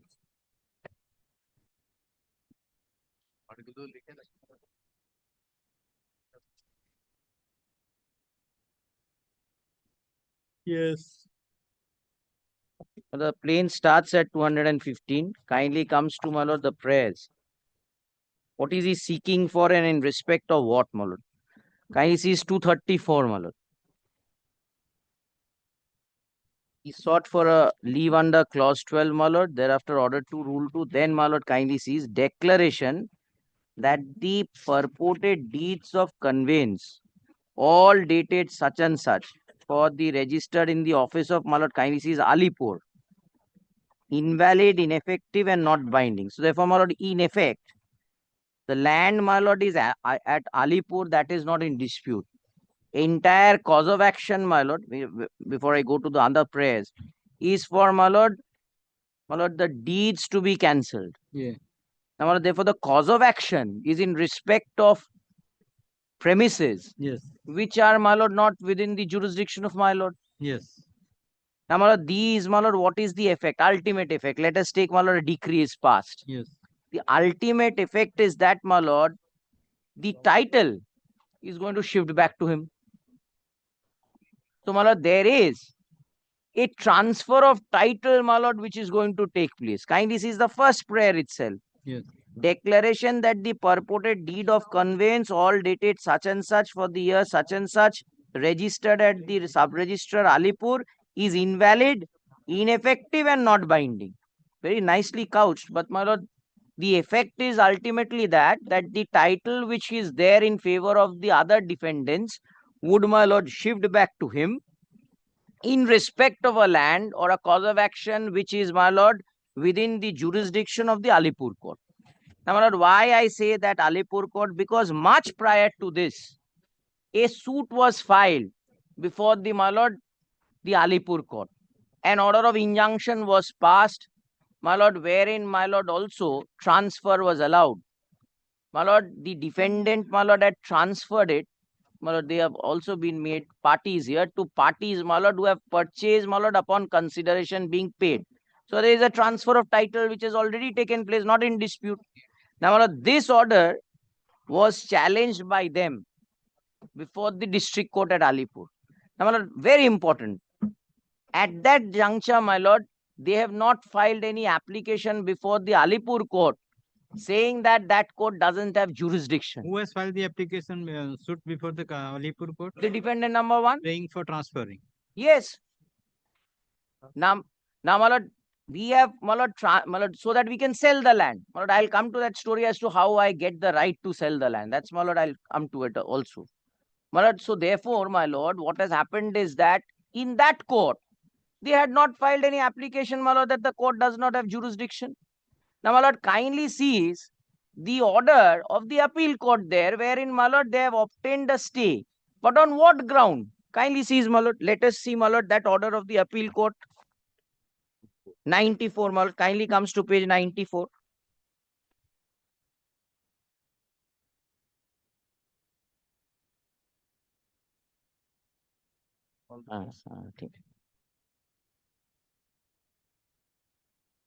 My lord, kindly sees, my lord, page 94. The instant misappeal under, Lordship has got it, my lord. I'm sorry. The instant misappeal under Order 43, Rule 1, read with Section 151 of the CPC, is at the instance of the appellant, which is my learned friend's client, against the respondent, that's my client's, my lord, to impeach the order dated 1st of March 2024, passed by the learned civil judge, Senior Division 7th Court at Alipur, entitled suit number 321 of 2024. Court fees paid by the appellant is correct. Certified copy, my lord. Then, my lord, then may I go, my lord, little down. At this stage, the learned advocate for the appellant file an application for stay.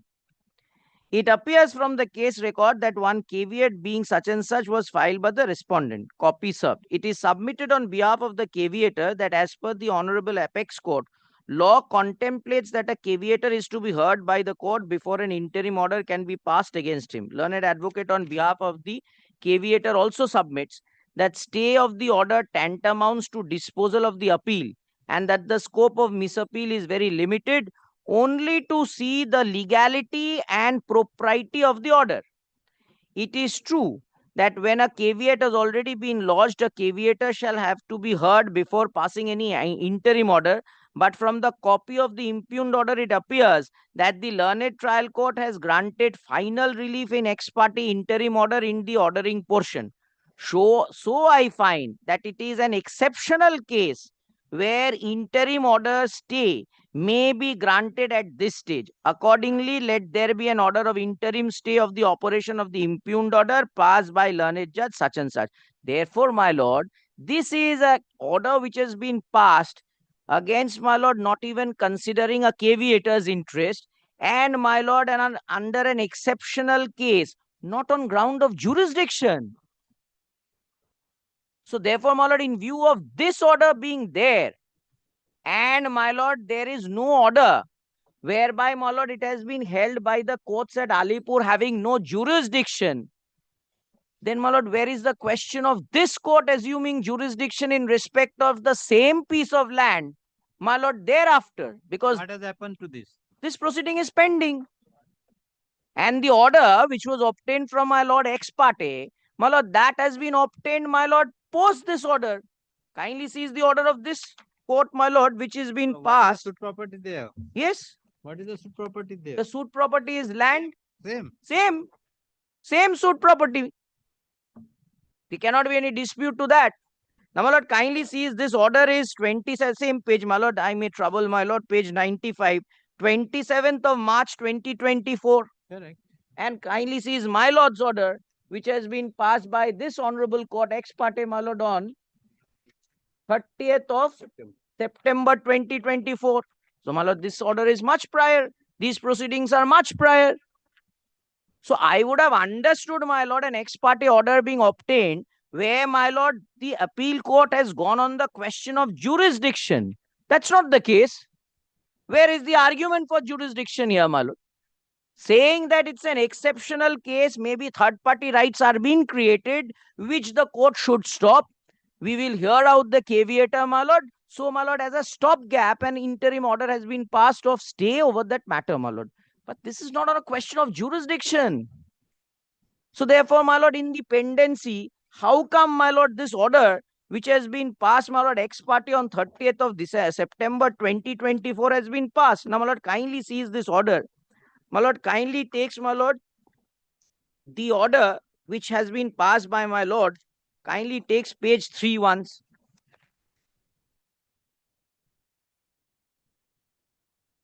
May I, my lord, place from my lord's order from page 2 onwards, my lord. Yes. In fact, may I place it from the beginning itself, my lord. Plaintiff has filed this suit for declaration of the purported deeds of conveyance, all dated 7th of March 2024 as unenforceable, null and void and allied prayer. So, my lord, what is the prayer? His own submission. Let us go by his own submission, my lord, which is ex parte. Is that, my lord, he wants, my lord, those conveyances which are the subject matter, my lord, of the suit at Alipur, where, my lord, he has already obtained a stay that the third party right created, my lord, cannot be enforced or cannot be carried on even, my lord. He wants those deeds now by another honorable court, my lord, to be set aside. Unenforceable, null and void and all allied prayers. Plaintiff has filed the present application being GA number such and such, praying for ad interim injunction. The plaintiff and the defendant number 1 entered into a memorandum of understanding 29 December 2023. Now, my lord, very important. Kindly seize, my lord, why this jumbled up has been made in order to create jurisdiction before my lord.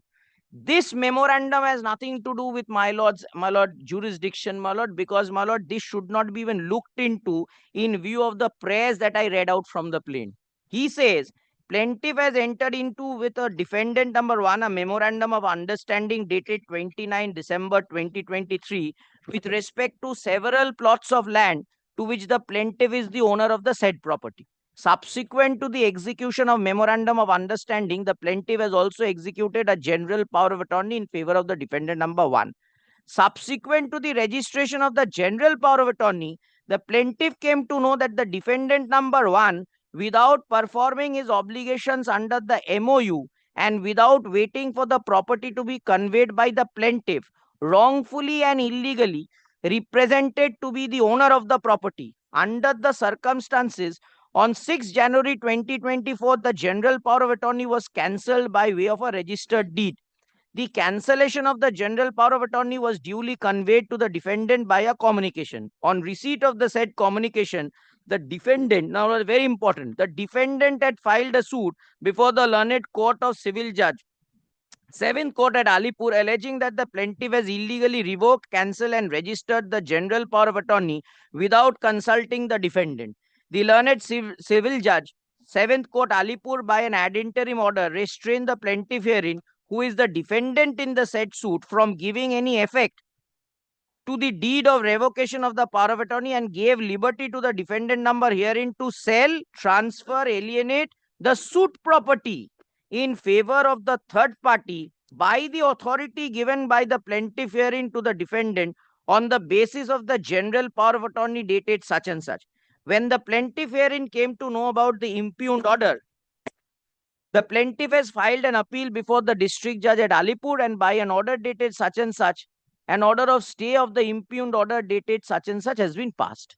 Learned counsel for the plaintiff submits that the said stay is still continuing and the appeal as well as the suit is pending before the learned court. So, my lord, admission that these proceedings are prior. The counsel for the plaintiff has drawn the attention of this court to 3 conveyance deeds. This is very important, my lord. Entered by the defendant with the defendant numbers 2 and 3 with respect to the property in question. So 2 things, my lord. Conveyance deeds that he is seeking to, my lord, recall or set aside or null and void, and properties. Both, my lord, admittedly from his prayers are, my lord, within the jurisdiction of the Alipur court. Then, my lord, the defendant has entered into the said deed of conveyance with defendant numbers 2, 3 on 7th March 2024. That is, only after the order of stay obtained from the learned civil judge 7 court, and submits that the plaintiff has cancelled the registered power of attorney by way of a registered deed, and as such the defendant has no power to execute any conveyance deed with respect to the property in question. But in spite of that, the defendant number 1 is selling the property, and the plaintiff also apprehends that the defendant number 2, who have entered into a conveyance deed with the defendant number 1, may also further transfer the said property to some other third party, and accordingly he is praised for an ad interim order. Now, my lord, I stop here. My lord, I find, my lord, I think appeal Alipur. I don't think, my lord, the appeal memorandum of the stay petition has been filed here. I'm sure, my lord, that, my lord, this is the prayer there for the interim stay of the order passed by the 7th judge, that, my lord, third party rights are being created in respect of a property. Accordingly, my lord, the stay should be granted. Now, my lord, I think, my lord, that's the recording of the appeal court's order also. Exceptional case where, my lord, transfers are taking place. So, my lord, can 2 courts, I ask this question, my lord, pass an order on the same issue? It's like asking my lord again to make a foolproof order saying that the Honorable High Court has also passed an order of stay. So no transfers can take place because I made them also a party there.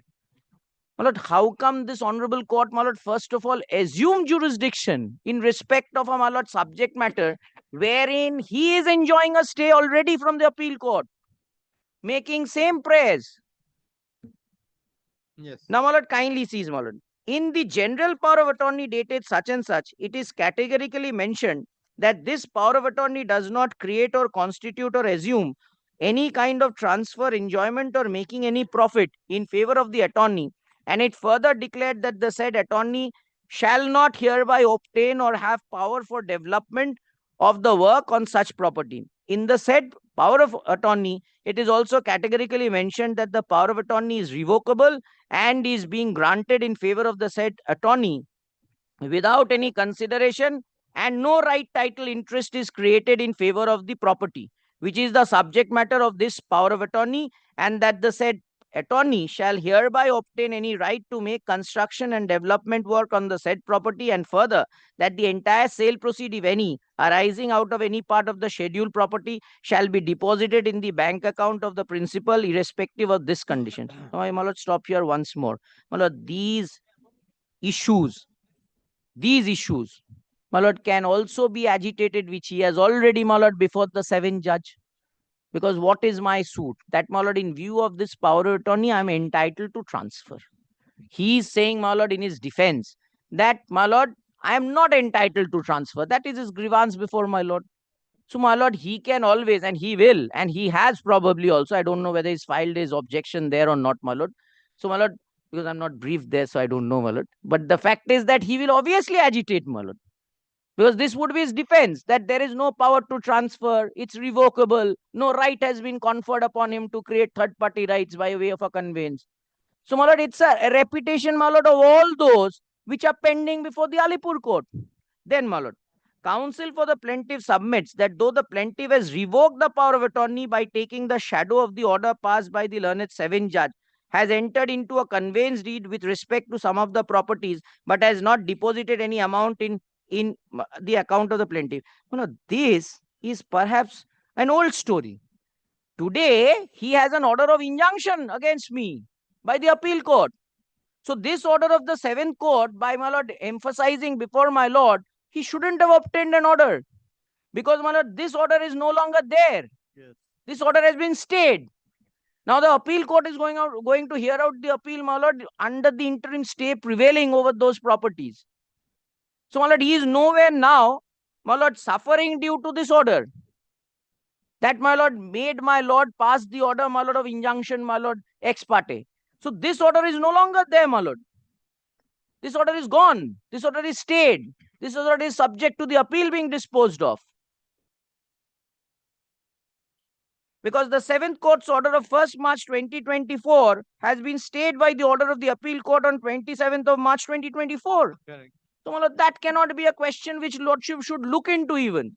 Then, my lord, considering the above facts and circumstances, this court finds that the plaintiff has made out a prima facie case and balance of convenience and inconvenience is in favor of the plaintiff. This court finds that at this stage, if the defendant are not restrained from entering into any further agreement, my lord, this order already is enjoying from 27th of March 2024. Yes.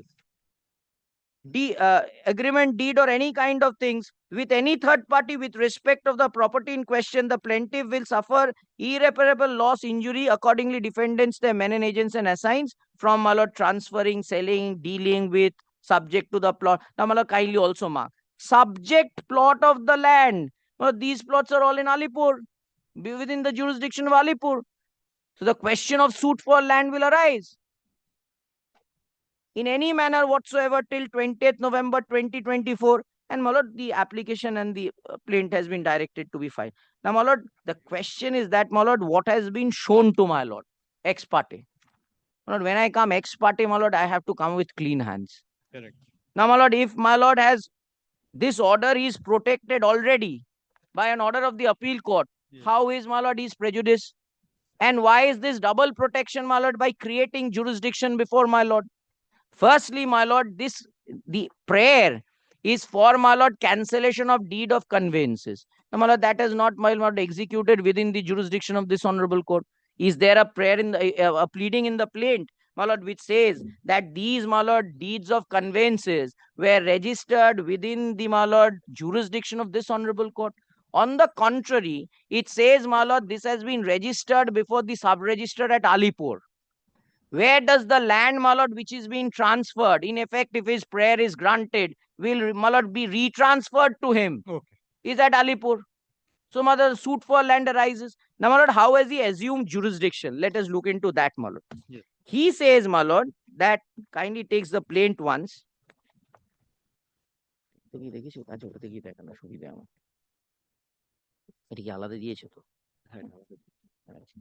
Well, kindly takes the plaint once. Page number? My lord, kindly, my lord, lordship is seeing it, my lord, from the paper book. Lordship has got a copy of the plaint. My lord, will kindly come to, my lord, paragraph 2 onwards, my lord, page 4. Yes. Paragraph 1 says that he is within jurisdiction, my lord, which is neither here nor there. Now, my lord, is the plaintiff. Now, my lord, kindly see, plaintiff is the sole and exclusive owner of plots of land measuring about 688 decimals spread over in various dags and khotians lying in and situated in Mauja, Hatishala, jail such and such, my lord, within the limits of such and such, my lord, kindly mark at Alipur, 24 Pargana South, under the police station, Kolkata Leather Complex District, 24 Pargana South, outside the jurisdiction of this honorable court. Yes. He himself admits it. Then, my lord, on or about June 2017, one Shopna Bhumi Realtors proposed to purchase the subject land, and accordingly the plaintiff entered into a memorandum of understanding. The said memorandum of understanding was executed at the office of the plaintiff situated at, my lord, Jorashako address within the jurisdiction of this honorable court. My lord, very important. Shopna Bhumi Realtors is not, my lord, a party before my lord. So this paragraph does not create any jurisdiction. Yes. Then, my lord, comes to Swapna Bhumi committed breach and failed to make payment, and accordingly the plaintiff in April 2023 terminated the said understanding by its advocate's letter within the jurisdiction of this honorable court. My lord, letter of an advocate does not create jurisdiction. That's not the law.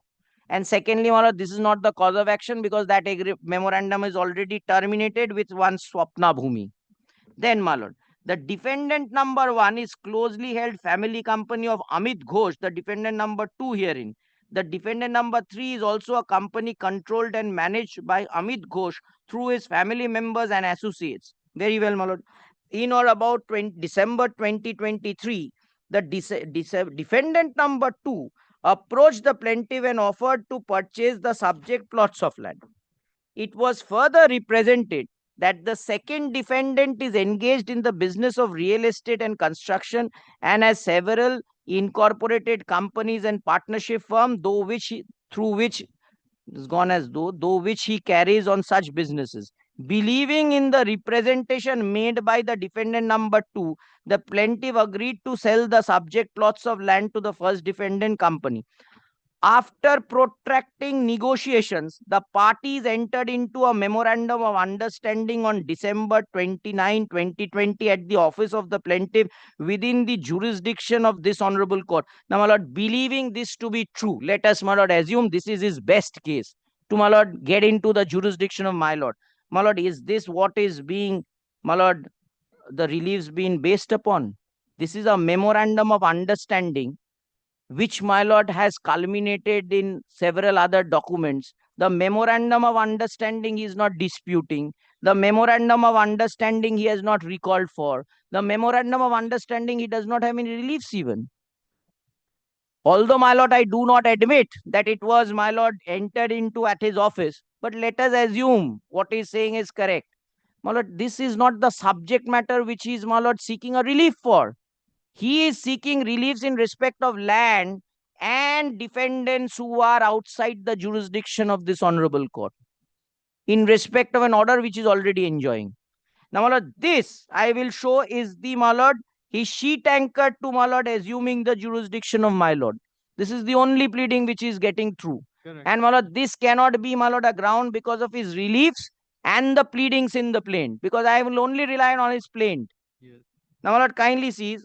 One, Evening Star Properties Private Limited, a company also owned and controlled by Amit, was also made a party to the said understanding, since it was represented that the part of the consideration would be paid through said company. No description of this company, where it is, what not. Pursuant to and in terms of the said understanding, the plaintiff agreed to sell the aforesaid plots of land at an aggregate total consideration of 9 crores and odd. The previous payment made by the defendant through its other group companies were taken into an account, and in terms of the memorandum of understanding dated such and such, was required to pay its remaining balance consideration of 6 crores 82 lakhs and odd. All the of, my lord, this is very important. So, my lord, nothing remains in respect of the memorandum of understanding. All the aforesaid payments were made by the defendants in the bank account of the plaintiff company held with Syndicate Bank. Now, my lord, kindly sees. First of all, entire payment under the memorandum has been made. Yes. So that is why he doesn't have a grievance through the memorandum. Yes. He's not agitating that before my lord. Yes. But he only creates jurisdiction showing that carrot of the memorandum, my lord. Now, my lord, kindly sees. All payments being made, my lord, I give a draft to, my lord, anybody from any part of India, or a check. My lord, if they come, my lord, and put it, my lord, at Bada Bazaar, will lordship assume jurisdiction, my lord? Yes. So he says all within the jurisdiction of this honorable court. Then, my lord, kindly sees the memorandum, my lord, what it provides. Although, my lord, memorandum is satisfied, one cannot get into it because he's not disputing the terms of the memorandum. The defendant number 1 has required to get the draft deed of conveyance approved prior to its execution. The said agreement further authorized the defendant number 1 to sell the subject property on or before March 31st, 2024 to any intending bidder only at a set forth value of rupees 4 lakh per kata, which conveyance would be executed by the plaintiff as the owner. Yes. The parties also agreed to confer themselves to the exclusive. This is very important, my lord. Parties also confer themselves to the exclusive jurisdiction to the Honorable High Court at Calcutta in respect of what? The memorandum. Not, my lord, conveyances made by other people who are, my lord, beyond the jurisdiction of this honorable court, for which he is seeking for a cancellation. Yes. So this cannot be, my lord, a ground saying that the parties have agreed to the jurisdiction of this honorable court. The memorandum was executed at the office at 5 such and such within the jurisdiction. The memorandum is not in dispute. Or, my lord, he's saying that the memorandum has not been, my lord, something that we have not honored. He's, my lord, got the entire amount in terms of the memorandum. They've admitted it also, my lord. Excess amount. In order to enable the defendant number 1 to negotiate with intending buyers and take steps to sell the subject plot of land, the plaintiff executed a power of attorney dated such and such. Authorized the defendant number 1 to act as constituent attorney of the plaintiff to negotiate and take all steps necessary for selling the subject plots of land. Power of attorney. The authorities given under the power of attorney specifically records that the plaintiff is the owner of the subject plot of land and was unable to take care and look after and manage the subject property, and had accordingly appointed in it is under these circumstances on 6 January 2024, the plaintiff revoked the power of attorney, which was duly registered with the additional register of assurances. The revocation deed was executed at the plaintiff's office as such and such registered. My lord, now kindly seize, my lord. This power of attorney, my lord, was revoked.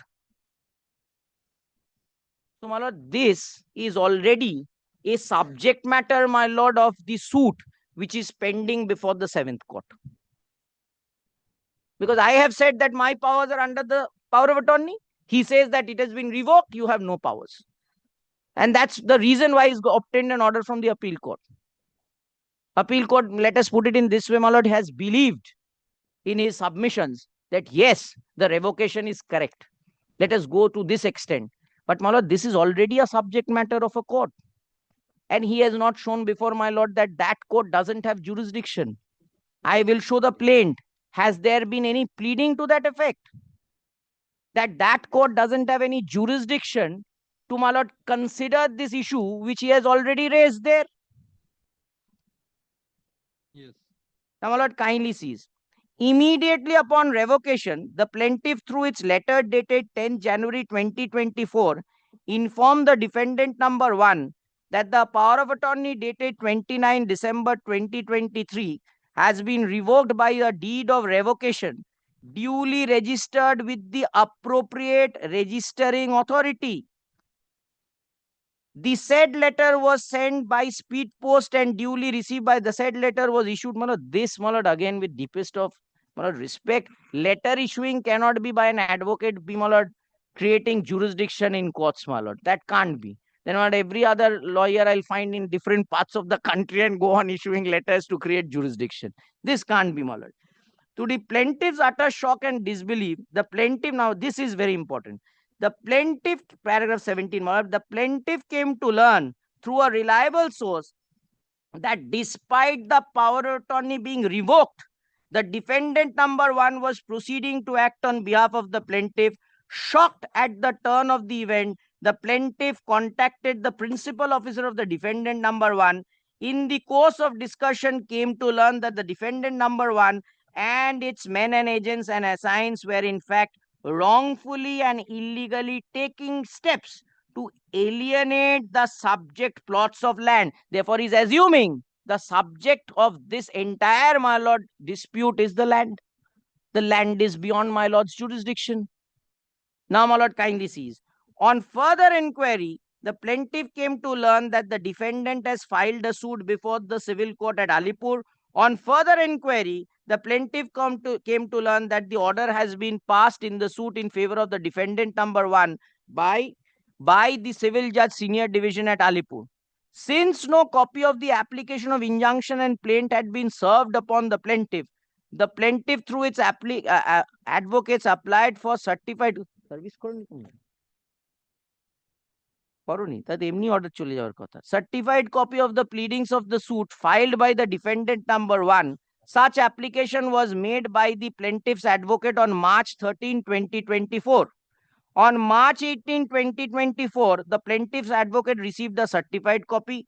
From the averments made in the plaint filed in the title suit, it is evident that the suit is barred by law. Very well, that court will decide, not my lord.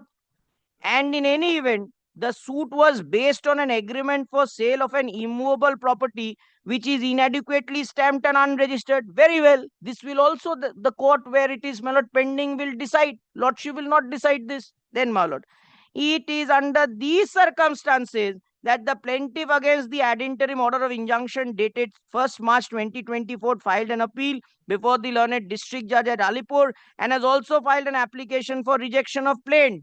Very well, that has to be decided. Today, my lord, if I stop here, the court has not decided as yet that court doesn't have jurisdiction. So, my lord, prematurely, how can the same subject matter be adjudicated upon by my lord and an order of injunction be passed ex parte? That question is still to be decided. Yes. Then, my lord, the appeal was registered such and such. By an ex parte ad interim order of injunction, the trial court not only restrained the plaintiff herein, defendant in the said suit from giving effect to the deed of revocation of the power of attorney, but has also purportedly granted liberty to the plaintiff to sell, transfer, alienate, my lord, to third party by the authority given under the power of attorney. So, therefore, my lord, this again is the subject matter of the suit. So, my lord, this is complaining that third party rights couldn't have been created, and that's his urgency before my lord. That third party rights are being created. Therefore, my lord will pass an injunction in my favor. In the plaintiff's appeal from the ex parte ad interim order of injunction, the learned district judge at Alipur by an order dated 21st March 2024 was, my lord, kindly mark this, it is his own submission from the plaint, was pleased to stay the operation of the ex parte ad interim order passed by the title suit in title suit number such and such. The appeal is pending adjudication before the learned district judge at Alipur. So, my lord, when it is pending adjudication, how come the same things be re-agitated before my lord?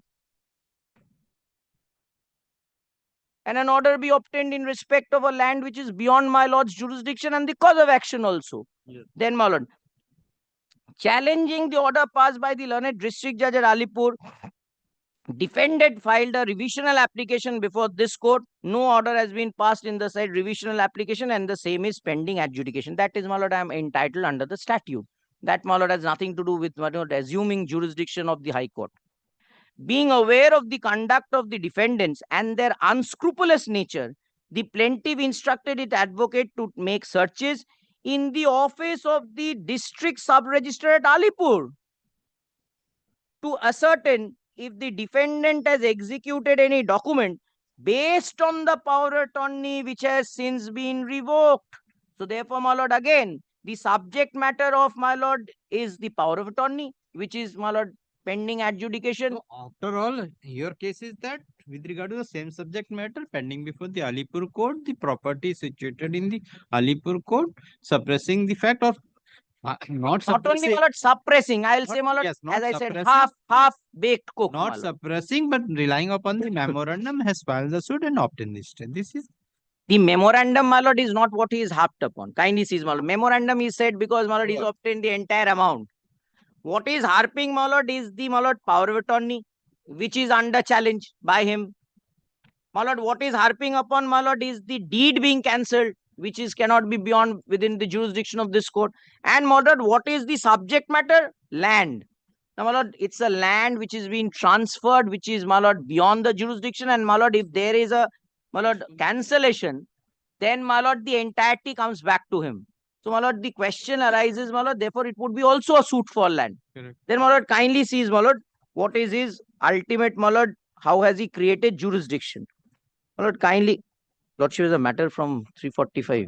I'll take some time, my lord, of course. A matter fixed, sir. 345. So I can even come back, my lord, if your lordship wants. Any time may be fixed, my lord, since I'm arguing, so my lord. Fix, then it will be difficult. Now is it not non-commercial? Non-commercial. Kindly, my lord, fixes since I'm already on legs, my lord, so I can continue, my lord. Sense occurring for the plaintiff. Sense occurring for the defendant. The defendant has filed an application dated 2 of 2024 for vacating the interim order. Very bad. Counsel for the defendant has argued at length. Not vacating. Filed an application being GA2 for revocation of leave. Yes, my lord, we have revocation of leave. one application is there, my lord, I believe, for revocation of clause. GA2 is revocation. Yes, revocation. And there is another application, my lord, GA1. That is Which is my application for That is their injunction. application. এই দুটোই তো আছে not, wherein I filed the opposition also, my lord. GA2 for revocation of the leave. Counsel for the defendant has argued at length, but due to paucity of time, hearing could not be completed. Is the matter? Stater appeal ke jugaad kor. পুরনো লয়ারদের বুঝ করলে এটাই problem কবে বলেছে lower কোর্টের memo টেমোতে চলে যাই না let the matter appear on বলে তো 3টের সময় হবে। তারিখে 15 হ্যাঁ তার আগে তো হবে 29th January 29 January under the heading ওই ম্যাটারটা ফিক্স আছে 29 under the heading adjourn motion at the top. My lord, I think, my lord, another matter where both of us are there, that lordship is fixed on 28th and 29th, if I'm not wrong. Kindly, my lord, will देखो 28 29 fix bank it. It is the expertise নিয়েছিস কল্পতরু kindly, my lord, will check that, my lord, one. No. Kotak Mahindra. Moon Motors. Then 5th of Kolpaturu. 5th February at the top. Very well, my lord. So As that's part 3 p.m, my lord. No, at the top as parted. Kindly fix it at And 9. then it will go to March. Kindly, my lord, keeps it on 29th, my lord. I'll come back on 29th and I have no objection. 29 correct. at 3 p.m. my lord. Grateful, my lord. My lord, the interim order granted by your lordship is till the 17th. My lord, kindly extend the interim order 17th of January. of January. Counsel for the plaintiff submit that interim order granted earlier is going to be expired on 17th of January 2025, and as such he prayed for extension of the interim order. In view of the submission made by the counsel for the plaintiff, the interim order granted earlier is extended till 5th of February 2025 or until further order, whichever is earlier. Grateful, my lord. Deeply. My lord, my witness is here. You had lost your chance. I told you at 2. I am bringing and you come at 3:30. To come here. So what can be done? If I get this, When the court has a time, twice you have been given chance, you have not come forward. I will take the chance if this matter is finished. Huh? If this matter is finished, I will take the chance. I don't know. If you take the chance, you take the chance, no problem. Yes, call the matter.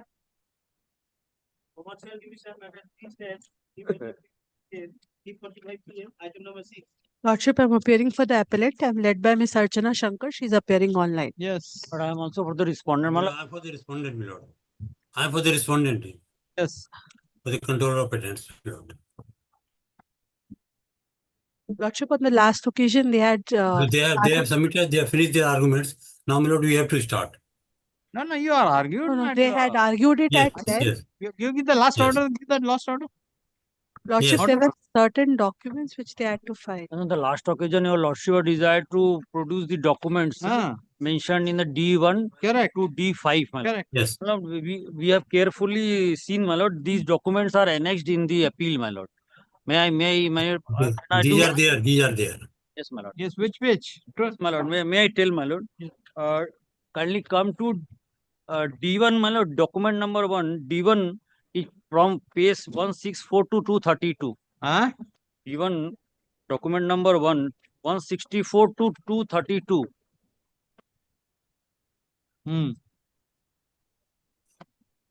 Yes. 164 to 232.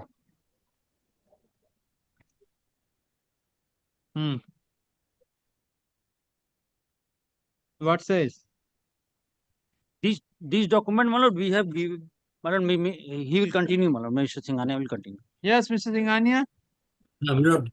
So, my lord, document D1, D2, D3, 4, 5. All the documents are annexed here with the appellant petition. Now, the document number 4, 5 we have also brought here. But junior is there, he is having this documents 4, 5. The entire problem, my lord, last time your lordship also directed that this document number 4 and 5 were given, these are the new documents given at the time of hearing. So that's why, see, But this is correct, my lord, this is correct. sir, it is not the dispute with regard to D1 to D5 in the appeal, or my specific question that this D1 to D5 was before the controller at the time of After searches, my lord, they take the documents and these documents are given at the time of hearing. At the time of hearing, these documents were given. D4 and D5. This is correct. Okay, at the time of hearing, the document was given, whether opportunity was given to rely Yes, yes, my lord. to deal with Thereafter, the document. Where is that? That why I wanted to show. I wanted that document to show this D1 to D5, which your authority has relied upon and rejected the claim. So show me whether this was given an opportunity to the appellant. Yes. That is the only question. My lord, the hearing was, my lord, on 10th May 2019. Where is that? 10th May, your lordship will get in the order itself, my lord. In the order, page 64, my lord. Page 64 of the order is correct. I wanted to know where is from the proceeding. Order, you have narrated all these things. Show me the proceeding. These are the admitted position. D5 has been served upon the plaintiff, the appellant. They admit, my lord, that I have given them on the date of hearing. Show me. Show where is that? This is correct, my lord. This is correct. I admit, my lord. I admit this. That on the date of hearing, last hearing, it was given. This is admitted position, my lord. They have admitted this. They have, in a written submission, they have dealt with it. What? Document 1, 2, 3. They have dealt with it. What? Documents. My cited by question. My simple question. We have cited 5 documents. We have cited just like the citation of the judgments. When you cited, we have cited in first examination report, document 1, 2, 3 were given. Show me. You show me the first examination report that I call FPR. In the first examination report, you are dealt with, and the opportunity was given to the appellant. Show me that. There is no dispute with regard to 1, 2, 3. Milord, they have filed their written argument, Milord. On 23rd May, they have filed their written arguments. 23rd May 2019, they have filed their written arguments. Before that, 2 weeks before, we have handed over them the numbers so that they can take out. They can see where is the handing over? 2 weeks before. Show me that document. Yes, my lord. Yes. So which document? I will show my lord 2 documents, my lord. Kindly come to page 106. In 106, my lord. The section हम उनको दिए हैं बताइए. In 106, my lord. Kindly come to 105, my lord. 105. Yes. In 105, this is the FE first examination report. This report, my lord, kindly come to 105, my lord. 105. In the bottom, inventive steps. So we have cited document number 1, D1, D2 and D3. D1 to D3, yes. D1 discloses such thing, D2 discloses, and D3 discloses. On the very next page, my lord, D3 also discloses. These documents, they have dealt with it, and they have also filed. Show me, dealt with. Show me. My lord, I am showing, my lord. I am showing. Kindly come to page 378, my lord. 3 dates are very vital, my lord. Page 378 written arguments. 378 to 386. Just a minute. 378, my lord. 370? 378, my lord.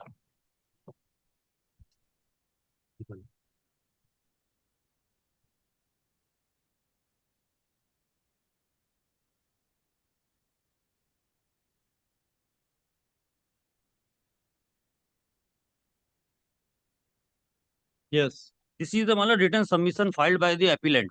This is 378 is a hearing submission. Yes, hearing submission they have filed. Appellant has filed.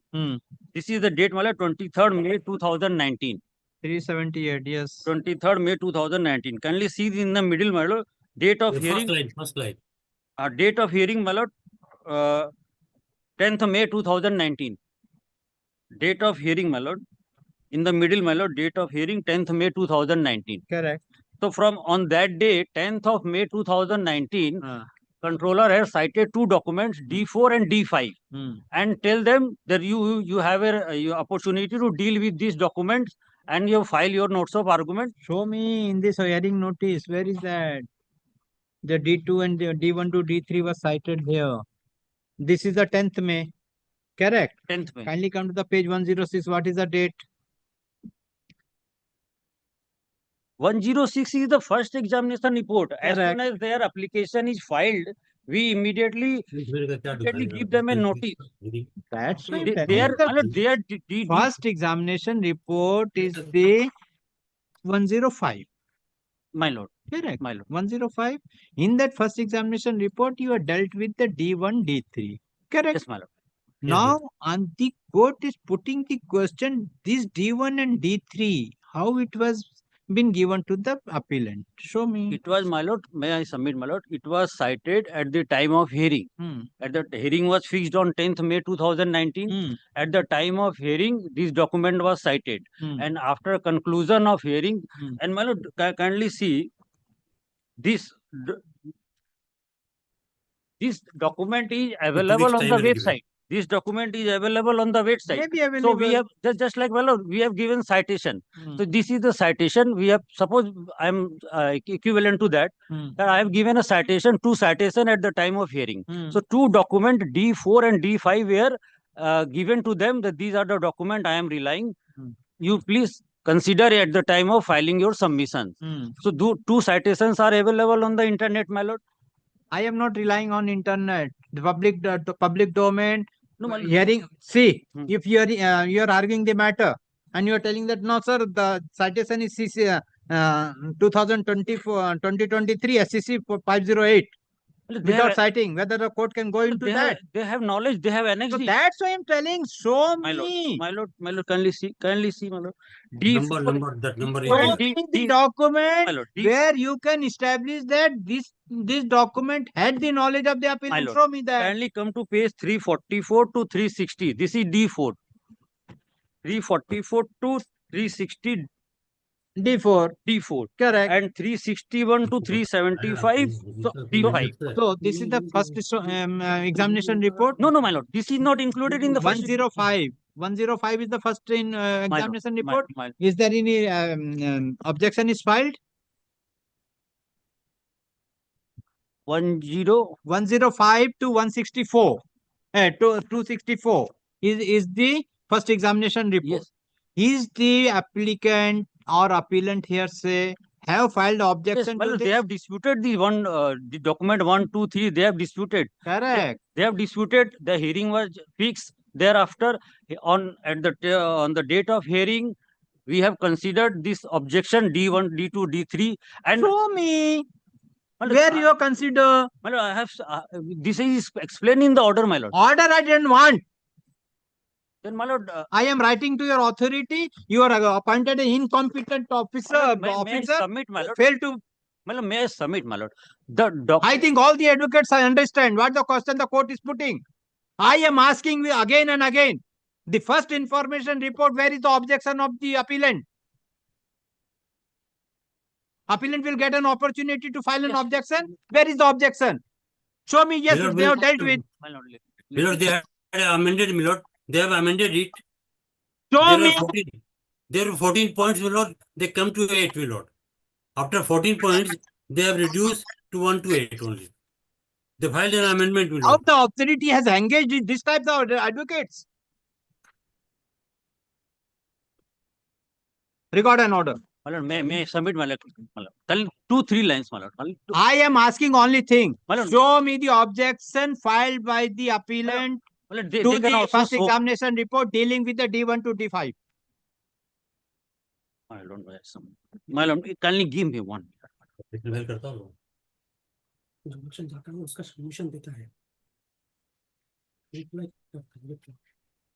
Only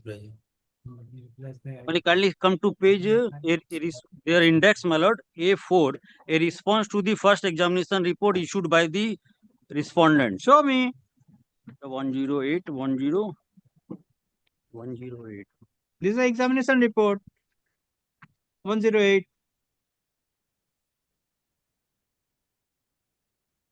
Yes, my lord. Which you have relied upon. Yeah, Show my me. lord, kindly come to, my lord, page 110, my lord. Huh? 110, my lord. 110. 110, my lord. This is their writing to the controller. 110. 110, my lord. This is 13th July 2018, my lord. This is their opposition, my lord. Kindly come to paragraph, page 113, my lord. Page 113. 113. 113, my lord. They have dealt with it. Show me. D1. I am asking. Yes, show my lord. me. Paragraph 3, my lord. Paragraph 3, D1. D1 relates the issue of rotigonitic containing patch for the treatment of the restless legs syndrome. There was next paragraph, D2. They have dealt with D2. Yes. D2 is directed to an entirely different approach of formulating transmental therapeutic systems. D2 they have dealt with. Then, my lord, they have kindly come to the last paragraph.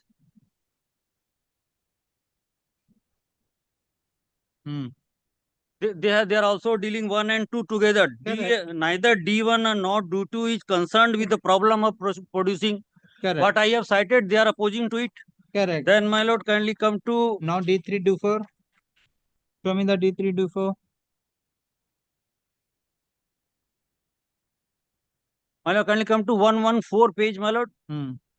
Paragraph 4.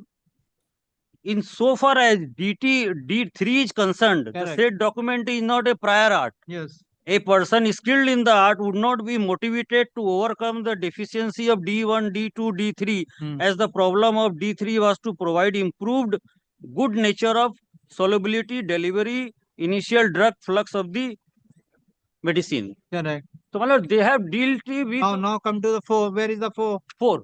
My lord, 4 was not given in first examination report.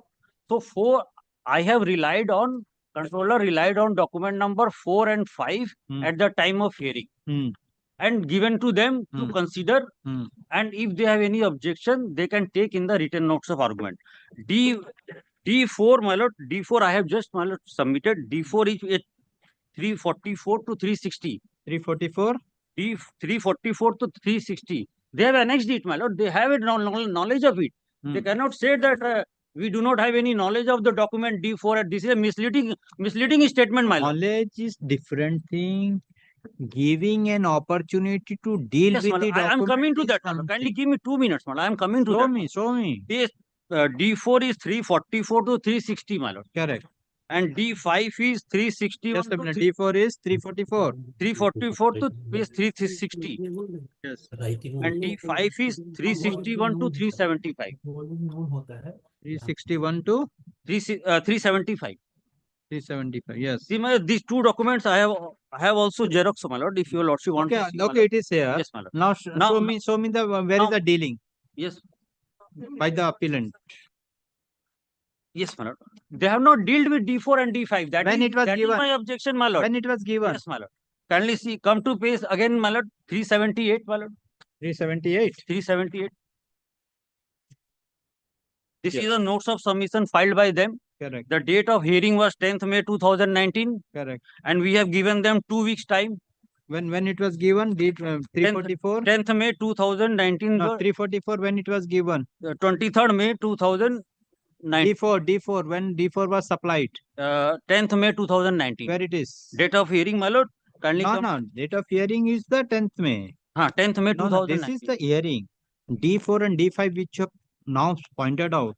When it was given to the appellant. 10th May 2019 at the on the hearing day. On the hearing day, at the time of hearing. Okay. On the hearing day and at the time of hearing, it was given to them that I have 2 new documents which I am going to support my case. Yes. So, my lord, 2 weeks time given. Where it is? My lord, 2 weeks. 23rd May 2019. Kindly see the dates, my lord. Where?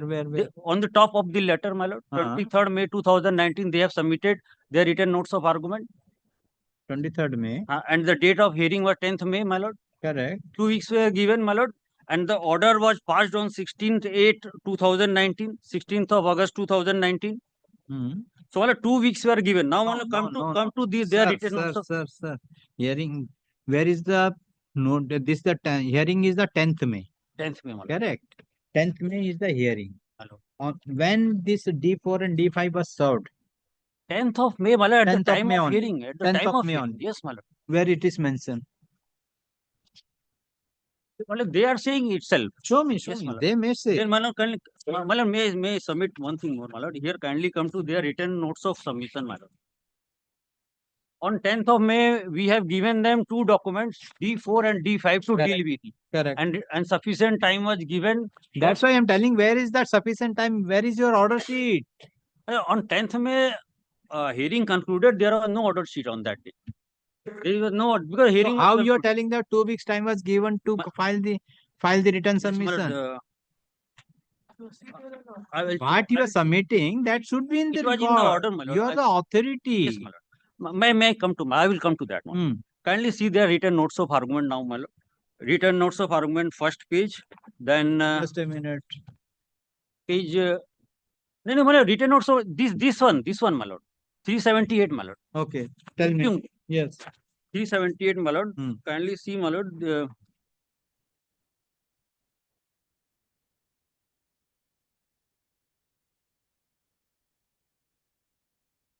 I will see the first line.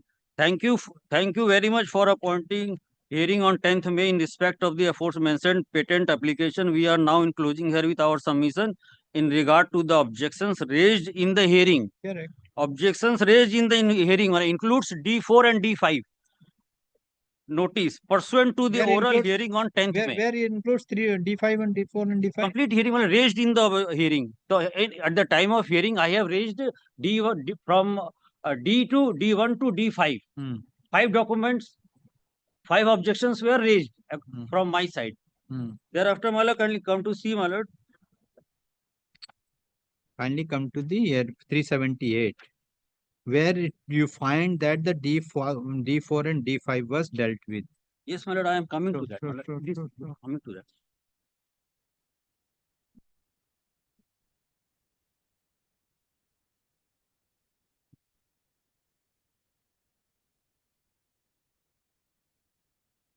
My lord, kindly come to page 383, my lord.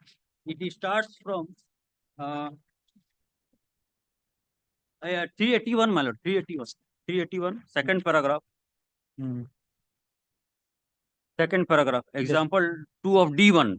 They are dealing with D1, which is a patent application owned by no problem. D1 to D3, therefore there is no problem. D1, my lord, thereafter in next page, D2 is there. D1, D2, D3, no problem. Yes, my lord. Come. So my submission is, my lord, when they have ample opportunity to file their written notes of argument, and when they had a due knowledge of D4 and D5, who stopped them to deal with D4 and D5 when they are dealing with D1, D2, D3? Yes. Nobody, and they could ask for further time. They could ask for further 2 weeks time if required. Okay. So the document number 4 and 5 was well in their knowledge, and it was provided. The link was provided, and opportunity was given to file written notes of argument. But they have chosen only to deal with 1, 2, and 3. Not document number D4 and D5. They have left it willfully, my lord. Willfully. Thereafter, my lord, in my order, my lord, I have dealt with it. That I have not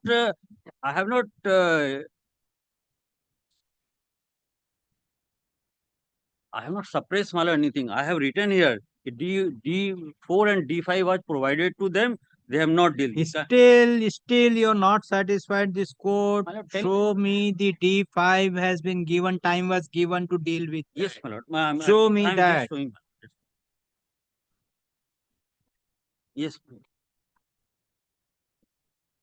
Show me one paper. This is the D4 and D5. Kindly file your argument or whatever. Show me that. Nothing else. No, not. My lord, kindly come to see.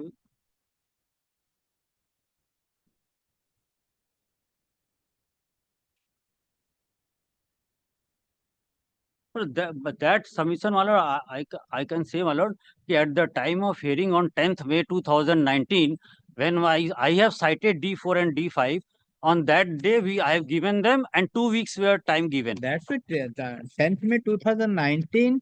Where is the order sheet? My lord, Where is the recording? I'm coming to that, my lord. Hearing note date was there or not, my lord?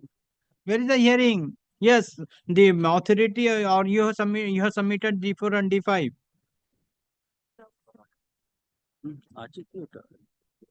Document.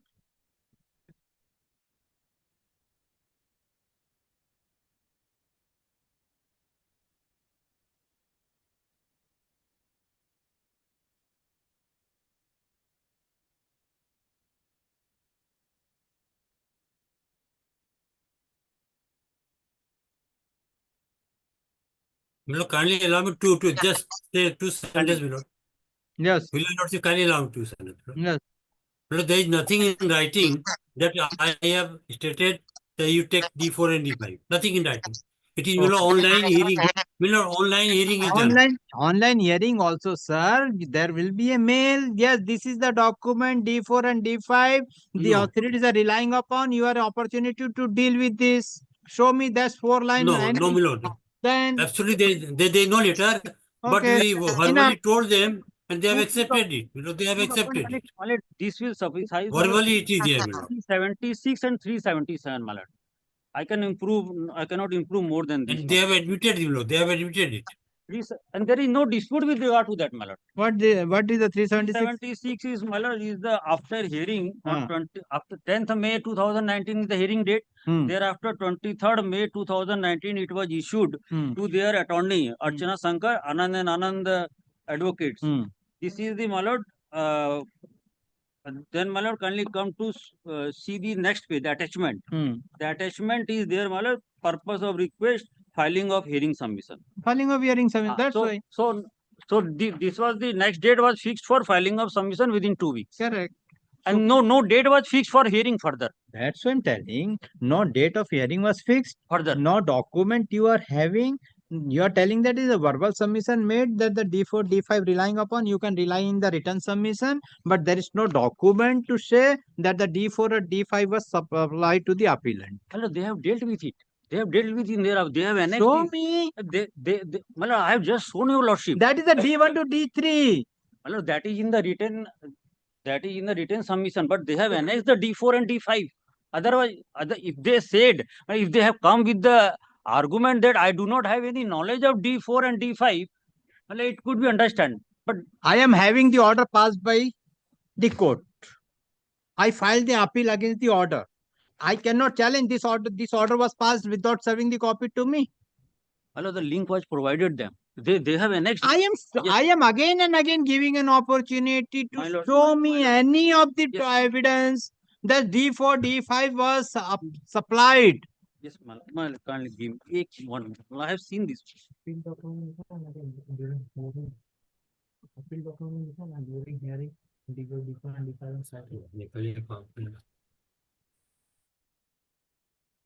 Already from my order, all has been suspended or terminated. Oh, that is with regard to the. That's why this is the act of the authority. Oh, that was with regard to trademarks, my lord. Whatever it may, trademark, patent, whatever it may be. This is the work done by the authorities. My lord, kindly see there.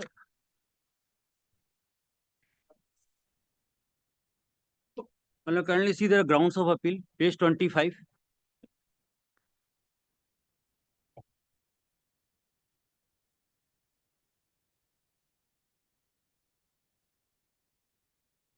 Yes. Page 25, page 26, my lord. D, my lord. D. The respondent urged in not considering the comparative data provided in the specification, which clearly shows that the claimed ratio to 2 PVP gives the best result compared in the ratio, including the ratios of D1, D3 and D4. Correct. So they have dealt with D4, my lord. Here the D4, this is grounds of appeal, my lord. They have dealt with in the appeal. Appeal they have dealt with, but they have taken the plea that has not been served to them. Respondent erred in not considering the comparative data. Comparative means, my lord, on D4 they have made their submission. Okay. On D4 they have made their submission. I have not considered their submission, but they have made it. And my lord, kindly come to again, my lord, D3 and D4. Grounds number I, D3 and D4. Correct. Respondent number erred in concluding that D4 and D5. Correct. My lord, the J, K, L all are dealing with D3 and D4. Correct.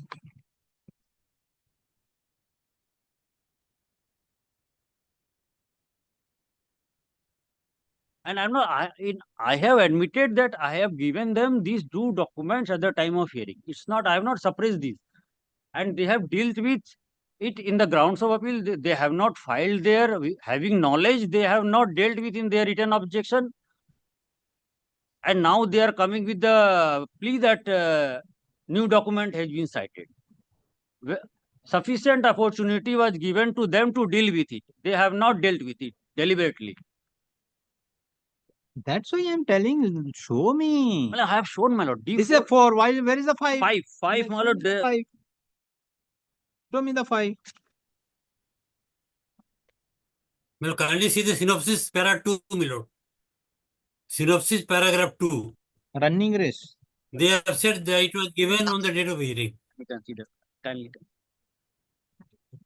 It was given to them at the date of hearing. The matter is taken up for hearing today. May my counsel. But it is very unfortunate on the part of the respondents that one advocate is appearing in person before the appearing before this court, in person, and another advocate is appearing through the virtual mode, and both the advocates are arguing the matter as a running race, and as such this court is not in a position to argue taken up the matter for hearing.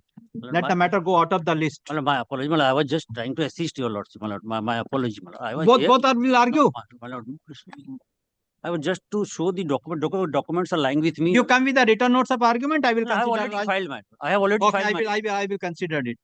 Lordship, may my senior supplement something? Nothing else. Let the matter appear on. Give the date.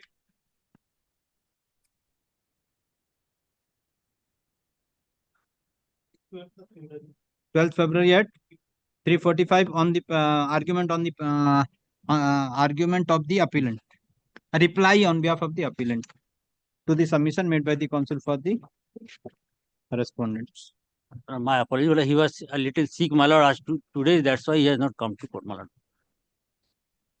I was just trying to assist your lordship. The documents are with me, my lord.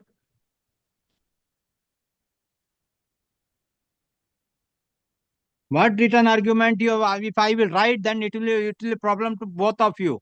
Only what the order has been passed by the authority or narrated all the orders. What is the point of argument? You have taken the written notes of arguments. That's why I am giving opportunity, but you are not complying with that. Only the order has been rewrite. You have rewritten the order of the authority only, which is impugned here. What is the law point? Has you given answer? Where is the answer to the D4 and D5, which they have raised the objection? Yes, call the matter. Evidence all alone. Number 23.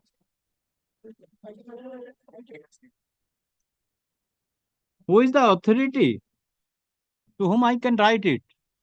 Who is the authority? Lordship is Controller General of Patents, Dr. Unnat Pandit. He is heading the Controller General. Dr. Unnat Pandit, Lordship. He is still there. Yes, Your Lordship. Okay, I will talk.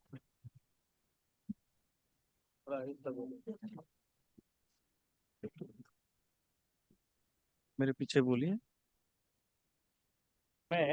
मैं कसम खा के कहती हूँ कसम खा के कहती हूँ जो कुछ बयान दूंगी जो कुछ बयान दूंगी सच कहूंगी, सच कहूंगी, मेरे बयान में मेरे बयान में कुछ झूठ नहीं होगा। कोई झूठ नहीं होगा। ईश्वर मेरी सहायता करे। ईश्वर मेरी सहायता करे।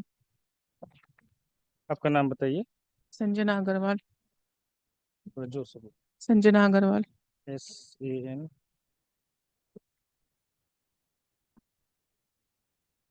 आपका हस्बैंड? सुरेंद्र अग्रवाल। सुरेंद्र अग्रवाल। अग्रवाल। आपका as? 49 running.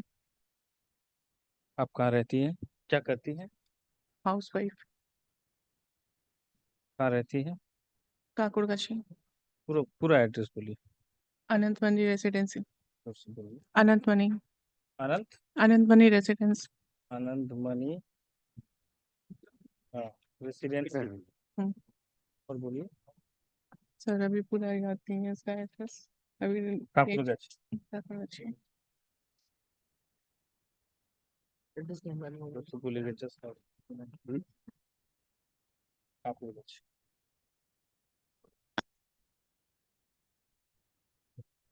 Madam, how you are connected with the plaintiff? वो प्लेंटिफ से आप कैसे जुड़ी हैं? वो कौन लगते हैं आपके? प्लेंटिफ मतलब Mahavir पॉलीफैब industry.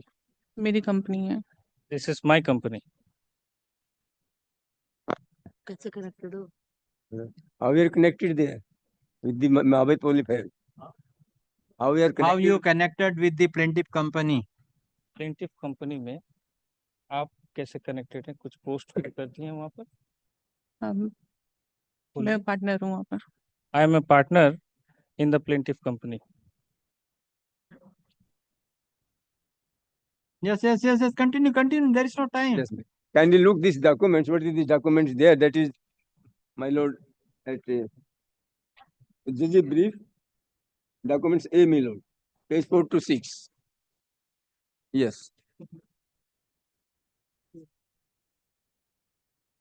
Where from we received these documents? What is this document? Then tell it.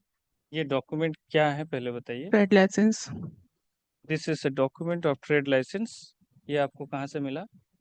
Sir सब ऑफिस में काम का। ठीक से बोलिए, कहाँ से मिला ये डॉक्यूमेंट? सर वो तो हस्बैंड ही बता पाएंगे बस। This my husband can answer. From my office. Office से मिला पहले बोली। ट्रेड लाइसेंस उन्हें तो दुटोई করে पहले। हाँ, from where did you get this document? From my office, and this my husband can answer.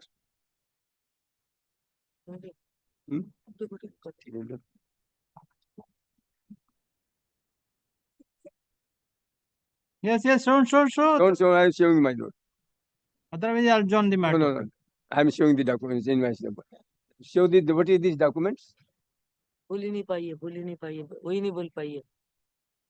He's not able to See, say. and my lord, then adjourn it today. He's not able to say now because he came. नहीं वो दिया है ना। क्या हुआ? नहीं लेकिन वो तो रखा। Then delete today, my lord. Then again you are on Friday. Record.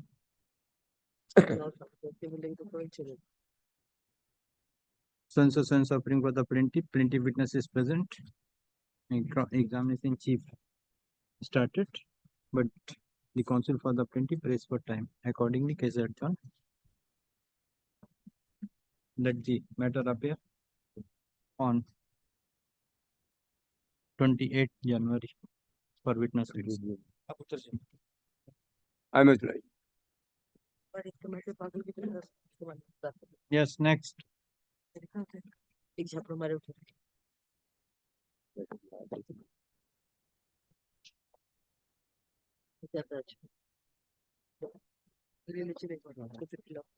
I am.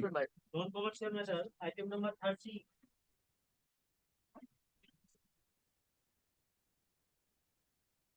Is that contempt proceeding? Lordship may kindly recollect, your lordship Lord, directed my client. Just a second, Lord, I am for the petitioner. Just give me 1 second.